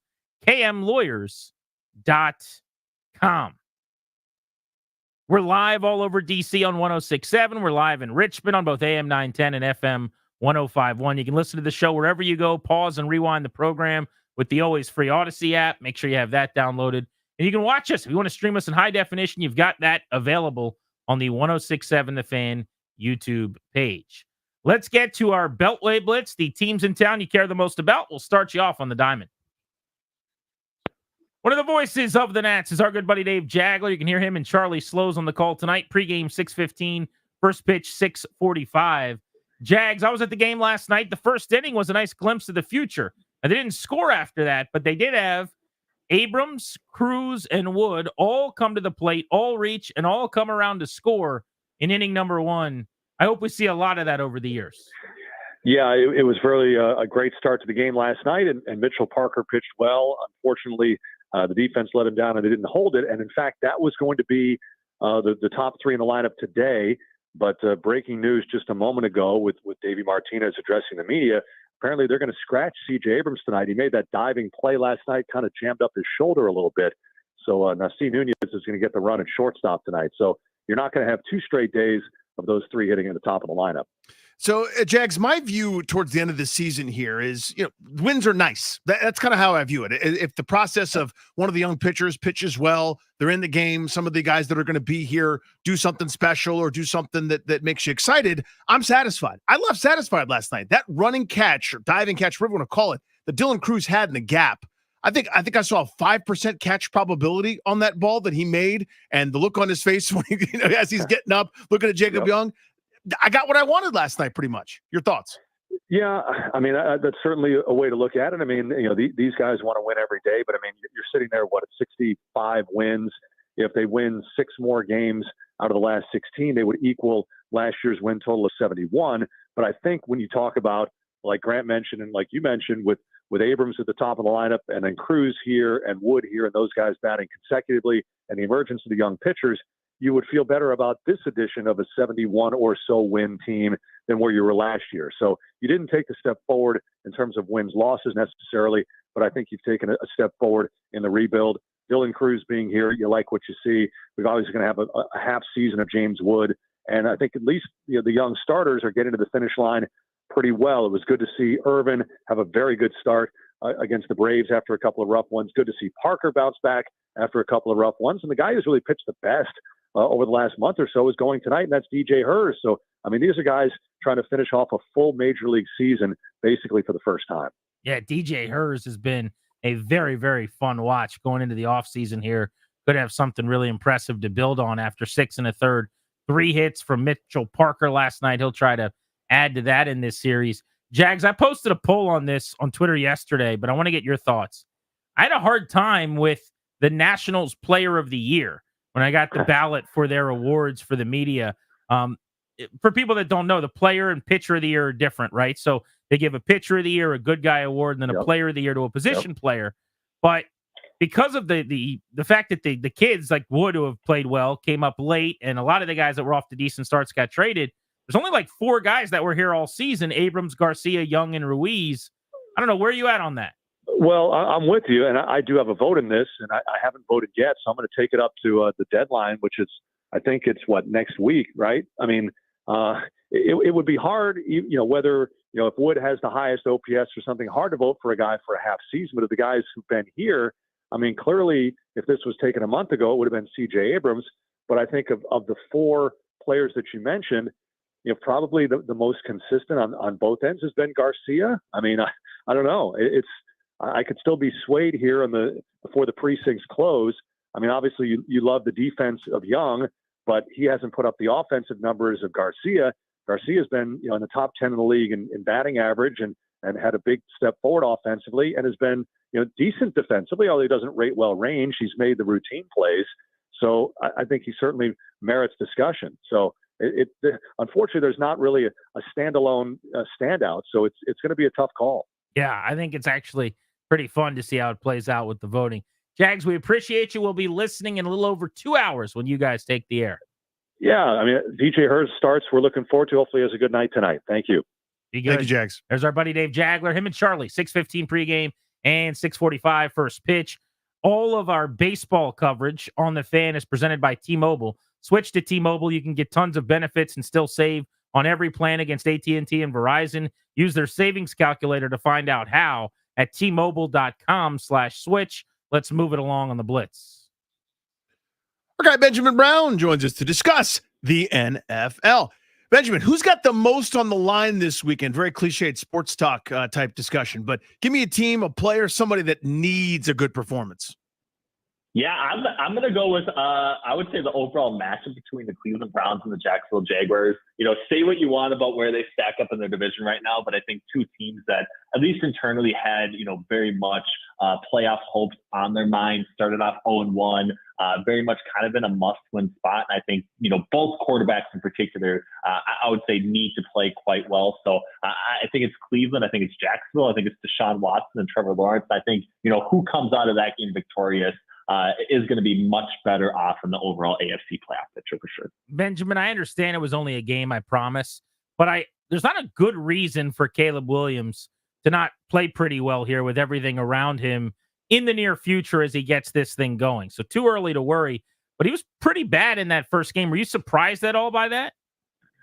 Yeah, I was. Obviously, the second half, you know, things, you know, definitely went the way of the Chicago Bears, but not necessarily the way of the Bears offensively. I think overall, I think everyone was relatively impressed with the rookie quarterbacks coming out of the preseason. I think basically every single one of them, you know, would have had an underwhelming week one type performance. So I think it's a little bit of just, you know, the navigation overall. I think, you know, offenses were a little bit behind defensively and, you know, not as much scoring, not as much downfield passing. So I think overall, you know, the Texans played a really exciting game, let some things very much slip over the top in their week one match against the Indianapolis Colts. And I think this is kind of, you know, a pretty good spot for Caleb Williams to get back on track. I am expecting a pretty decent performance. I think overall, I would maybe hold off on any sort of, you know, long-term proclamation for him until we kind of see this week 2 Sunday Night Football matchup against the Houston Texans.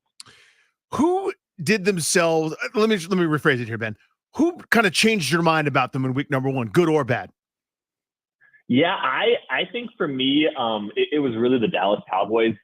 Kind of going back to this Cleveland Browns discussion, I thought at least defensively they were going to be, you know, an above average unit. And to me, I think Dallas kind of had their way with them from the get-go. I think it was 7-3 early on.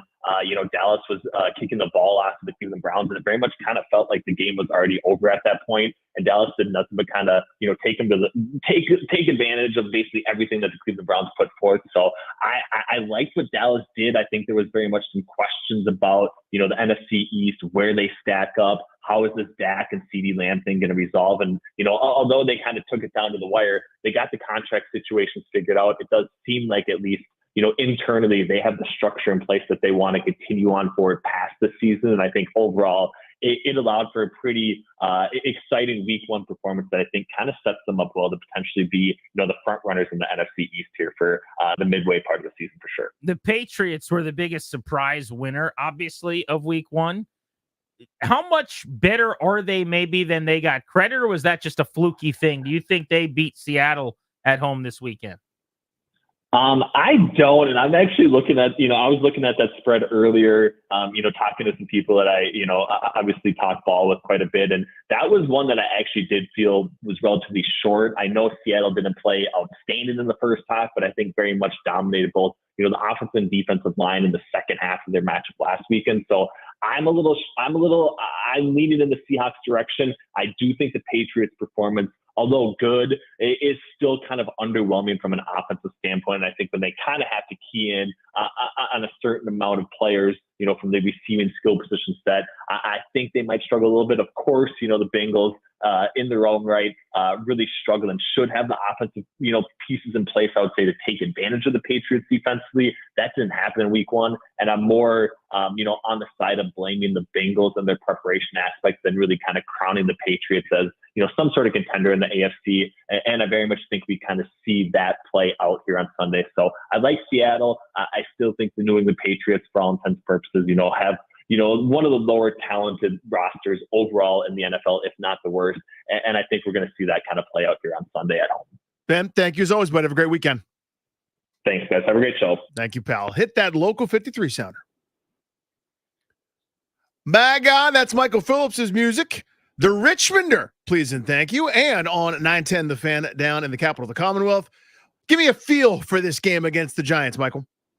I don't know if desperation's the right word here, because this is a young team and they're building. And I think we'd all be kind of depressed if they lose for what it'd mean the rest of the way.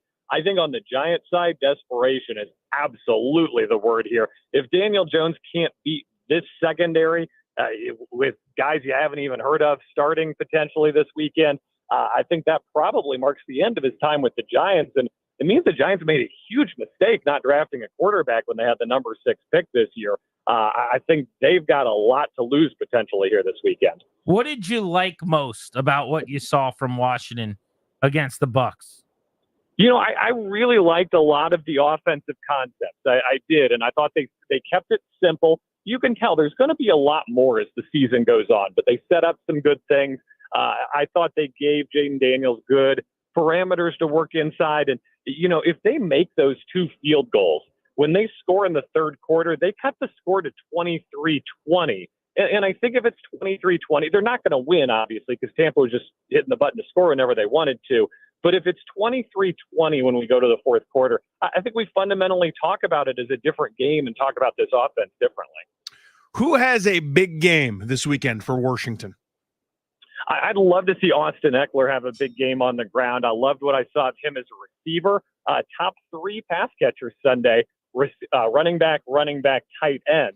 I think you got to let the receivers do some work this time around. I'd love to see the running backs run and establish the ground. I think they'll have an opportunity to do that, especially if the passing game's successful early. I was impressed by what I saw of Austin Eckler. I think there's still something there, still tread on the tires, so to speak. And I'd love to see him have a breakout game and establish this as a true 2-headed beast at running back. How'd you grade out Jayden Daniels' debut? He was named the Rookie of the Week in the NFL for week 1. Yeah, I hope that was a conversation changer for people, Grant, right? Because I think locally, people were pretty critical of him and what he didn't do. I think it was a great reminder. He's a rookie quarterback, and the people whose job it is to watch all the rookies saw all the rookies and said, that guy was the best of all of them, right? That doesn't mean Jayden hit the standards he wants to hit for himself, but it's a good reminder. It's hard to be a rookie in the NFL, and it's really hard to be a rookie quarterback playing your first game, and it's super hard to be a rookie quarterback playing your first game against the Todd Bowles defense, and they threw some stuff at him. I think he'll have a little bit of a reprieve this week, hopefully, from that. I want Cliff Kingsbury to install fewer concepts where Jayden can run, right? I know a lot of it is going back and watching the tape. Hey, this was an option. He could have done either thing, and he made the right decision by running. I don't want that decision to be available to him. I want to prioritize his development over potentially getting a first down in one situation in one game. What's the loss of Emmanuel Forbes mean? Well, in the short term, it means that we're going to have to learn how to pronounce Noah's last name. I was practicing before my radio show, Igbenagi, something like that. We'll get this right before Sunday, hopefully. I'm a professional radio guy, Danny, if you can't tell. It means that, everybody's going to say, Emmanuel Forbes is part of the problem. Things will get better now. I tend to believe that NFL coaches go with who they believe is the best player at a given moment.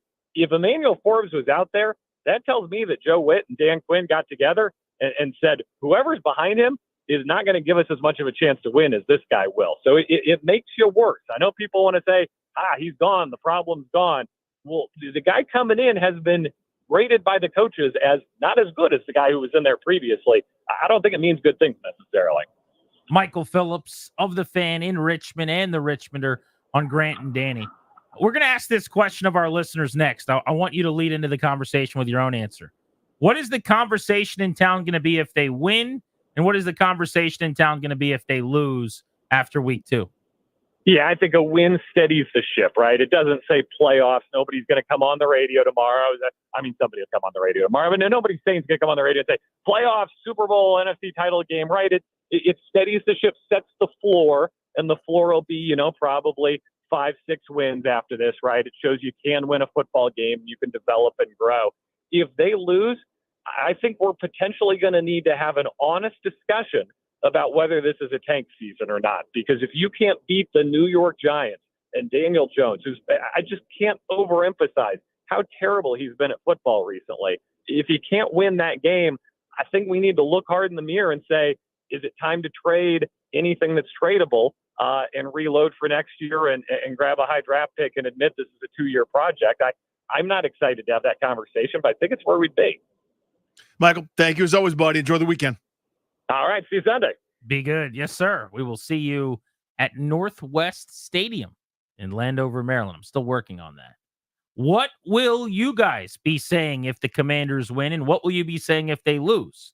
Best way to answer that is to tap into the people next on the MGM National Harbor listener lines. You can call us at 800-636-1067. Line up your calls now. Let's get into that on the Fan.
Yeah, I think a win steadies the ship, right? It doesn't say playoffs. Nobody's going to come on the radio tomorrow. Somebody will come on the radio tomorrow, but nobody's saying it's going to come on the radio and say playoffs, Super Bowl, NFC title game, right? It steadies the ship, sets the floor, and the floor will be, probably 5-6 wins after this, right? It shows you can win a football game, you can develop and grow. If they lose, I think we're potentially going to need to have an honest discussion about whether this is a tank season or not. Because if you can't beat the New York Giants and Daniel Jones, I just can't overemphasize how terrible he's been at football recently. If he can't win that game, I think we need to look hard in the mirror and say, is it time to trade anything that's tradable and reload for next year and grab a high draft pick and admit this is a 2-year project? I'm not excited to have that conversation, but I think it's where we'd be. In 1 hour, right here on Grant and Danny at 5:30, 60 minutes out, Dan Orlovsky, ESPN NFL analyst, former longtime NFL quarterback, joins the show. I want to talk to him about Jayden Daniels, the other rookies in week 1, some of the struggles at the quarterback position, and the passing being down in the NFL, among the things we'll hit with him coming up in 1 hour at 5:30 on G&D. Taking you up to 6:15 tonight. You're locked into the Fan. Before we get to what we were planning on talking about here, which is what will you be saying if the Commanders win? What will you be saying if they lose? That Michael Phillips cut just opened up to me what is a whole nother conversation. Got you percolating a little bit. Mm-hmm. It's got me thinking. Grab the back end of that answer for me, Darius. He basically suggests that if they lose, and I'm going to editorialize in an ugly way, if they lose a game where they look bad and the Giants look decidedly better, his point is we might need to have a conversation we don't want to have about how bad this team is, how long this season's going to be, and maybe how we need to view this season, meaning should they potentially trade John Allen and do the thing they did a year earlier with Chase Young and Montez Sweat where they go get draft picks? Should you kick the tires on some of these veterans on one-year deals as trade chips closer to the Halloween deadline? The NFL is becoming more and more a league where you see that type of planning. They're not using the word rebuild. They're saying recalibrate. Dan Quinn's talking about finding north. But the bottom line is if they lose to the Giants in week 2, there's going to be a conversation you could have where you could say, it ain't time to find north. They don't know where north is. They got to stand up before they can start running north. And maybe they're further away from that than we think. The flip side of that, though, is obviously it's super early. You're overreacting. It's been 2 games in 8 quarters in an era where nobody takes the preseason seriously. And certainly this group didn't seem to care to use the preseason all that extensively. Allen and Payne, as an example, didn't even play a snap, a lick in the preseason. Jayden Daniels only played in 2 of the games and barely played in those. So I think there are plenty of avenues to drive down in either direction. But again, listen to Phillips here. This was just a few minutes ago on the show. I think we're potentially going to need to have an honest discussion about whether this is a tank season or not. Because if you can't beat the New York Giants and Daniel Jones, I just can't overemphasize how terrible he's been at football recently. If he can't win that game, I think we need to look hard in the mirror and say, is it time to trade anything that's tradable and reload for next year and grab a high draft pick and admit this is a 2-year project? I'm not excited to have that conversation, but I think it's where we'd be. So this is a very simple question. Mm-hmm. Is that an overreaction? Is it unreasonable to say if they lose to the Giants and they're 0-2, we need to start having different discussions about this year? Not for me, but it doesn't mean that they should trade all the players before week 3. I think, sure. Well, but I just want to offer that distinction. I think when people hear that, they're going to go, no, there's 15 games left. And you talk about a rookie quarterback, and this is a new everything. The regime should be, working for it. You should be better in November than you are here in September. The point is, for the rest of us, recalibrate your expectations. What we're talking about on the outside looking in, we need to go, this is not a take teams by surprise and they're a 10-11 win team like some crazy homers thought. This is not a, the division's down and the Eagles' swoon last year wasn't a mirage and Dallas takes a step back. Maybe they could surprise some people. No. This is a bad roster that wasn't even constructed to compete. So take the parts that aren't going to be here and sell them off and try to build something, for later. That is a reasonable conversation. Now, the only caveat would be we can evolve, but if the Giants win on Sunday and go on to actually be okay. Now, I don't see that. I think they're awful. I think they're picking top 5. I think they're one of the 2 or 3 worst teams in the sport.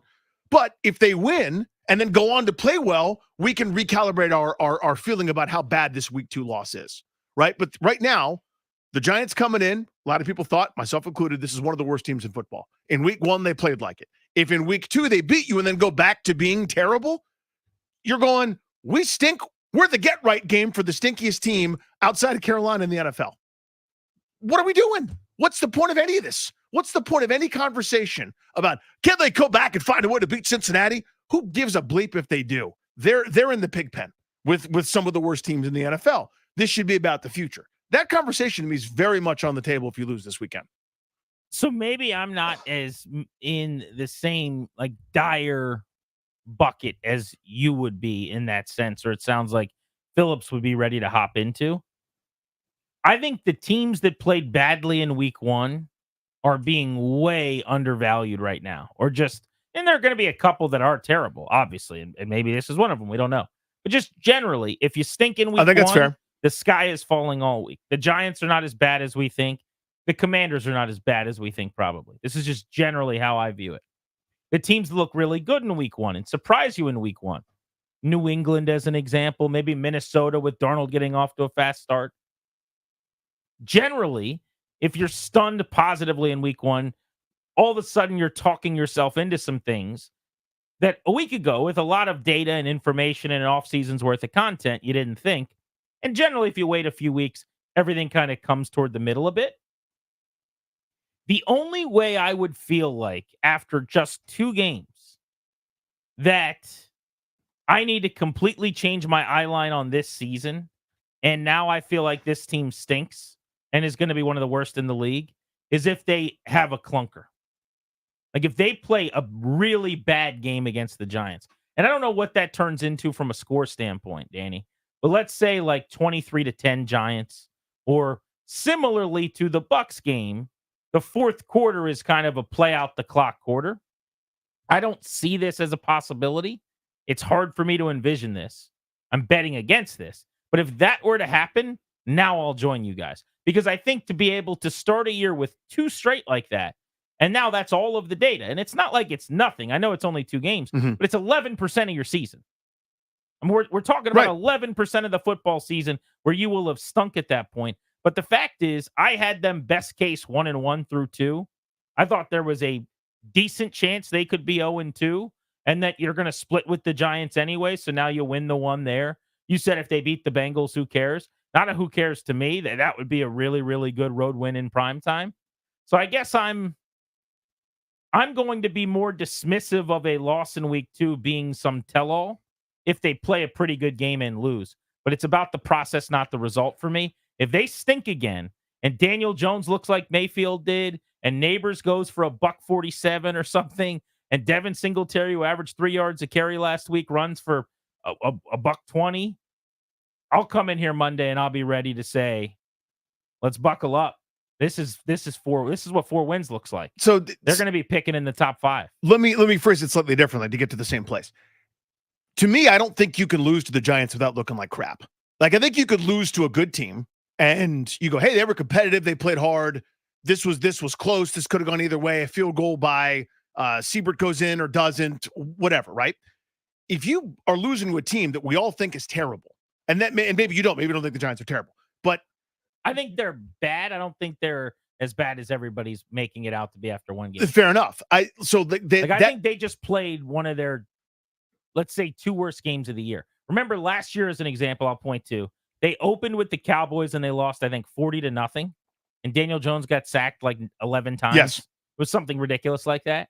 The next week, they went out and had like a 28-point performance against Arizona or something. Remember that? Where it was just kind of like I don't specifically, but flipping of the switch. I believe it. I kind of view it more like that. Like they just had a game that is going to be, when they look back and they go, what were our 3 worst games this year? One of them's the one they just played. Mm-hmm.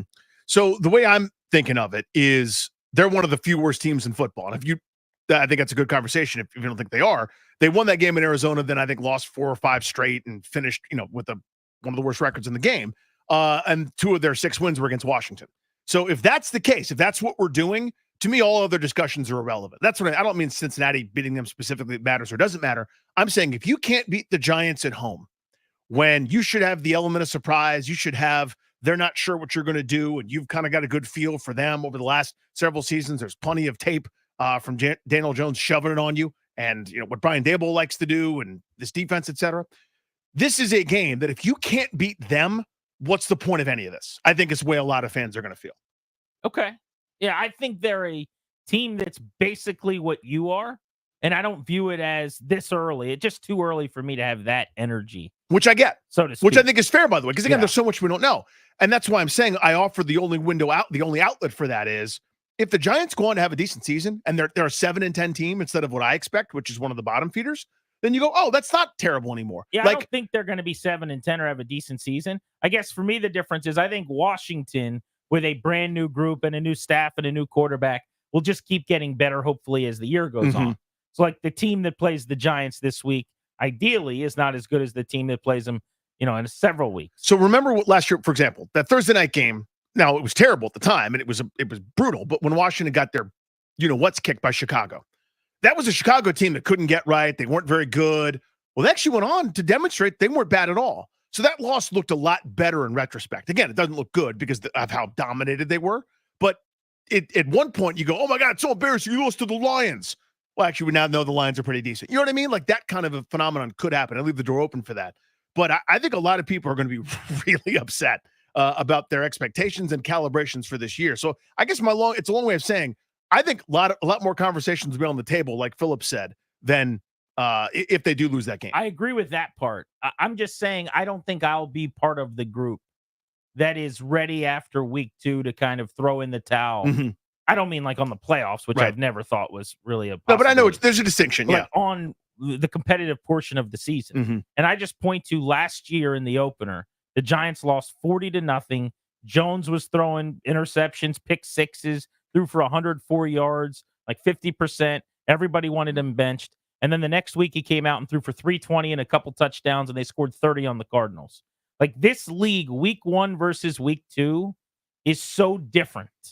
And that's all I'm saying is I do think there's a possibility where both teams look a lot better in this matchup. And like you don't see a path to they play well and lose. I think they could look a lot better, lose like a 24-20 game. And I'm at least going, all right, the secondary wasn't terrible. The wide receivers got involved. Jayden Daniels looked like a pro passer and is dynamic with his feet. And yeah, they ended up losing, and there's still something there that I think you can build on this early, in a brand new program. But I want to open up the phones for you guys with Danny right now. 800-636-1067. Where do you weigh in on this conversation? This idea from Phillips that if it's ugly on Sunday, and I'd agree if they just completely lay an egg, that we could start having some very different conversations. But he's basically saying, regardless, if they lose and they're 0-2 and they lost to the Giants, then this is going to be a pretty gross season. Do you buy that?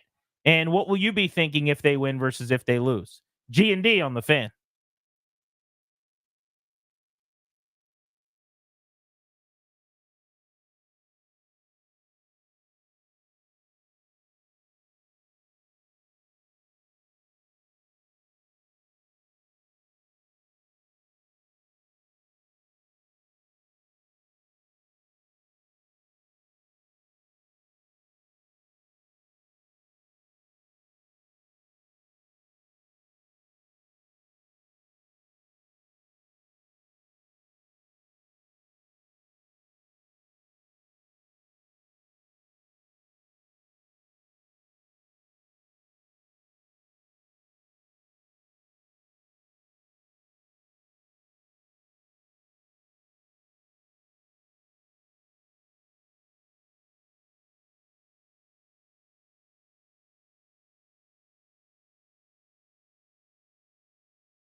about whether this is a tank season or not. Because if you can't beat the New York Giants and Daniel Jones, I just can't overemphasize how terrible he's been at football recently. If he can't win that game, I think we need to look hard in the mirror and say, is it time to trade anything that's tradable and reload for next year and grab a high draft pick and admit this is a 2-year project? I'm not excited to have that conversation, but I think it's where we'd be. That's Michael Phillips of the Richmonder and our buddy at the Fan in Richmond. 800-636-1067. You want to hop in on those thoughts here on Grant and Danny. What are you going to be saying if they win? What are you going to be saying if they lose is the question on G&D right now. So, Danny, if they win, what are you going to be saying? If they win, there's a point to all this, right? There's a point to pretending and breaking down matchups and figuring out what they're going to do and how they're going to do it and point of attack each week, etc. Like, to me, if they win this game and you see improvement, because I think you're going to have improvement on both sides of the football. This is the really profound statement of the year. You have to be better than you were in week 1 to beat anybody on both sides of the ball. You cannot be the worst defense in the sport like you were in week 1. And you have to have something come out of the offense besides Jayden Daniels playing hero. If you do those sorts of things and you play better, then having a realistic, regular football discussion about a football team is still on the table and still worthwhile. Whether they win or lose games going forward is fine. But to me, if the opposite happens, we'll get to that in a second, I don't even want to talk about it. But if they win this game, even if it's ugly at times, you still, I think, have to have played so much better just to be competitive, even against a team that I think is terrible, that I'll go, okay, we can still talk about it like it's a normal season. So for me, if they win, they're right where they should be, honestly. And hopefully a lot of the noise tampers down a little bit. 1-1 through 2 games. Having played a team that made the playoffs in Tampa on the road last year, and then the home game in the division, you'd be 1-0 in the division, 1-0 against your rivals, 1-0 in protecting your home field with the new name slapped on the side. And I think that's probably about what they should be. So I think that would be good. I also think there has been too much, in the grand scheme of things, negativity this week. Because it is the first game of a new regime. If you want to be annoyed that they suggested it's not a rebuild, be my guest, that's your prerogative. If you want to be frustrated that they essentially made it seem like they're recalibrating and not rebuilding, that's fine. But you have a brand new everything. It ain't coming together overnight. Rome was not built in a day. So any expectation that they were just going to hit the ground sprinting is probably not very fair. And so I hope if they come out and they beat the Giants, ideally then Jayden Daniels will have played pretty well, and he will have his first Rookie of the Week honor and his first win under his belt through 2 games. And that's really more important than anything else, honestly. But then on top of that, hopefully it means that some of the things that they did so terribly in the first week, which was ultra disappointing, and I'm not suggesting it isn't. Go back and find the audio from right after the game. They were awful defensively. They were terrible throwing the football. And just overall, they were one of the, 3 worst teams in the NFL. And yeah, that's super disappointing because there was a lot of big talk and a lot of rhetoric and a lot of feeling like this was going to look different right away with how they were going to play and the types of players they brought in here. So I understand being let down. Sure, no problem.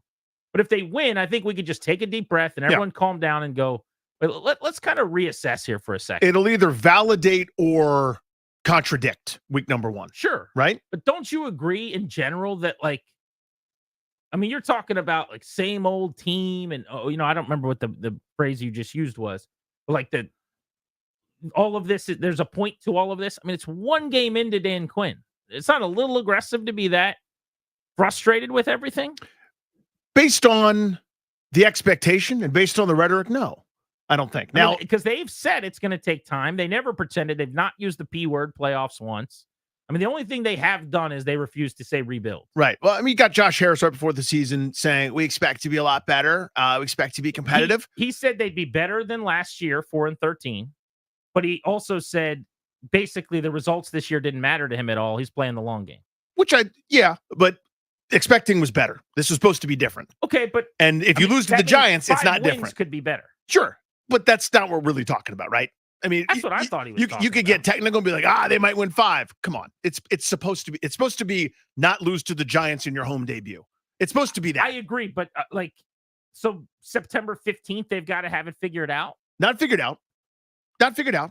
Nobody's calling him a play. I mean, a couple homers are, but I picked him to win 7 games. You don't look like a 7-win team if you lose to the Giants in week 2 after getting shellacked in week 1. You know what I mean? Like, the point is there's a happy medium between Super Bowl this year, like a couple of crazies thought, and embarrassing through a couple of weeks. My point is I can't have it be embarrassing. I can't do that again. So if they lose, then what? It's this. That's what it is. I can get you an under-talented roster. I can get you an overmatched defensive head coach with a bunch of cliches. I know him. I can have a bad roster perform badly. Ron and the Marty Party. I get you a guy to do that. It means there's not much different. That's what it'll mean at this stage to me. What I'll agree with you is through 2 weeks, it will feel very similar. Because in week 1, that was Rivera football, Rivera era. Like, find the game blindly that isn't the Rivera game. You can't do it. I get that. If your point is as simple as that's how it looked through 2 games, I think that's fair. To just say that that's what it is, like moving forward, or this is now what the season is, or I don't know. It feels like just aggressive to me and early. This is not. No expectation should have been that this is a microwave outfit or operation. Totally. And I don't think they've ever suggested that. The only thing I would have done differently is I don't think, and I don't know really what the strategy was here or why they did it this way, but I don't think Peters or Quinn went as hard as I would have to basically say, this is not a good situation we're taking over. And there's a reason I'm sure you don't want to like belittle all the Sure, you don't people. want to run guys under the bus. But maybe you could have just done it behind the scenes. You could have done it grabbing some people and whispering. It did not. Like, I don't know, honestly. Were they surprised by Sunday? I'll bet they were. I think they were. And were here's they caught off guard by how bad they looked, or did they know going into the game we're probably not ready for Tampa? See, I don't think they knew. Because I think when you go get nothing but veterans in the offseason, and you're one of the older teams in the NFL, an average age, which they are, when you add in the Wagners of the world and you're trying to establish your culture and you go get vets, I don't think they thought they'd be like this. Right? If they're 0-2 and not very good, it's another kind of missed assessment to me. But that's my own 2 cents. Dan Orlovsky joins the show at 5:30 from ESPN. That's about a half hour from right now on Grant and Danny. Next, going into week 2, let's give you the biggest storyline for every single NFL game this weekend. You're locked into the Fan.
We're Grant and Danny coming to you live all over D.C. on 106.7 The Fan and in Richmond on AM 910 and FM 105.1. Remember to listen wherever you are via the Odyssey app. You can pause and rewind the show. And if you'd rather stream and watch us when you're at the house or on the phone, you could do that on the 106.7 The Fan YouTube page. The show today and every day is brought to you by the law firm Condori and Murad. They took care of my parents. I believe they're going to be taking care of the in-laws next. I'm sending them to Condori and Murad as well. They can guide you and your family in the right direction, help you to draft a will, set up a trust, create a healthcare power of attorney, schedule a free consultation with their estate planning attorneys. KMLawyers.com. Be sure to tell them we sent you. You'll get a discount. That's KMLawyers.com. It is a Football Friday. We are 2 days away from another batch of NFL games. So let's go through each and every Week 2 matchup and give you some of the big storylines this weekend around the NFL. We'll start you off in Baltimore, right up 95, where the Las Vegas Raiders are 0-1, as are the Ravens. Somebody needs to get off the schneid here, and you'd imagine it's going to be Baltimore after they lost a thriller at the hands of the Chiefs, Arrowhead Stadium. They've also had extra time to prepare for the Raiders, who dropped a game to the Chargers in Week 1. Lamar Jackson's ready to play in front of the home crowd. Just being in front of our crowd, in front of our environment, knowing the fans get to experience us, in that stadium. And I believe we got some new addition going on at the stadium, so that'll be dope for the fans. But I'm looking forward to it, man, and I believe everyone want to see us, especially at home. Get right, Ravens. This is a great opportunity. They're 9-point favorites, 8 points depending on your book. I don't think the Raiders are particularly good. I do know this. The Ravens are, and this is the time for them to kind of thrive. They lost a thriller on the road, as you mentioned, against Kansas City last week. Could have easily tied the game, maybe have a chance to win it if Isaiah Likely's shoe size was one size smaller, even a half size smaller. That was a fantastic showing. It's been so long we kind of forgot about it. Ravens, great chance to get to 1-1. 9 catches for 111 yards for Likely in the breakout, and he would have had a 2-touchdown, 120-yard game if not for, as you said, the toe being about an inch too far over the goal line at the end of the end zone. Let's go to game number 2 of the Sunday slate, also in the 1 o'clock window. The Chargers, who started 1-0 by beating the Raiders, and the Carolina Panthers in Charlotte. For LA, Jim Harbaugh is trying to get to 2-0, and the schedule looks like it lines up well for him to do that in his first season with the Chargers. Meanwhile, first-year head coach Dave Canales saw his team give up almost 50 points to the Saints, by far the worst team in the league in the season opener. Very, very little expectation for the Panthers coming into the season got lower. And I think the storyline here is going to be Bryce Young. He's got to start showing something as early as it is, 1 game into his second season. It's getting late early for him. He was horrific in the opener. This is Young as he gets ready for his first game in Charlotte this season. About for everyone, and then obviously for me, looking in the mirror first, and we all have that mindset of want to be better. You look at plays that which could execute it better, and it was you got to learn from it. And then now that was what Monday was about, and then now we've turned the page. We've turned into we're all in for the Chargers. It's lessons we addressed at the time, and now we're all about how well can we prepare for Sunday.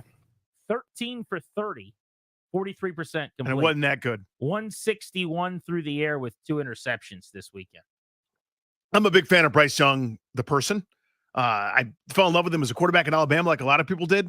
This might go down as one of the all-time misses, dude. He's in a terrible situation. Carolina should be relegated, but God, he does not look the part of an NFL quarterback. Chargers, don't look now. They could be 2-0 under Harbaugh. Pretty entertaining game here for the New Orleans Saints and the Dallas Cowboys in Dallas. Both teams trying to get to 2-0. The Saints are the aforementioned club that dominated the Panthers. So the big question is, well, how much of that was New Orleans versus did they just take advantage of the worst team in the NFL? We know the second part is yes, but are they pretty good also? That's a possibility. I saw it's the first time in years that a team has won a Week 1 game by 20 points, only to then be dogs by as many points as they are against Dallas, which is pretty revealing. Dallas's defense did not miss a beat. Without Dan Quinn and Joe Witt, they were exceptional against the Cleveland Browns. They shoved it last week on Deshaun Watson. Dak Prescott in the offense came out and looked really sharp early after he got his contract. And then they basically got to put their feet up for the last couple quarters of the game. So the numbers weren't all that impressive for Dallas. Here's Dak Prescott with a chance to get off to a 2-win start without a loss. Yeah, as I just said, third downs. I understand they've got a multiple of personnel. They're going to give you a bunch of different looks with a bunch of different guys. For us, it's about communicating up front. I understand they're going to try to squeeze us from the line of scrimmage to the top of our routes, whether it's man or zone, that they understand that scheme. A lot of veterans there. So for us, it's about playing through that, being physical with them, converting those third downs, and we'll be able to just get more shots at it. And when we could do that, the success just rolls. Through 1 week, the narrative is kind of, I would say, that the demise of Dallas has been greatly exaggerated. People are reacting very strongly to how great they were in week number 1. TBD for the rest of the year for me, but that's as good a showing as you can have. You can't play 17 weeks in 1 week, and they were really, really good in week 1. 6.5-point favorites at home. One development or revelation for them, Brandon Cooks, 4 catches for 40 yards and a score. He pretty much was ineffective most of last year. Yep. That was as big a game as he's had as a Cowboy, it feels like. In a while, back at least, last yeah. season. So that could be something if maybe they get somebody other than CeeDee Lamb going, especially now that Jake Ferguson, their tight end, got hurt. Not sure of his status yet for this weekend. Let's go to Detroit, where the Lions will be playing in their dome for the second time in as many weeks to open the year. Bucs 1-0 going to Detroit, 1-0. Buccaneers shredded Washington. We've talked about that game all week. Baker Mayfield threw for 290 yards and 3 touchdowns, made it look easy. Their defense was also ultra impressive in the secondary, shutting down the Commanders. They got a different challenge now with Amon-Ra St. Brown. Jameson Williams hit a big 50-yard home run for a touchdown last week. I'm really curious to see, from a Detroit storyline standpoint, is the Jameson Williams thing for real? We heard all offseason, this guy had a great hiatus. He had really worked his butt off. He's about to break out. Wait till you see how good he is. And then he looked like it in the first game, which is a really, really big deal. See if they can carry that over for Motor City, Dan Campbell. It doesn't matter who you play. You got to find a way to win them. And I think what's unique is, I think the Rams last week, and I think the Bucs here are certainly they have a good chance of winning those divisions. They're certainly going to be competitive and be right there in the race. And so this is a chance to get an early one. You get an early one, and you just don't know what this is going to mean down the road. And if you can put some money in the bank early in the season, it'll pay big dividends for you down the road. I actually think it was a smart point because he started off almost doing a green, eggs, and ham type bit where he's going, we'll play him on a boat, we'll play him anywhere, we'll play him in the air, we'll play him on the ground. Then he moved to an NFC game. You don't know how critically important it's going to be when it comes to standing, home field, etc. This is a prove-it game for Tampa Bay. Week 1, you got a 1AA opponent. I know who I'm talking about, by the way. Now you're stepping up in difficulty. 7.5-point dogs on the road in Detroit. Detroit should win this game, right? But if you beat them, everyone's got to look at you a little bit differently through 2 weeks, especially for Baker Mayfield. When it comes to it, Tampa's sort of narrative is we're not getting a whole lot of respect here despite winning that division for 2 straight years and winning a playoff game. Is someone going to pay attention to us? You beat Detroit, people will. I think that's a great point. I mean, if you're the Bucs and you beat Detroit and you're 2-0, you're a contender in the NFC for the moment. Everyone's got to kind of view you as one of the better teams in the conference in the early going, especially after last year making the playoffs and winning a playoff game. To your point, it's not like this is some, bad team last year that's off to a decent start. I do think the Lions win. Speaking of resumes, they'd be 2-0 having beaten a Rams team that might win the West or at least make the playoffs behind San Fran, and then a Bucs team that has a great chance to win the South. Pretty good start. It's a really hard schedule, but it's in your building, and that would be pretty proof positive of what people think the Lions can be this year, handling their business. Let's stay in the conference, go to Lambeau Field in Green Bay, where the Packers are going to look to get off the schneid. This is a loser leaves town game here. 2-0-1 teams. A loss sends you spiraling in the wrong direction. Bad news for the Packers is no Jordan Love. They are going to start Malik Willis. The last time we saw Malik Willis start an NFL game, he started 3 times back in 2022, and the Titans would not let him throw the football. And that's not a bit. He would throw it like 5 and 7 and 9 times or something. He had 60 passes in 8 games, and in 3 starts total, he completed 45% of them for 3 interceptions. Still doesn't have a touchdown in his first 70 attempts as a quarterback in the NFL. This is Matt LaFleur, the head coach of Green Bay. who's getting Malik Willis ready to start opposite electrifying talent Anthony Richardson in Indianapolis. And is Malik going to be the guy as you go forward here, and are you preparing him to be the starter? Yeah, if Jordan's not cleared, then we'll start Malik, and Sean will be the backup. Sorry to bother you. With pretty critical information. I mean, I don't know. I know you have to ask the question, but they have a depth chart. I mean, Malik came into the game last time. I guess they could have flip-flopped him. He could have been their out of the bullpen guy, and they go with Sean is Sean Mannion, right? The old Penn State quarterback. I'm pretty sure. No, I mean Sean Clifford, the old Penn State quarterback. That's who their third stringer is, right? Sean Clifford, who stunk at Penn State. I don't even know how he's in the league. But what a bad backup quarterback situation. Yeah, all of a sudden, right? It's pretty dire straits. Green Bay needs to survive. They need to find a birdie here somewhere, maybe an eagle, where you win maybe an ugly game, go Pittsburgh Steelers style. For the Colts, I think they really need this one. You can't start 0-2 in that division with Houston off to that good start because your schedule's not tremendously easy kind of going forward. A bunch of games where it'll be probably a coin toss, 50-50 kind of a situation. They need this one if they're going to compete in the division, which I expect them to, and you won't get a softer landing spot than not having Jordan Love over there. Anthony Richardson sneaky didn't have a great game, but because he made some unbelievable plays, it felt like he did. I think he had 9 total completions for the Colts in a loss in week 1, but one of them was one of the most mind-blowing athletic feats I've seen on a football field. And this is the deal, right? You're going to get points and production, but not in the way that a lot of other guys do it. You're going to have to deal with some, he threw a terrible interception early on in that game. And then he also truck stick somebody, made 2 or 3 plays where nobody else in the league can make, including that one where it's like a fall away jumper from Michael Jordan, except he threw it 70 some yards in the air. I mean, you're going to get stuff, but it's a different way than everyone else does it. But he can't miss. Yeah, if I get points in production, that's fine. I think they ended up throwing for sub 200 yards. They did have 300 as a team. They ran for over 100. He was obviously part of that. One of the most important games of the 1 o'clock window on Sunday is going to be the Browns and the Jaguars, both 0-1. Cleveland looked really bad against Dallas. Jacksonville let a win slip through their fingertips against the Miami Dolphins. Both of these teams came into the year thinking they're playoff teams.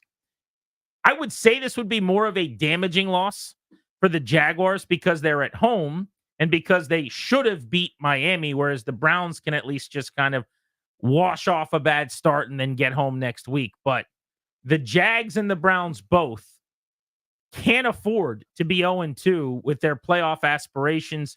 Head coach Doug Peterson on Travis Etienne and getting his ground game going. 1, he's self-motivated. 2, he and I spoke even during the game Sunday and then afterwards, and I just reassured him that we're going to continue to give him the football. And I think that's the next best thing is to get him right back on that horse, as they say, and keep feeding the ball. And I don't want him to be tentative, cautious. I still want him to attack, be aggressive, and just learn from him.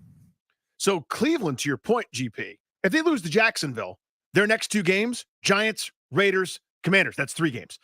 You could have a chance to get off the schneid there. You can be 3-2 through 5 very easily. Kind of my thinking, yeah. For Jacksonville, Buffalo, Houston, Colts. They need this one. Yeah, you just can't be 0-2, especially at home and before Deshaun Watson turns it around if he's going to. Let's go to Minnesota, where the Vikings are looking to get to a surprise 2-0. They got some good news today, I guess, and that is that it does not look like Christian McCaffrey is going to play. He's ruled out, and now it sounds like San Francisco's considering putting Christian McCaffrey on injured reserve as well, which would mean he'd miss at least the first 4 games, which, by the way, fantasy owners all over the place are slamming their steering wheels right now, but we'll digress on that for a moment. The 49ers won by dominating the Jets. They looked very good without McCaffrey. Jordan Mason was marvelous. Their backup running back ran for 140 yards on the ground in a win. For Minnesota, one of the really impressive outings of week 1, and I know they played the Giants, Danny, but Sam Darnold lit it up. He was 14 for his first 14. Passing game for Kevin O'Connell looked efficient. They ran the ball really well with Aaron Jones, and now they go back to one of the best venues in football at home to try to beat a San Fran team they beat in primetime 1 year ago. When you're at quarterback, I feel like a lot of times you can feel everything kind of collapsing on you, not just in the game, but theoretically, like as a whole. Just if things aren't going your way, you can feel the weight of the world a little bit. And, you know, at the end of the day, it's your job to just put the ball in your playmakers' hands and let them go run and make a play. Sam Darnold, game manager, 208, 2 touchdowns and a pick. He completed 79% of his passes in week 1 for Kevin O'Connell. That's the formula. San Francisco's so good that if they drop this game at Minnesota, they'll be fine. You know what I mean? Like they're basically looking at their watch waiting for the playoffs. They're that good. For Minnesota, this would go an awfully long way to kind of validate their operation and you know, some of the decisions they either foisted upon them or have to happen. They'd be in a really good spot with Houston and Green Bay looming over the next couple of weeks.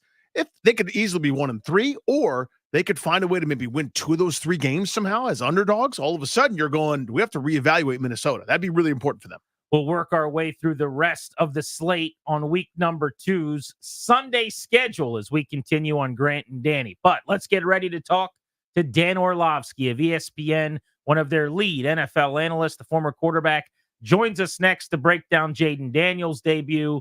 That is about 6 minutes from now on Grant and Danny.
It's a football Friday on Grant and Danny on the Fan, taking you up to 6:15.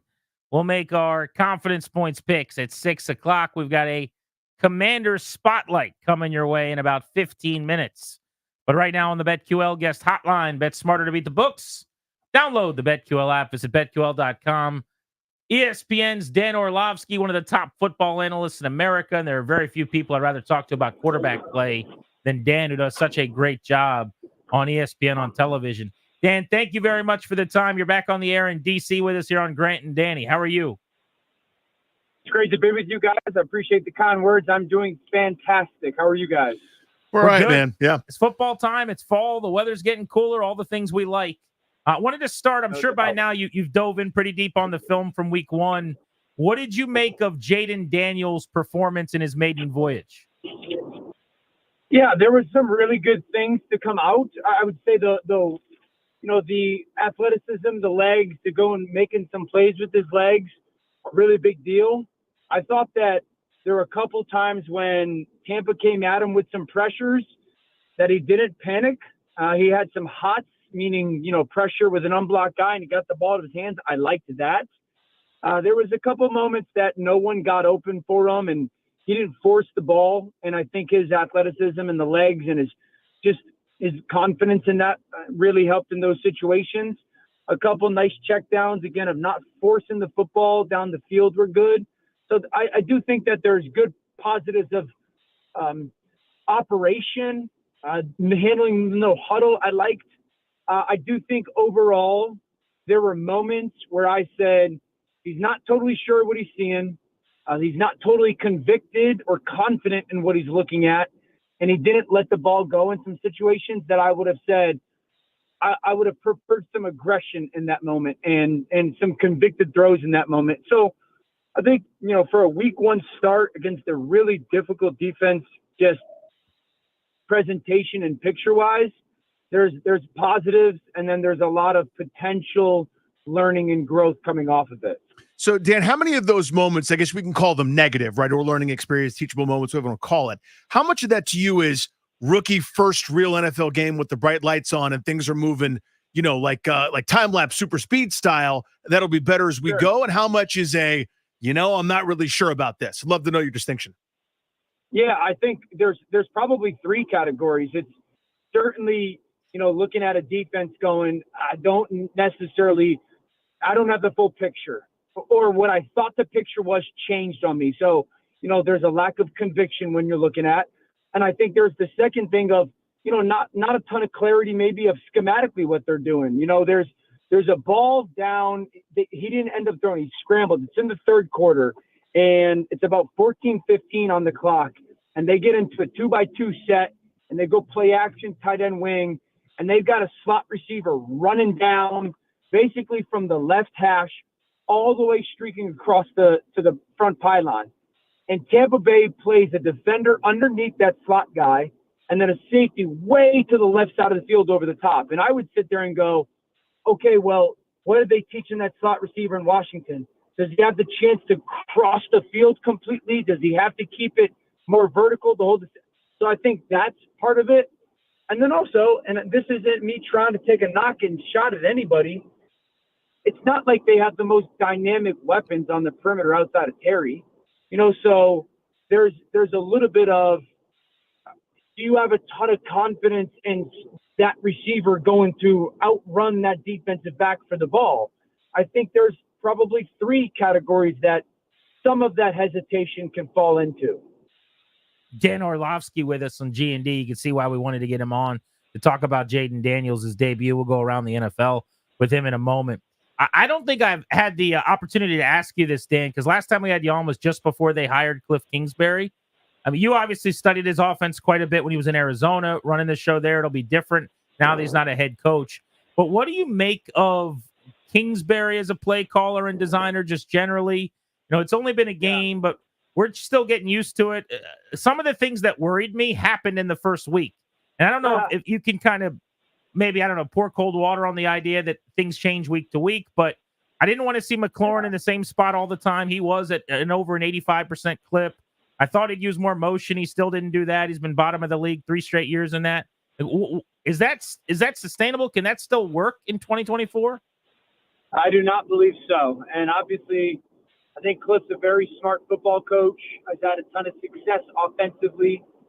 In my belief, in the NFL in 2024, and I've felt this way for about 3 or 4 years now, if you don't, one, utilize motion in 2 different ways, 1 for information and 2 for impact, if you don't diversify how you displace defenders, meaning motions, play actions, forcing defenders to move laterally, then I think you're doing an offensive disservice and you're relying far too much on execution rather than advantage. I feel that way about a lot of different offenses, and some of those offensive coordinators are my friends, guys that I know and have a ton of respect for. I think in today's NFL, with the philosophy of most defenses, not all, but most defenses, which is going to be, and it's been trending this way for 2 or 3 years, we're going to put a cap on the defense.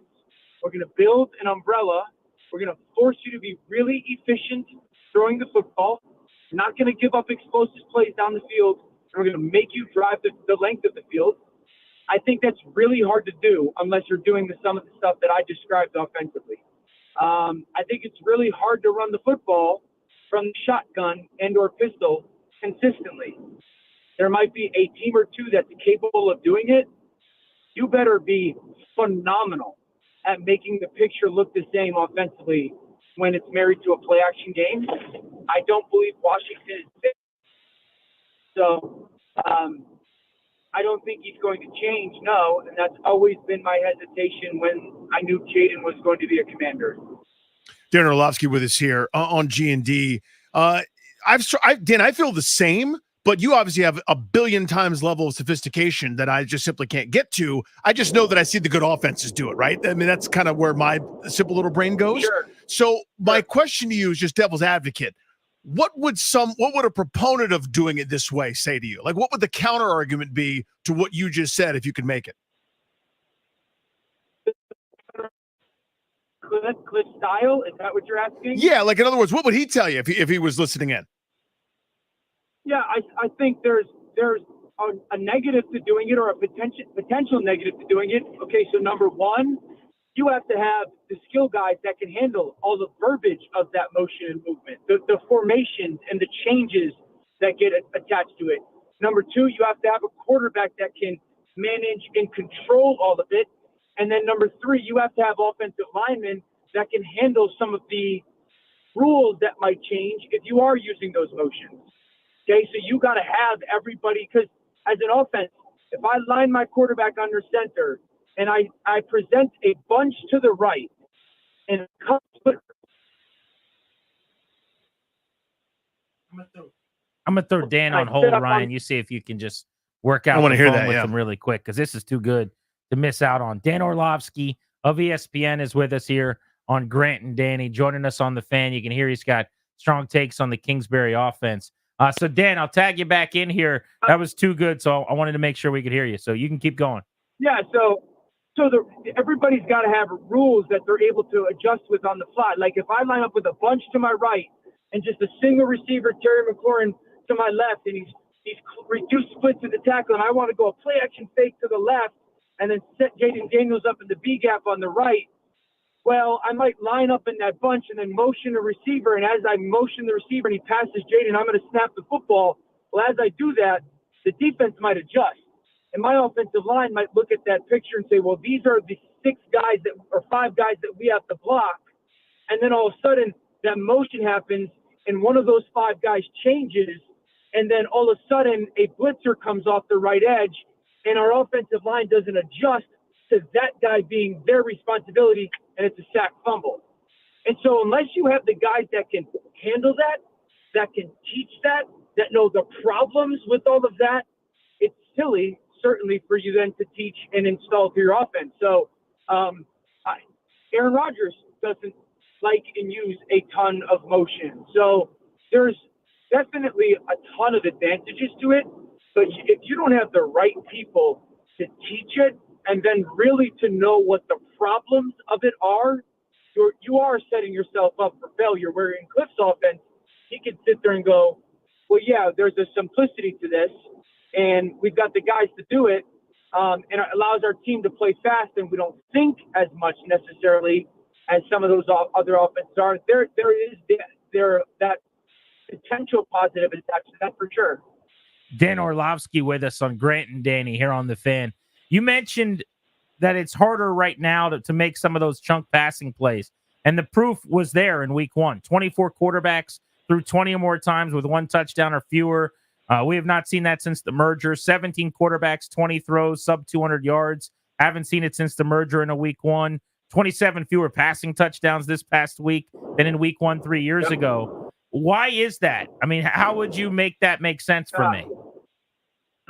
Hopefully you guys got a lot of time baked into this segment. Okay, so, like, there's a lot of reasons. It's not a singular one. So I do think it's a little bit attached to guys not playing a ton in the preseason. Absolutely. I think defensively it goes back to some of that structural stuff that I was referencing before, where these teams are going to play in 2 high safeties. And here's so everyone understands, when a defense lines up in 2 high safeties consistently, it becomes math.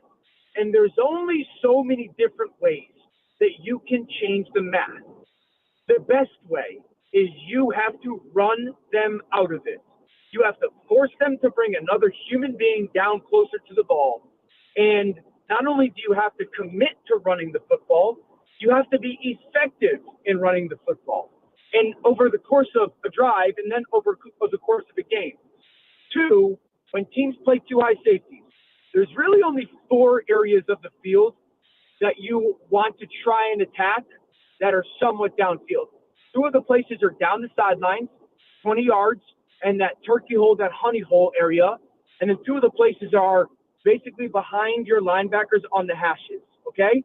The only way to throw the ball to behind the linebackers on the hashes is one of 2 ways. To high-low them, meaning put a receiver behind them and put a receiver in front of them. That takes time in the drop-back game.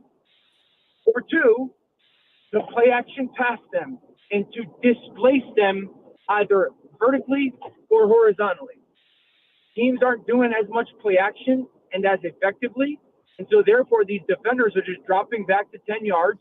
The pass rush is forcing the quarterbacks to throw the ball at 4 or 5 yards, and with 3 or 4 defenders with vision on the quarterback, they sprint to the ball, and it's a 4-yard completion. For Washington's passing attack, Dan, what would your prescription be this week? Not just for this week against the Giants, but sort of going forward for the best practice maybe to develop Jayden Daniels to get him to his ceiling? Yeah, I mean, again, schematically, I'm a believer in a lot of the things that Cliff doesn't deploy. I think this week, and this is probably a concern of mine, is I do think the Giants' defensive line is much better than it showed in week 1. I think the Vikings have a phenomenal offensive line. Washington is concerning. I do think that Jayden's athleticism can help, but, just pass game wise, if I were Cliff, I would sit here and say, what the fudge are we doing with Dexter Lawrence every play? Because Dexter Lawrence can literally ruin the football game from a defensive tackle perspective. I think then second is their defensive coordinator's philosophy is they're just going to play top down. They're going to try to show one coverage and disguise at the snap, and they're going to force Jayden to play with the cloudy thought process of what the coverage is. So I do think quick ball out to the perimeter, pass game, yards after the catch has to be a part of it. You have to play action to the weak side of the field and try to layer the defense. So meaning guy vertical, guy intermediate, guy shallow into the boundary. That's the best way to attack this defense scheme-wise. And then moving forward, again, I think part of that is how does Sinat develop? How does McCaffrey develop as pass catchers to really be threats? I think schematically I want to see some advancements in some of the stuff that they do. I don't know if Cliff is going to install that. Dan, super insightful. It's why we wanted to track you down and get you on early this season. Thank you for hopping aboard with us. It's been great watching you guys get ready for week 2. Enjoy the games ahead on Sunday. Thank you, Dan. Thank you guys so much. You as well. You got it. Check him out on ESPN's NFL coverage, NFL Live. He's all over the dial over at the Four Letter Network. We can react to some of that because he was way more opinionated on Kingsbury's offense than I anticipated, frankly. Next, as well as give you a Commanders spotlight. It's Grant and Danny on the Fan.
offensively.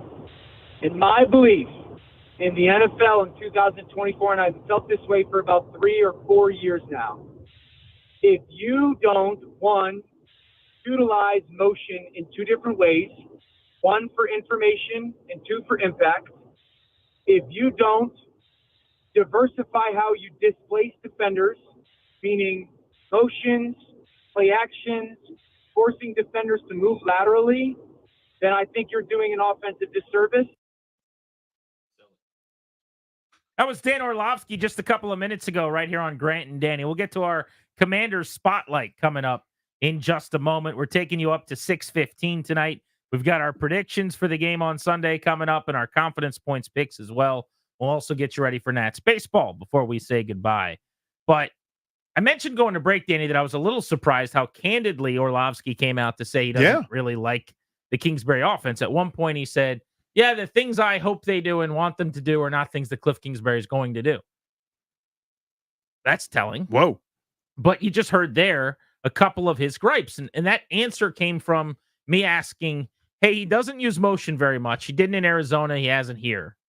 And it doesn't seem like he plans on moving Terry McLaurin around a lot, which we're all pretending like we're experts in saying that's not going to work. But maybe it will. Maybe he's got a plan. Maybe that could be a thing. And so I asked Orlovsky, can that work? And he said no, which is a little bit troubling. This is that full answer from the excerpt you just heard, though, from our conversation with more context and detail. I do not believe so. And obviously, I think Cliff's a very smart football coach. Has had a ton of success offensively. In my belief, in the NFL in 2024, and I've felt this way for about 3 or 4 years now, if you don't, one, utilize motion in 2 different ways, one for information and 2 for impact, if you don't diversify how you displace defenders, meaning motions, play actions, forcing defenders to move laterally, then I think you're doing an offensive disservice and you're relying far too much on execution rather than advantage. I feel that way about a lot of different offenses, and some of those offensive coordinators are my friends, guys that I know and have a ton of respect for. I think in today's NFL, with the philosophy of most defenses, not all, but most defenses, which is going to be, and it's been trending this way for 2 or 3 years, we're going to put a cap on the defense. We're going to build an umbrella. We're going to force you to be really efficient throwing the football. We're not going to give up explosive plays down the field, and we're going to make you drive the length of the field. I think that's really hard to do unless you're doing some of the stuff that I described offensively. I think it's really hard to run the football from the shotgun and or pistol consistently. There might be a team or two that's capable of doing it. You better be phenomenal at making the picture look the same offensively when it's married to a play action game. I don't believe Washington is fit. So I don't think he's going to change, no, and that's always been my hesitation when I knew Jayden was going to be a Commander. I mean, at the end there, my hesitation when I knew Jayden would be a Commander, that's pretty jarring. Yes, it is. And listen, he's got a level, as I said in the interview, if you heard it, he's got a level of sophistication I'll never have, just having played the position, studying it the way that he does. So what I do is I try to read all the smart people and consume all the smart people who have said something similar. And that's led to my philosophy. If pressed under oath, I'd be thrown out of court because I am not an expert witness here. But guys like Warren Sharp who point out data trends, Dan Orlovsky, who I think of as really smart and sharp. Doesn't mean they're right 100% of the time, but these smart folks who study these sorts of things go, here is the trend line and here's what they're doing. And it's divergent. And you either are a genius because you buck the trend and don't buy in, or you're being left behind. And my fear and my belief is the latter, that they're being left behind. I think they're too defendable. I think it's with what they have, it should be tougher to deal with them than it is and is going to be. Well, they certainly were in week 1. And again, while providing as much information, I think that's the job. We try to do an informed show, providing as much context for our opinions as we can. I also want to keep spinning that second plate for now of the open-mindedness that I still have that it was one game, because I never want to be overly reactionary. The problem is my fear going into the game was met. Yeah. My fear was, isn't this just what he's going to do? And then in the preseason, that's what he did when they had their starters on the field. And if you remember, a couple of the nerds came out and yelled about it. And then a lot of the reporters that are out there every day yelled at the nerds and said, well, that's not what he's going to do. He just told us it's not what he's going to do. And in practice, that's not what he does. And so it kind of calms your nerves a little bit. But then the game happens, and that's exactly what he did. Mm-hmm. And it did resemble when DeAndre Hopkins underachieved in Arizona and a lot of what happened with the Cardinals. But it's all the more reason why this weekend will be that much more interesting, that much more telling against the Giants. It's another reason to tune in. And it is going to be really exciting to get another game under our belts to figure out what this thing's going to look like and what it is going to be. But much appreciate Dan Orlovsky. That was fantastic. Good conversation with him for joining us on Grant and Danny. I know we already have a lot to do, but I kind of want to crowbar one more thing in. Did you hear the story about this minor league catcher that was telling the other team what pitches were coming? I did. I sent it in the chat. It's one of the craziest things I've ever seen in my life. We should try to hit on that next as well, right here on The Fan.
G&D on the Fan, exclusively sponsored by Condorian Murad, a law firm that'll guide you and your family in the right direction by drafting a will, setting up a trust, or creating a power of attorney for you.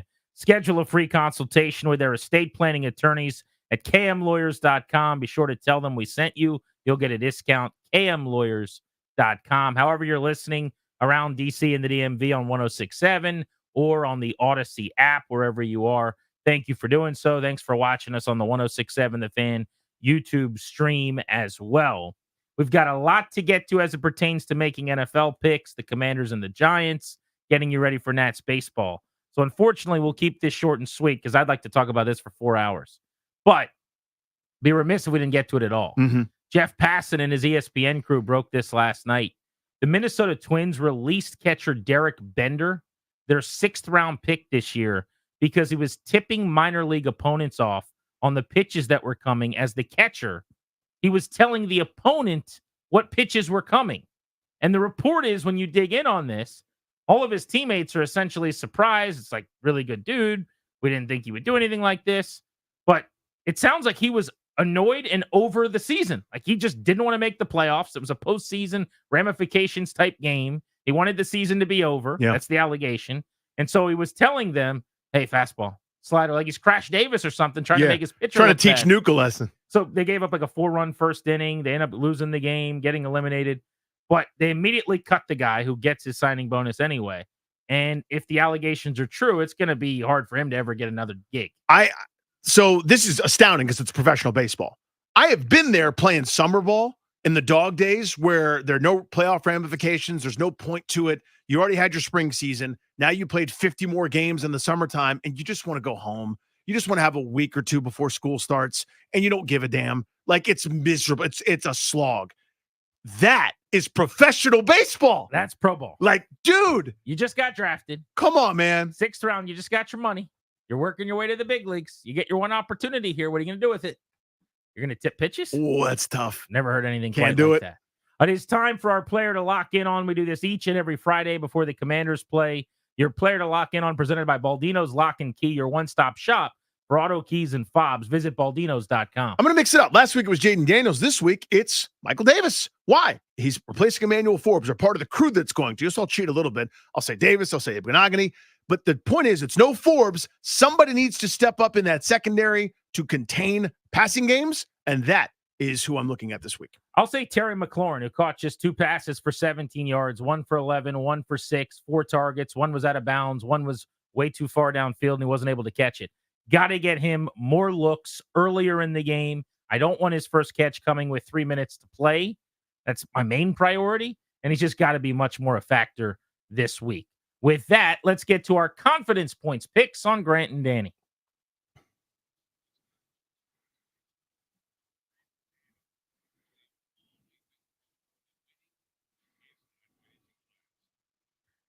All right, we'll go rapid fire here. We'll get an update on the standings from Darius, who will soon be taking very embarrassing photos for losing last year. We will also need your help in the weeks ahead to pick our loser prize. We normally like to dole that out and figure it out before the end of September. Darius, how'd week 1 treat us? Week 1, everybody's separated by 1 point. Danny's in first place with 8 points. Grant, you are in second place with 7 points. Ryan with 6 points, and I am pulling up the rear with 5 points. Some things stay the same, I suppose.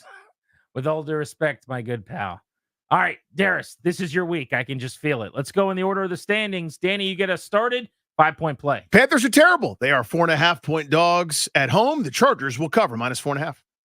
5-point play for me. I like the Las Vegas Raiders. 8.5 to cover against the Baltimore Ravens. This feels to me like a smell test kind of game. Let me say this, Stanton. Hold on. Smelling. The smell test here for the Ravens, Danny, is I feel like this is a ground and pound. Let's be physical. Let's both run it a lot kind of game. Maybe lowish scoring. And the Raiders, while they lose, will keep it at 1 possession for Antonio Pierce. My 5-point play, I'm like Danny. I have the Chargers at -4.5. I think the Panthers really stink. And again, I think that's going to be the big headline going into this next Monday. I have Dallas -6.5. I think that New Orleans was fraudulent last week because they got to beat up on that terrible Panthers team that you guys are talking about. And Dallas rolls people at home. 4-point play. I don't think the Falcons can do anything right now. I think Kirk Cousins is not himself. In Philadelphia, they're favored by 6.5, which is a little bit much for me, but I think the Eagles cover it. Yeah, I'm worried about Kirko and that Achilles. I don't have that game here. I've got the Rams plus 1.5. This is a game that normally you're going to get wrong if you take the team catching points, because it seems like Vegas knows something we don't. Like, the odds makers are on this. They're Arizona as a favorite over the Rams.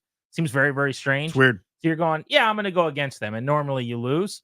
But I haven't learned that lesson yet. Rams plus 1.5, because I think they're better than the Cardinals. Two smell tests in a row right there. I love it. No, the smell test here would actually be to roll with the Cardinals, right? Because I all guess of you're the right, yeah. public is on the Rams.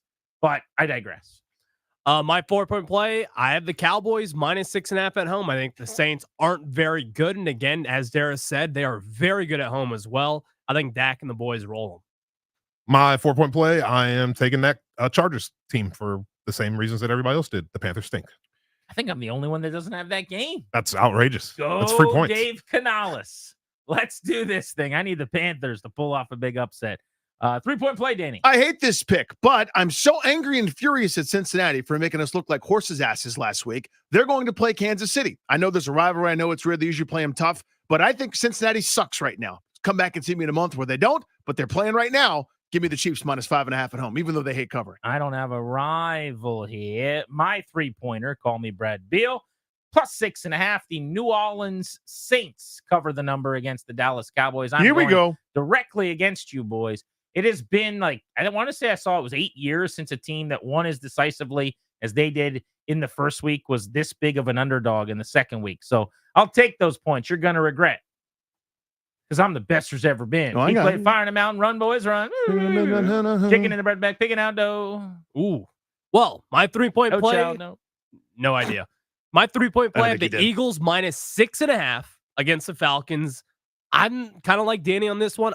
I don't love Kirk Cousins right now. I think he's very hurt, and I really like the Eagles. I think they're going to really kind of get the run game going against Atlanta, and I could see them winning by maybe 2 touchdowns. 3-point play. I don't think Indianapolis is going to do this very cleanly, but I do think they will ultimately win with that -3 over Green Bay Packers with Malik Willis at quarterback.